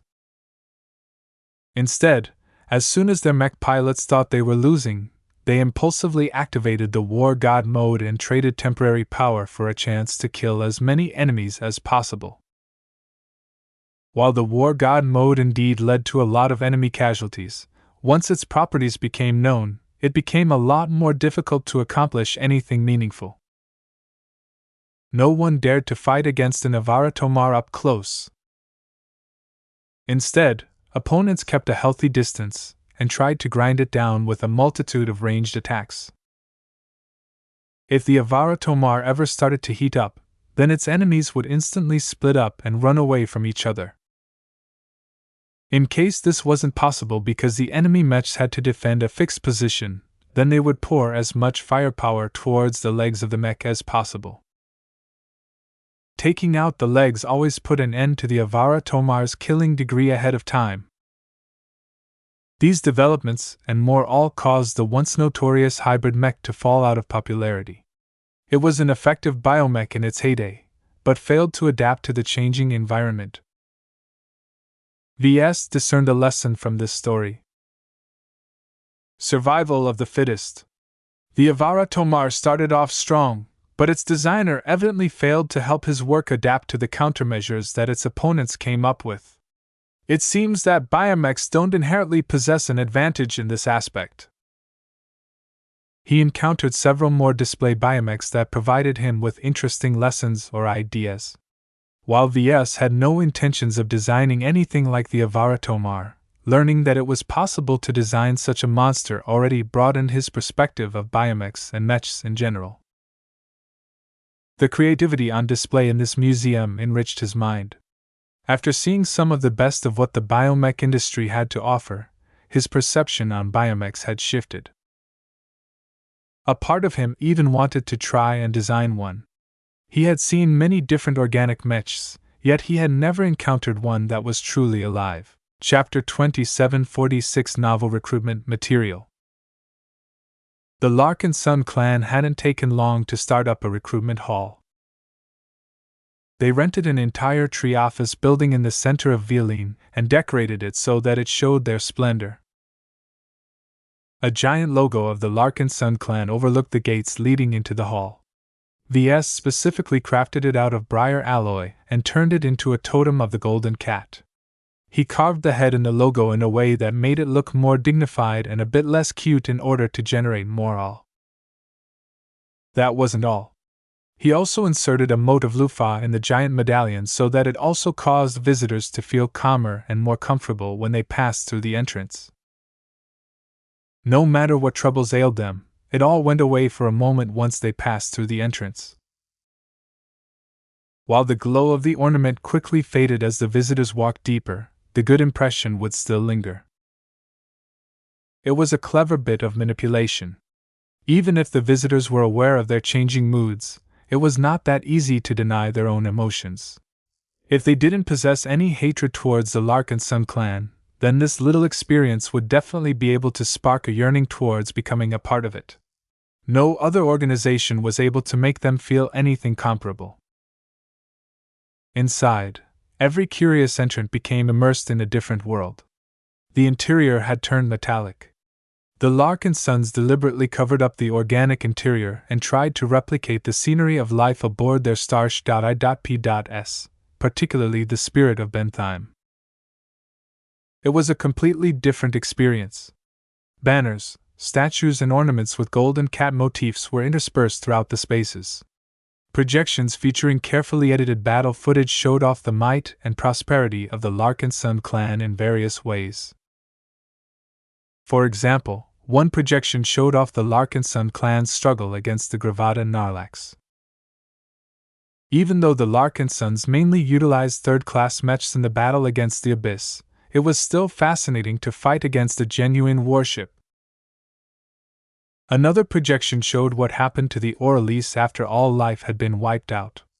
Even though the projection did not exhibit the energy attack that had swept over the Friday Man Mechs and fleet carrier, that only caused the viewers to imagine all sorts of horrors in their mind.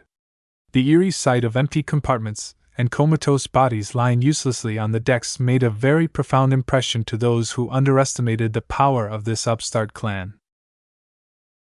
Of course, the recruiters didn't think that showing off the short but brilliant battle records of the clan was enough to win people over. The strongest advantage of the Larkinson clan had always been its abundant wealth. The recruitment hall already reflected some of that. Not only was it one of the most desirable structures in the heart of Villain, but the interior also featured numerous displays where people could admire scale models of current and upcoming Larkinson mechs.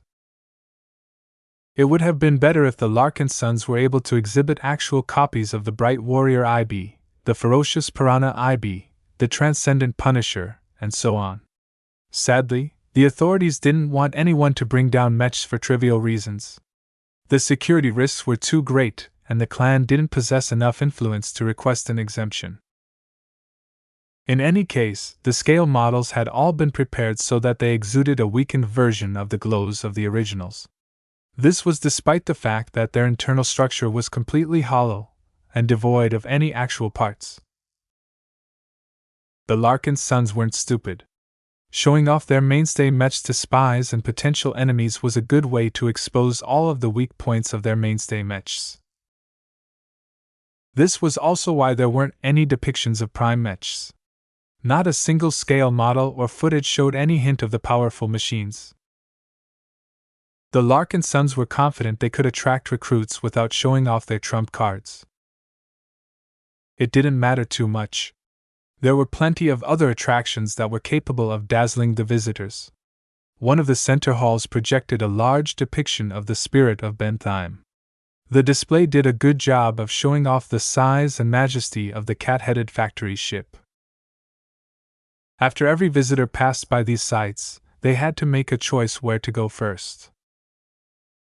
The organizational structure of the Larkinson clan had grown more complex since its humble beginnings.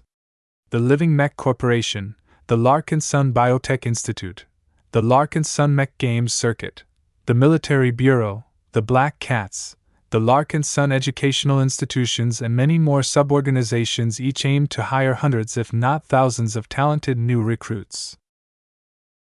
No matter if the visitor was a civilian or a soldier, mech pilot or norm, lifer or non-lifer, there was a place for anyone as long as they possessed useful skills.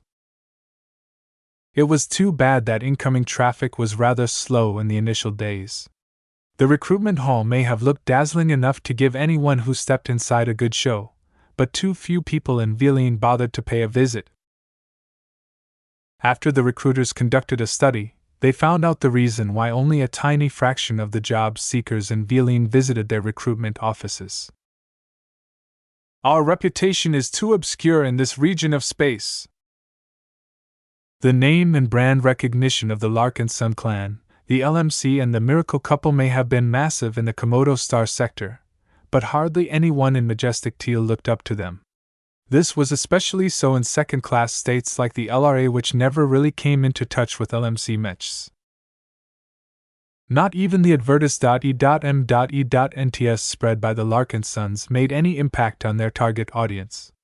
There were so many other companies vying for talented recruits that it was too difficult for a clan with no significant reputation in the region to stand out of the crowd.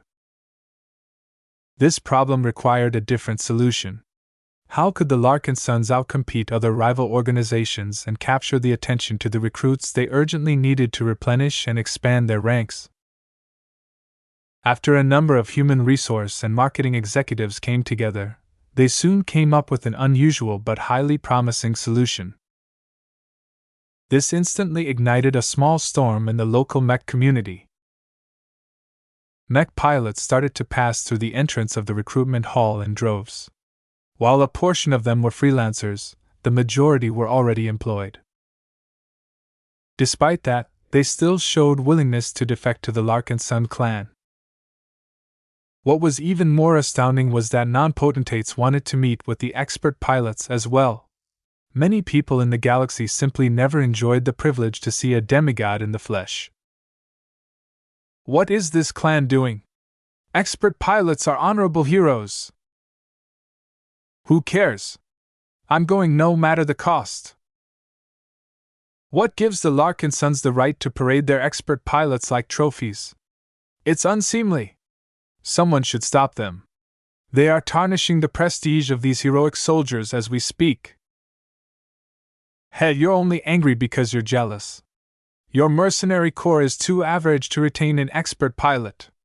I bet if you had one, you would be doing the same thing as the Larkinsons.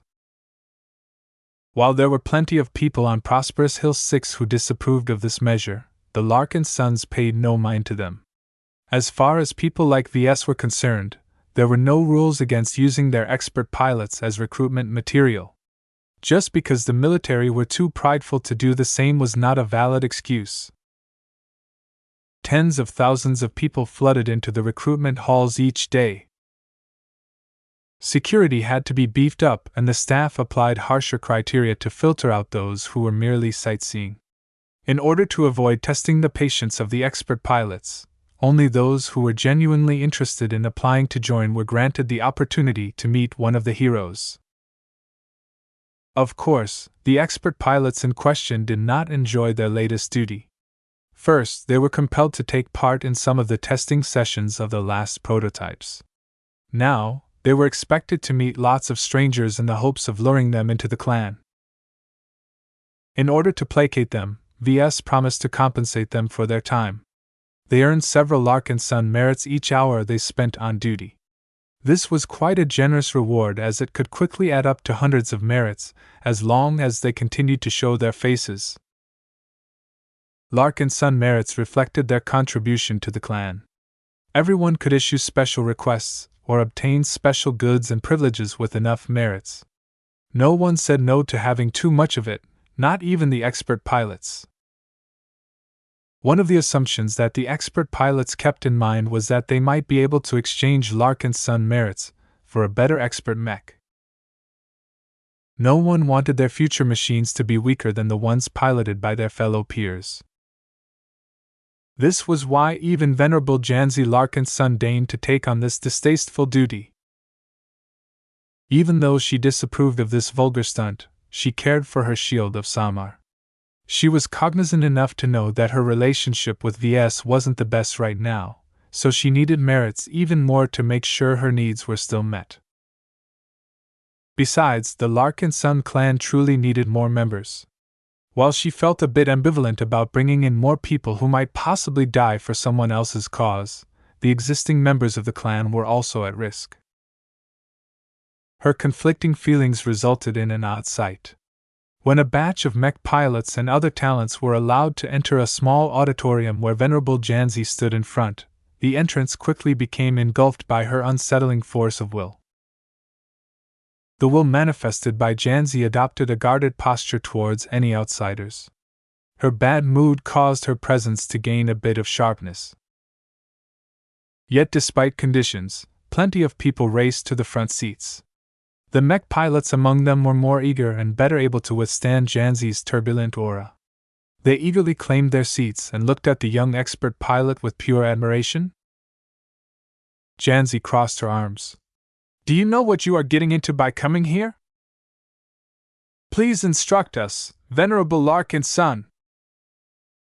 I'm warning you. Don't join our clan unless you are willing to gamble your lives away. You have at least 50% chance of dying if you fight on our patriarch's behalf. He is an ambitious and greedy leader who doesn't hesitate to spend his soldiers like currency. Even if I do my best to protect you all, the enemies we face are too great. We are already enemies of an entire second-rate state. In the future, we will doubtlessly provoke more terrible foes.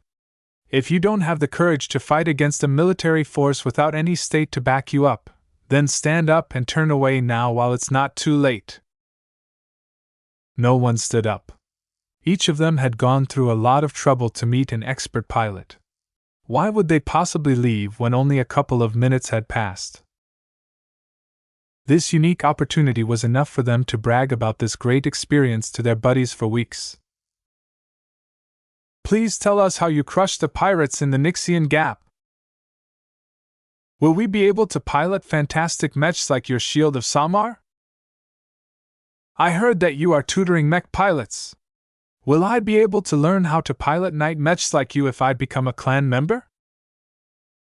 Venerable Janzi grew more and more irritated. The Larkinson clan's manipulation knew no bounds. These star-struck idiots were completely dazzled. Chapter 2747 Richard Archon. Every expert pilot went on a rotation to the recruitment offices. Their tolerance for entertaining strangers was only so much. It was not a lie to say they did their duty in a begrudging manner. Even Venerable Joshua found the job to be tedious. He would much rather spend his time on training his skills, piloting his Valkyrie Prime, and spend time among his fellow clansmen. However, he also happened to be the most popular and effective recruiting mascot out of the Larkinson mech pilots. His friendly demeanor and approachability quickly cemented him as the most ideal expert pilot to meet. This was why he found himself surrounded by mech pilots and other people. They asked all kinds of serious and not so serious questions. More personnel stepped into place in order to maintain order and prevent Joshua from getting mobbed. Still, the job was rewarding. He met plenty of skilled and talented mech pilots that the Larkinsons would love to have. If he could help win them over, then his clan would gain another elite mech pilot. You're so charming, a lifer mech pilot sighed. Would you like to go out on a date? Joshua did not look amused. I have a girlfriend, miss. Please do not mistake me as available. The eyes of several female mech pilots lit up as they clung to Joshua's every word. You're not married then? Great! We should hang out. I can give you a much greater time than anyone. Hey! I was here first. Get in line, you cow! PFF.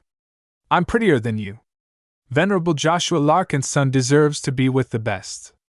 Second-hand goods like you should tumble off. I hear that the glory seekers have a boy who is single. Maybe you should look over there. Oh, you did not just say that. Do you dare to repeat your words in the dueling arena? Who says I don't dare? Tell us the time and place so that Venerable Joshua can decide who of us is more deserving of his attention. Venerable Joshua may be an expert pilot, but he looked completely helpless at this moment. What was it with all of these women? Regardless, expert pilots like Joshua definitely had a good effect on the recruitment effort. Thousands of applicants were already being put through the pipeline. Since it appeared that the Larkinsons would have plenty of people to choose from, the recruiting personnel decided to conduct rigorous examinations meant to separate the wheat from the chaff. Just because the applicants were lifers or citizens of other second-rate states didn't mean they were suitable for the Larkinson clan. Some of them possessed problematic beliefs. The antimatter god shall annihilate our reality. Others weren't competent enough. You are making a serious mistake. I only failed to pass my final courses because I wasn't rich enough to afford any intelligence-boosting augments. If you provide me with a decent cranial implant, I will definitely catch up to the likes of your patriarch. I'm a genius. There were also plenty of people who had to be turned away because they were too attached to local powers. I don't see how my previous job as a senior marketing executive of Trifold Life Machines disqualifies me from joining your clan. I spent 50 years running one marketing operation after another. I have helped TLM release over 150 different mech models to the market, many of which have gone on to generate a substantial amount of profit. While it was hard to resist the urge to recruit these talented and experienced professionals, the instructions from VS were very clear. The recruiters had to be wary about hiring former senior personnel who dedicated a significant portion of their lives to another company or institution. Just like before, the Larkinson clan still maintained its preference for hiring younger and more impressionable talents. They didn't have to be too skilled or competent. As long as they amply exceeded the minimum requirements, the recruiters began to consider other aspects such as personality traits and cultural views. While the Larkinson clan was quite open and accommodating towards different views, there was a limit to everything. What hampered the recruitment effort a bit was that lifers were substantially different from people who lived elsewhere in the galaxy. Their preference for biotechnology made it rather difficult for them to get accustomed to living in an environment that was almost entirely mechanical. Your clan doesn't field a single biomech? Correct. Will that change? I cannot say. Then why are you Larkinsons even bothering to recruit on this planet in the first place? Most lifer mech pilots had to be turned away when they heard that the Larkinson clan had no intentions to field biomechs. Other lifer personnel either left on their own accord or had to be pushed away because the examiners judged that they would not be able to cope with living in an environment devoid of biotech. Only less than 20% were deemed tolerant or open-minded enough to adjust to living on a metal starship. While that was not exactly a high ratio, the huge crowds the expert pilots were pulling in every day meant that the recruiters still needed to do a lot of work. Besides, it wasn't the lifers they were after. It was the foreigners. As an open port system, Prosperous Hill attracted personalities from all over Majestic Teal. Sorters, Harmons, fire worshippers, Telvers and many other foreign-born people heard about the Larkinson clan and visited to see what the fuss was about. Certain divisions in the clan soon developed their own preferences. For example, it was a given that the Sorn maidens eagerly tried to woo citizens of the Heaven's Word Association. The LMC's design department, which had been tasked with recruiting lots of new assistants, began to pay more attention to the Telvers. One of the Telver hopefuls attracted enough attention to schedule a meeting with Miles Tovar. With Keddies gone with a detachment of elite sword maidens, Miles Tovar was the only assistant mech designer left who was senior enough to make decisions on behalf of the design department. Mr. Archon, is it? Normally, we do not recruit mech designers who used to work for a military organization, but your profile is interesting enough to give you a chance. Richard Archon held himself with a straight back and a confident demeanor. He looked like a natural fit for the Braves. I dedicated my life to the Telva Association, he replied honestly. I only found out later that the Telva Association did not want me. I was told to leave by no uncertain terms. It would help if you describe the circumstances of your involuntary departure. Let's just say that I got in a disagreement with some rivals within the research institution I was working for. My adversaries had powerful enemies. Rather than taking my views seriously, they decided it was best to push me out so that I wouldn't disrupt the harmony of the research group. I see. This wasn't the first time that Miles Tovar encountered such a case. Majestic Tealers apparently possessed a fondness of exiling and driving away those who stood in their way. While this happened in every star sector, he found it strange that it was at least 5 times more prevalent in this region. The relative lack of wars and open conflict also resulted in different treatment.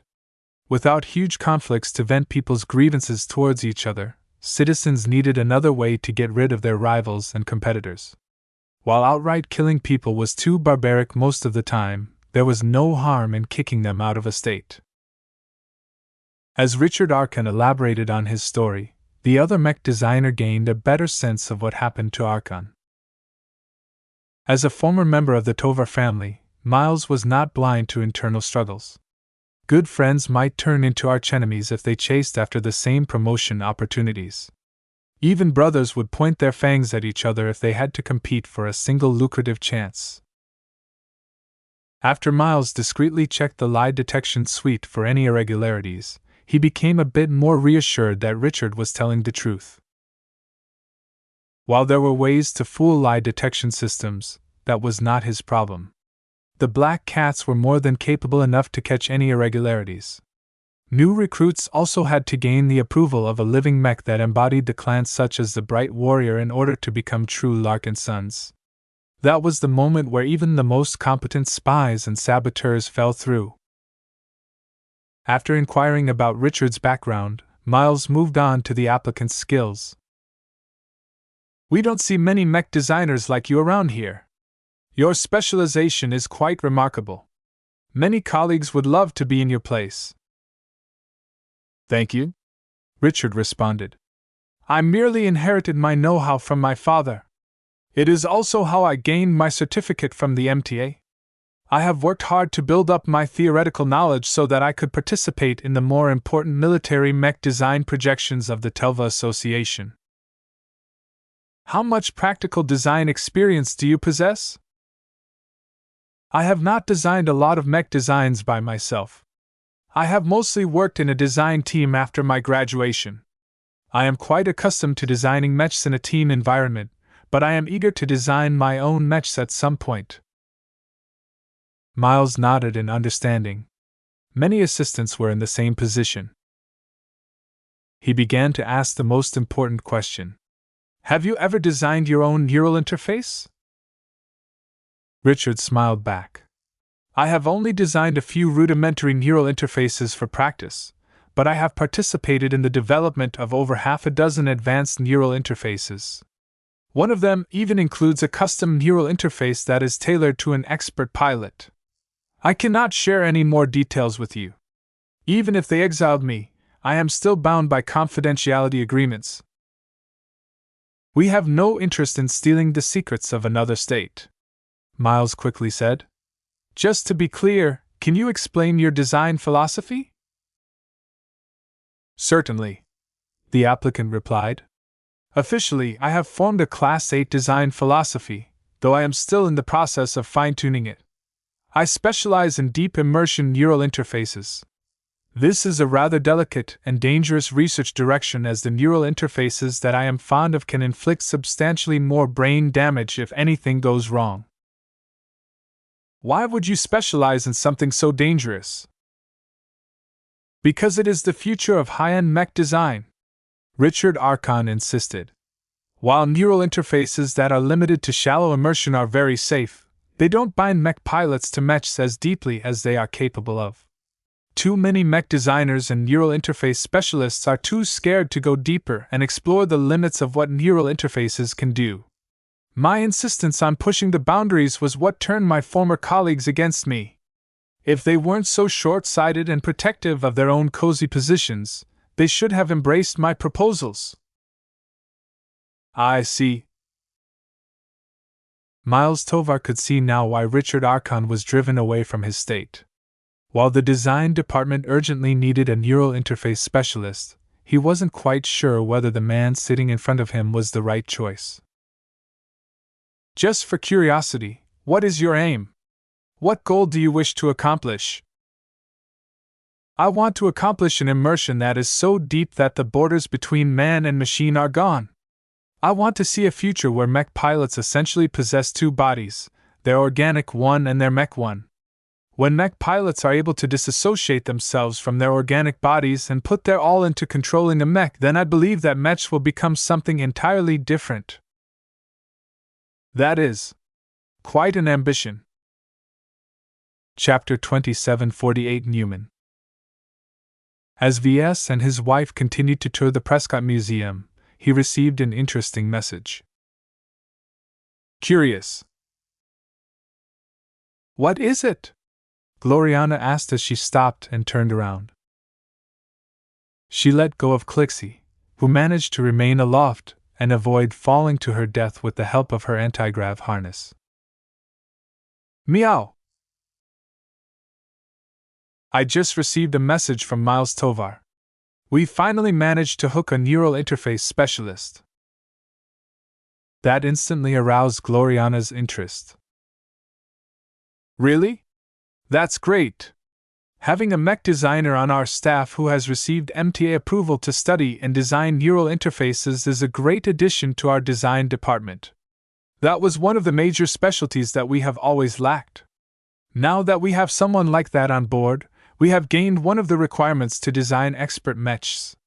We can also fine-tune the neural interfaces of our other mechs so that they facilitate better connections. This is perfect. Ves raised his palm. Hold on for a moment. Don't celebrate too quickly. Let me give you the mech designer's record and interview transcript. He transferred over the doc.u.ments to her comms so that she could skim through them in her mind with the help of her implant. Her smile still held strong. I don't see anything of concern, Ves.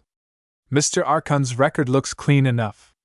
Even if he is a loyal citizen of the Telva Association, he hates his former employers, so it is unlikely that he will cling on to old loyalties once we bring him to the fold. His MTA certificate is still valid, so he is authorized to develop new neural interface models without requiring any extra permissions.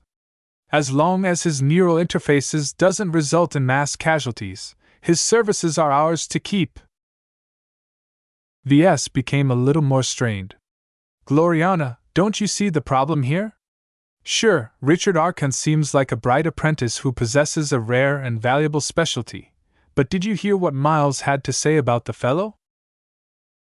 Mr. Archon sounds like an ambitious mech designer.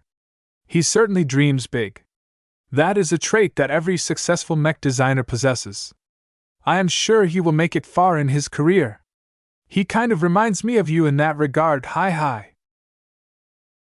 Ves didn't see what was funny about this situation. As far as he was concerned, the comparison to him made Archon even less desirable in his eyes. As someone who frequently engaged in risky experiments, Ves was more aware of the potential risks and dangers than anyone. While there were plenty of times when he engaged in radical experiments, he always tried to stay away from them unless the situation was too dire. At other times, he tried his best to limit his impulses and adopt a slower approach. He developed plenty of crazy and risky ideas as time passed. That didn't mean he should investigate them all. He was still capable of exercising restraint. At least he thought so. He hadn't killed himself so far, so he must be doing a good job, right? Ves dealt with these kinds of temptations every day. It was frustrating for him to think up a good idea, only to put it in the freezer because he was too incompetent to explore it further. Yet what about others? Would other mech designers like him be able to make the decision to shelve a dangerous idea because the risks were too great? His trust in other people was relatively poor. He may trust himself to hold back from performing a ruinous experiment that was associated with too many risks, but that didn't mean he was willing to give others the benefit of the doubt. Perhaps some might argue that Ves should be more sympathetic towards a like-minded mech designer, but he was the opposite. He became more wary towards those who had the urge to engage in reckless experiments. There are too many warning signs in Mr. Archon's materials. I don't think it is a good idea to bring such an unstable factor into our design department, he declared. Just as he was about to transmit an instruction to strike the applicant off the list, Gloriana placed her palm on his shoulder. Don't be so quick to throw this opportunity away.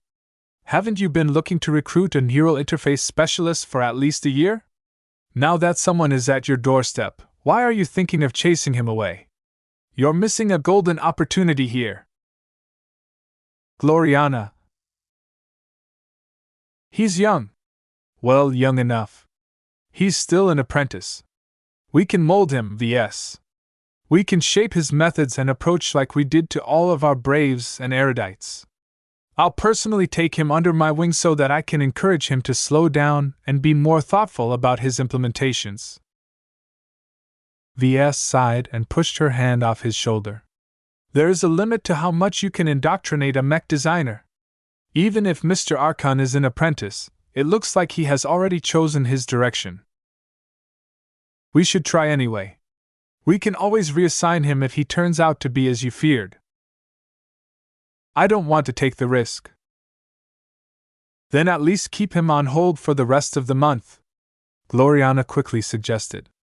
We have no idea if another neural interface specialist will apply to join our clan. We should keep our options open just in case Mr. Archon is the only choice. She made a good point. Even if Ves felt that taking in a personality like Mr. Archon was troublesome, he did not want to rely on external consultants to solve his neural interface needs.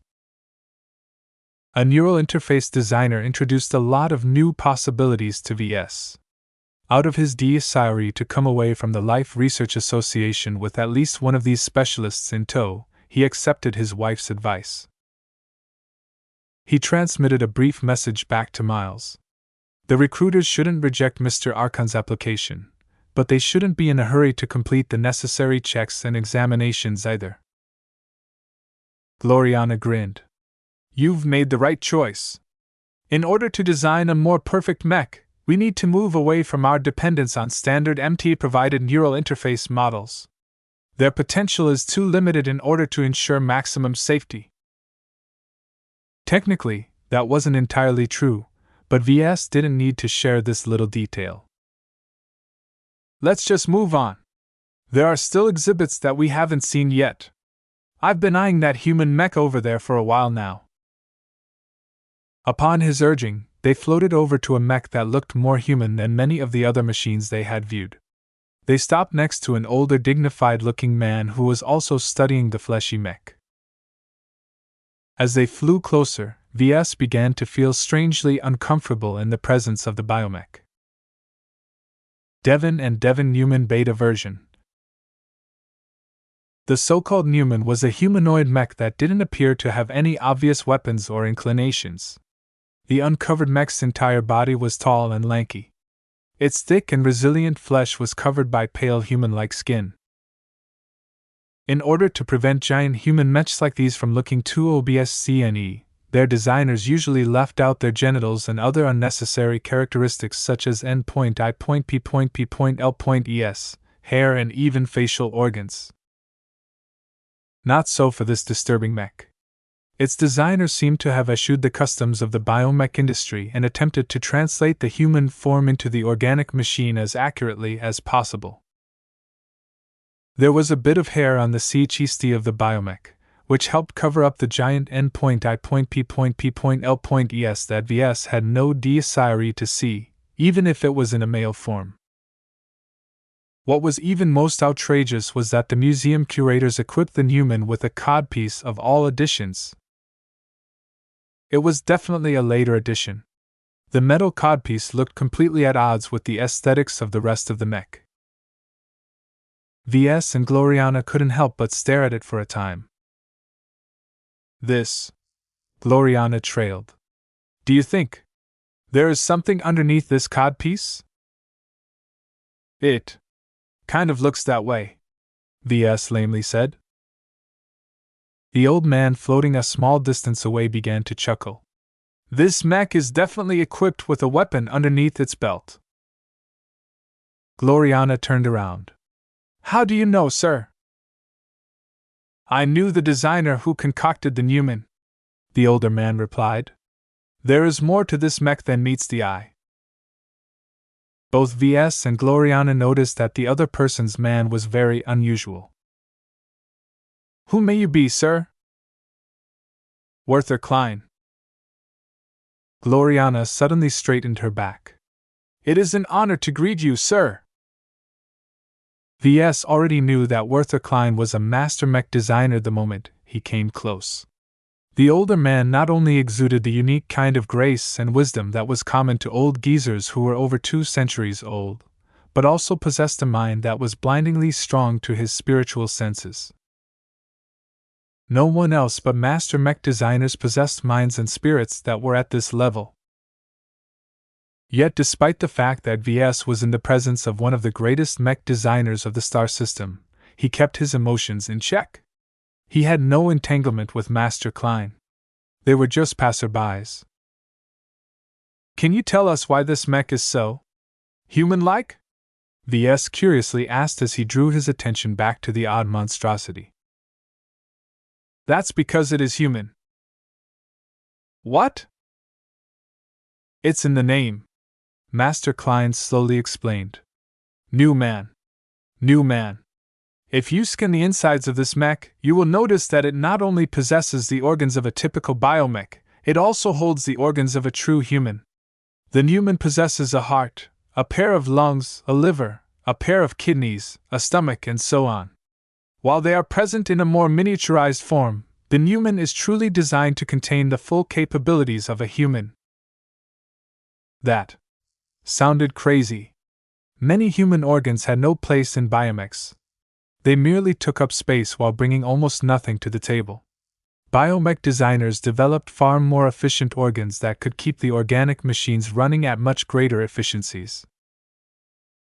What is the point of this mech? Ves frowned in doubt. A war machine doesn't need to contain so many redundant organs.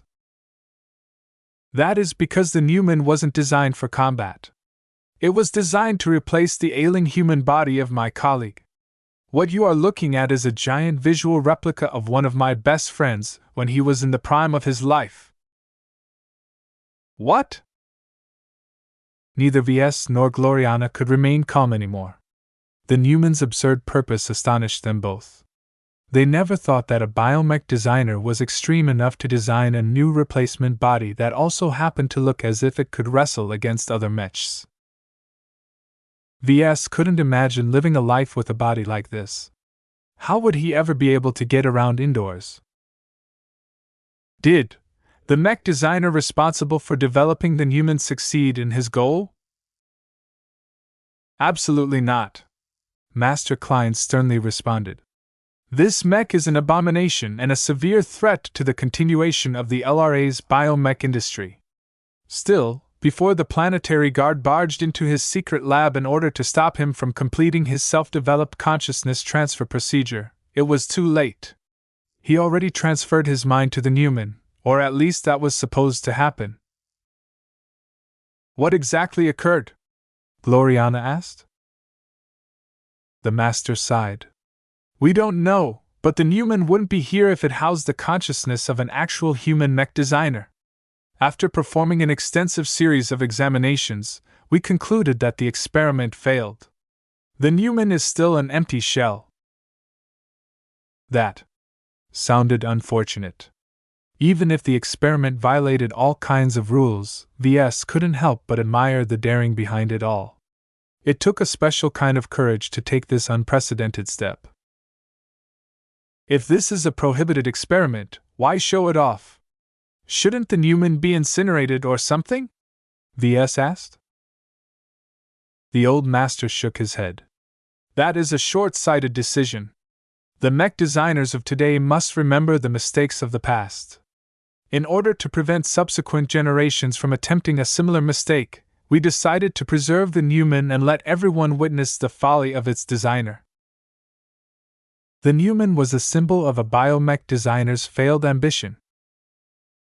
What was its designer trying to accomplish, exactly? Why, longevity, of course. Master Klein smiled at them. The two of you are too young for this, but when you approach my age, you become more willing to do anything to live a longer life. My old friend tried to extend his life through unorthodox means. You see, the human is immortal. Immortal? How is that possible? Chapter 2749 Monument to Folly. Ves and Gloriana regarded the human biomech in a completely different light once they listened to its backstory. Even their two cats had stopped playing around. The human was not a mech at all. The as of yet unnamed designer who developed this abomination did not have mech pilots in mind at all. Instead, he willfully ignored the rules of his profession and broke all kinds of taboos in a bid to preserve his life.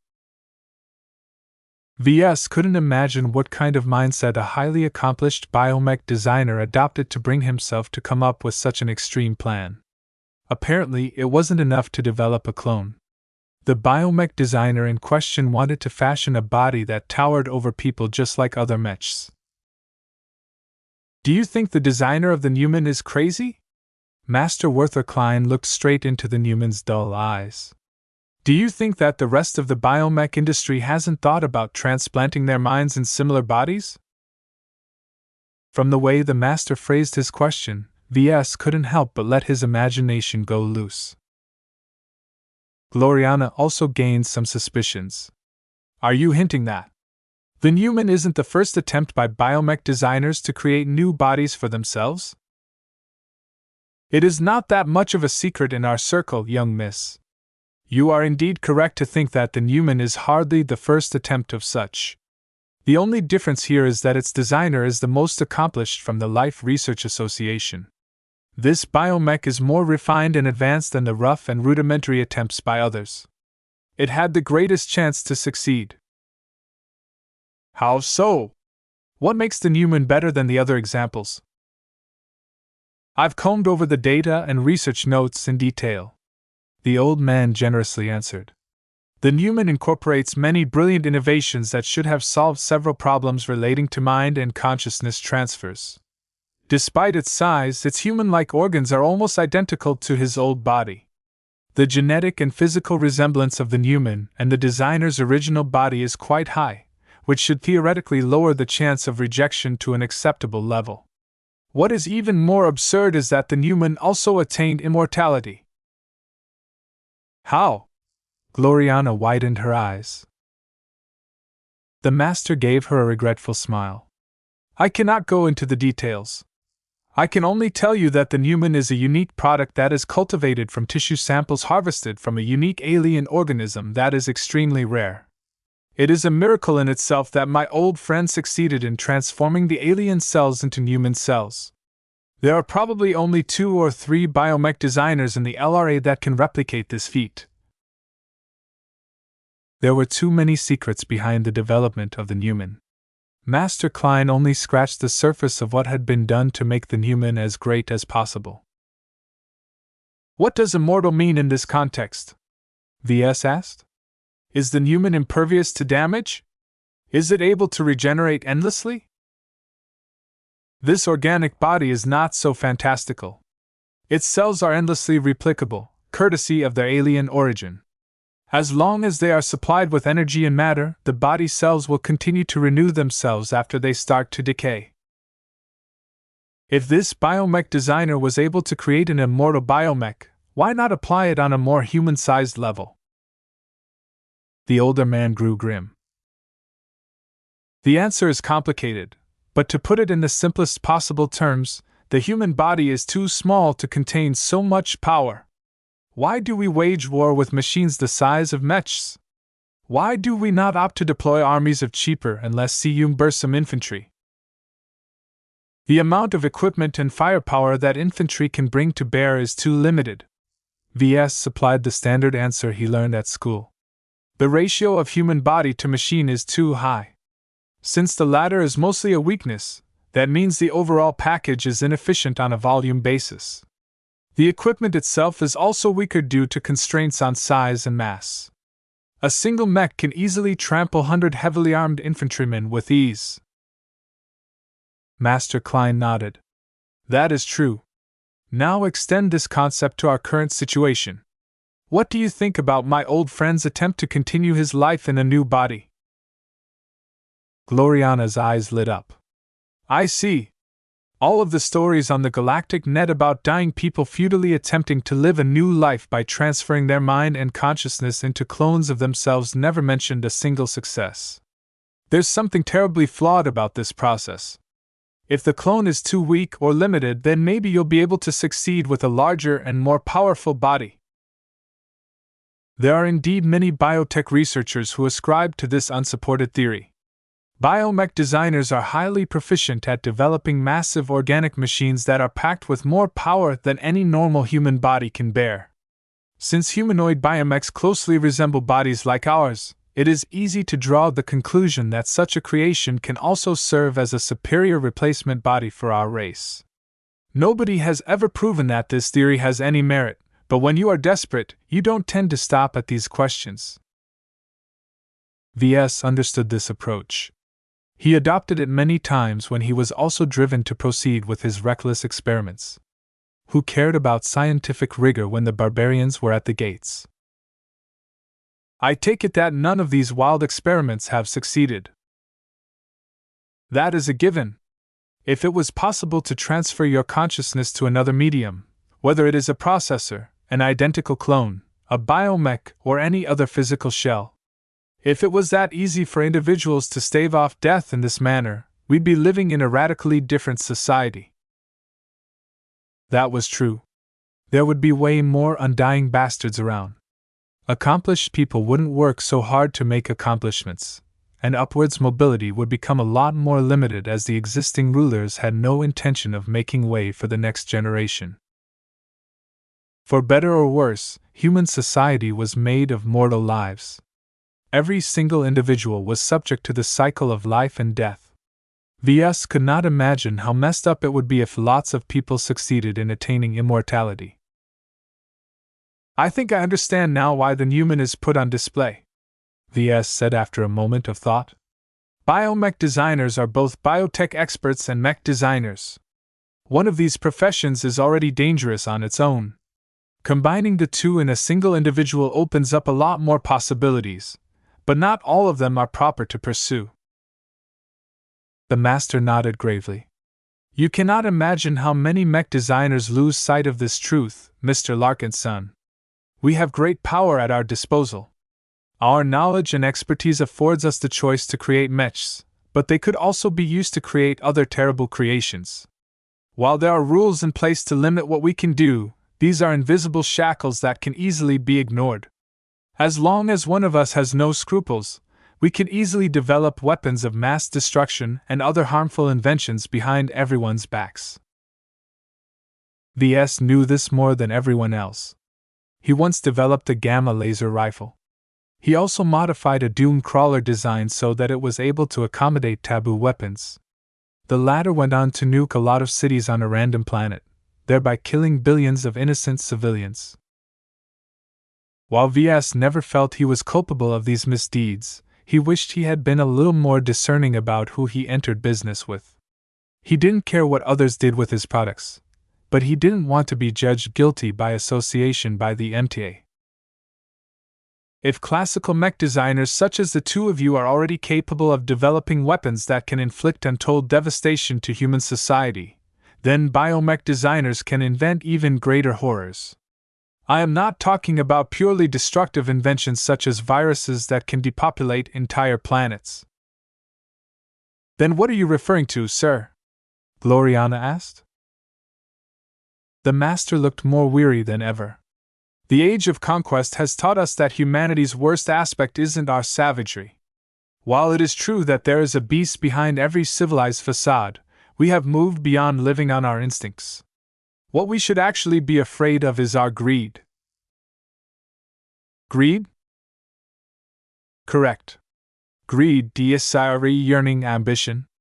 No matter how you choose to interpret it, greed is a terrible force. While every human must possess a measure of greed in order to propel them forward, greed can easily lead to catastrophe if taken too far.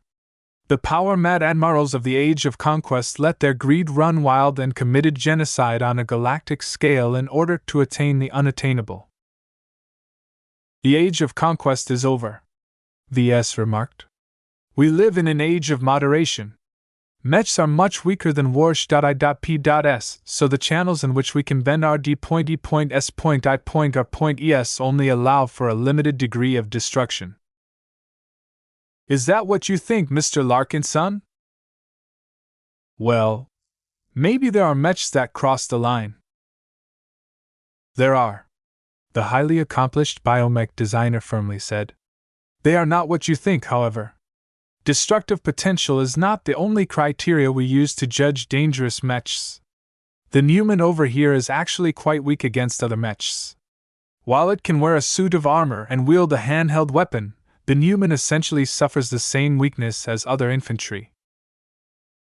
Then, what is the true danger? Temptation. Any invention that can tempt individuals to abandon their support for the current order is a threat to human civilization. Just imagine if my old friend succeeded in transferring his consciousness to the Newman. If it becomes known that an ailing human that approaches his last years is able to gain an unlimited lifespan as a giant humanoid aberration, then what do you think will happen? It only took a second for Ves to plot out the frightening chain reaction. Our society would be upended. A lot of wealthy and powerful people would definitely jump at the chance to live forever, even if they have to leave their humanity behind. Exactly. The human body is weak. Compared to other human races, we are smaller, shorter-lived, and possess limited potential. Our only saving grace is our relatively high population growth, but for those with greater greed and ambitions, this is no advantage at all. It is exactly because of our relative weaknesses that our race has succeeded in dominating the galaxy, Ves pointed out. That is a high-minded view, Master Klein responded. In my long years as a biomech designer, I have met many colleagues and other individuals who are incapable of comprehending the bigger picture. They are so consumed by their own ambitions that they never think about the consequences of their own actions. Many people would abandon their humanity and consign others to damnation if they are able to transfer to a more powerful form. This conversation was already way too profound for Ves. We're far from that point, I think. No one has ever succeeded in accomplishing what you've described. Our race still has a lot of breathing room. I disagree, Mr. Larkinson. You cannot imagine the sheer amount of ingenuity that my old friend has put into the Newman. Even I derive some useful methods from studying its design. Yet I would rather not be given this opportunity in the first place. The Newman is a monument of my old friend's folly. I force myself to visit this biomech every month in order to remind myself why limits are there. Just because I can, doesn't mean I should. Mech designers exist to serve mech pilots, nothing more. Despite our industry's attempts to hammer this lesson home, there are still colleagues who have abandoned this principle. What sad people, Ves commented. Chapter 2750 Inhospitable Environment. The old master soon had his fill of teaching the younger generation.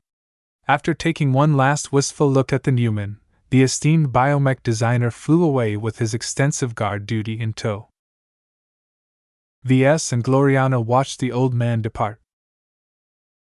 According to the galactic net, Master Werther Klein is over 3 centuries old. Gloriana broke the silence. Damn. Ves looked impressed. He must have experienced a lot of ups and downs.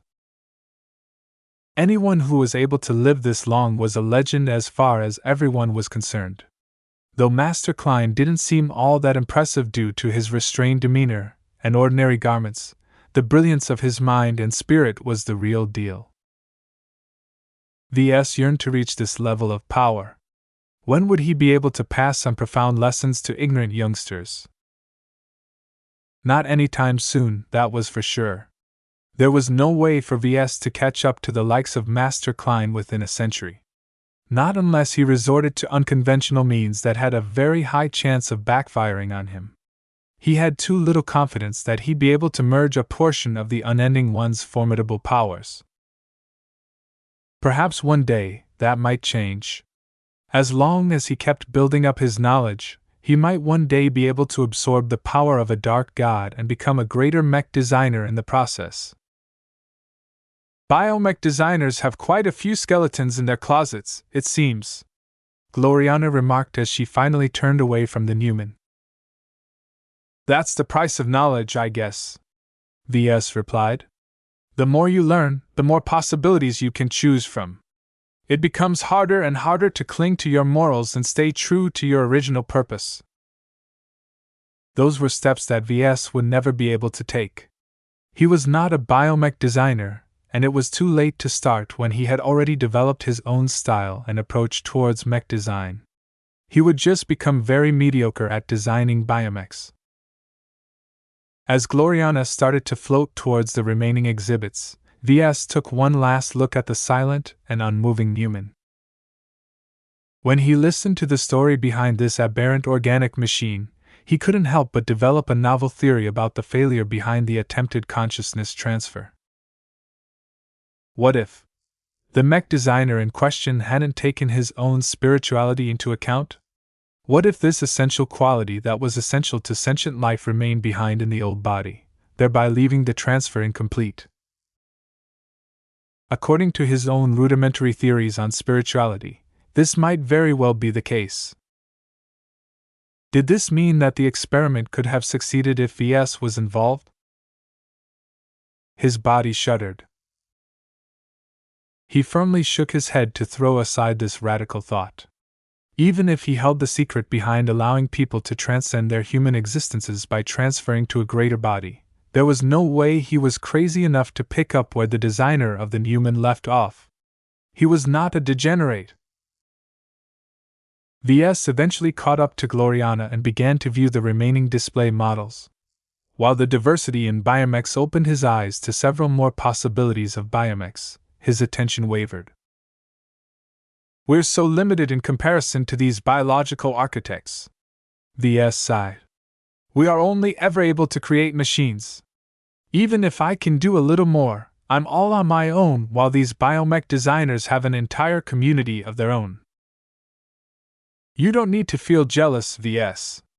The grass is always greener on the other side. You're fantastic in your own way.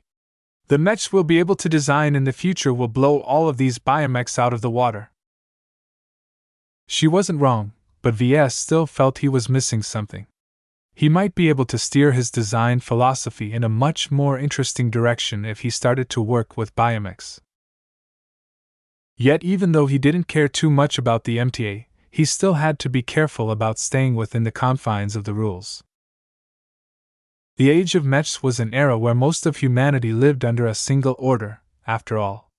For better or worse, the MTA and the CFA dictated the rules that all humans must abide by. Those who scorned them did so at their own peril. Ves did not want to end up like the Skull Architect. Even if the wily war criminal managed to change his coat and regained a legal identity, Professor Cortez still had to restrain his work so that it did not exhibit any of the distinctive traits of his previous works. That was not the kind of life that Ves wanted to live. He wanted to design his mechs with as little constraints as possible. If that meant playing by the rules of the biggest bullies in the playground, then so be it. He had no greater ambitions that required him to break the rules. He and his wife visited a number of other places that prominently featured biomechs. They visited another exhibition hall which prominently featured current bestsellers in the biomech market. The hall was a great place for the pair to get up to date on the current trends. They also gained a deeper insight on how biomechs performed compared to classical mechs. "Biomechs have a distinctive advantage in atmospheric conditions," Ves observed as he looked at a space-borne biomech. "This mech here doesn't look like it belongs in space." Gloriana concurred. "There are astral life forms that are natively adapted to life in space, but many of them are too big to be adapted to the scale of a mech. That makes it a bit more difficult for biomech designers to derive their space-borne mechs from existing life." This was a rather interesting phenomenon in the biomech community. A lot of designers preferred to copy successful works of nature rather than come up with a brand new biomech from scratch. Granted, it was a waste of time to start from scratch. Just like how classical mech designers resorted to licensing existing mech components, biomech designers plagiarized the products of evolution in order to obtain a winning formula. While an unending amount of exobeasts resided on planets throughout the galaxy, the amount of unique lifeforms living in space was substantially less. It was not hard to imagine why. Space was inherently hostile to many forms of life. Humans themselves would quickly suffocate and freeze to death if they entered space without the protection of a suit. Many other alien races were subjected to the same restriction. Yet there were always exceptions.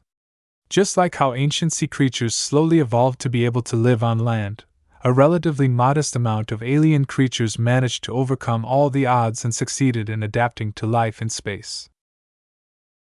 This was the origin of most but not all astral beasts swarming in the galaxy to this day. Since gravity and other constraints no longer exerted a limit on their size, they tended to balloon in size. They also adapted in other ways that made it difficult to transplant their evolutionary successes to biomechs.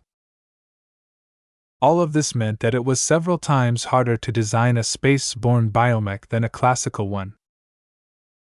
As for the space-borne variety, the organic machines could still put up a good fight, but there were considerably less models to choose from. Ves noticed that every space-borne biomech was designed by either a senior or master. The exhibition hall featured only a single exception. Evidently, the only journeymen who were qualified to design space-borne biomechs were the direct disciples of masters who specialized in them to begin with. Gloriana thought this situation was a bit absurd. This is a major weakness of the biomech industry. Are most journeymen truly incapable of designing space-capable biomechs? I don't think the problem is that exaggerated, Ves responded. There should be a shortcut or something that allows lesser biomech designers to design something that can fight in space. It's just that the barrier to entry is so high that their products are not competitive enough to sell in the market. Their inferior products are so bad that they would have to sell them at a price that is below the cost it takes to grow them to maturity. Classical mechs did not face the same constraints. Their BRE metal construction performed okay enough in the harsh environment in space as long as they were made of the right materials.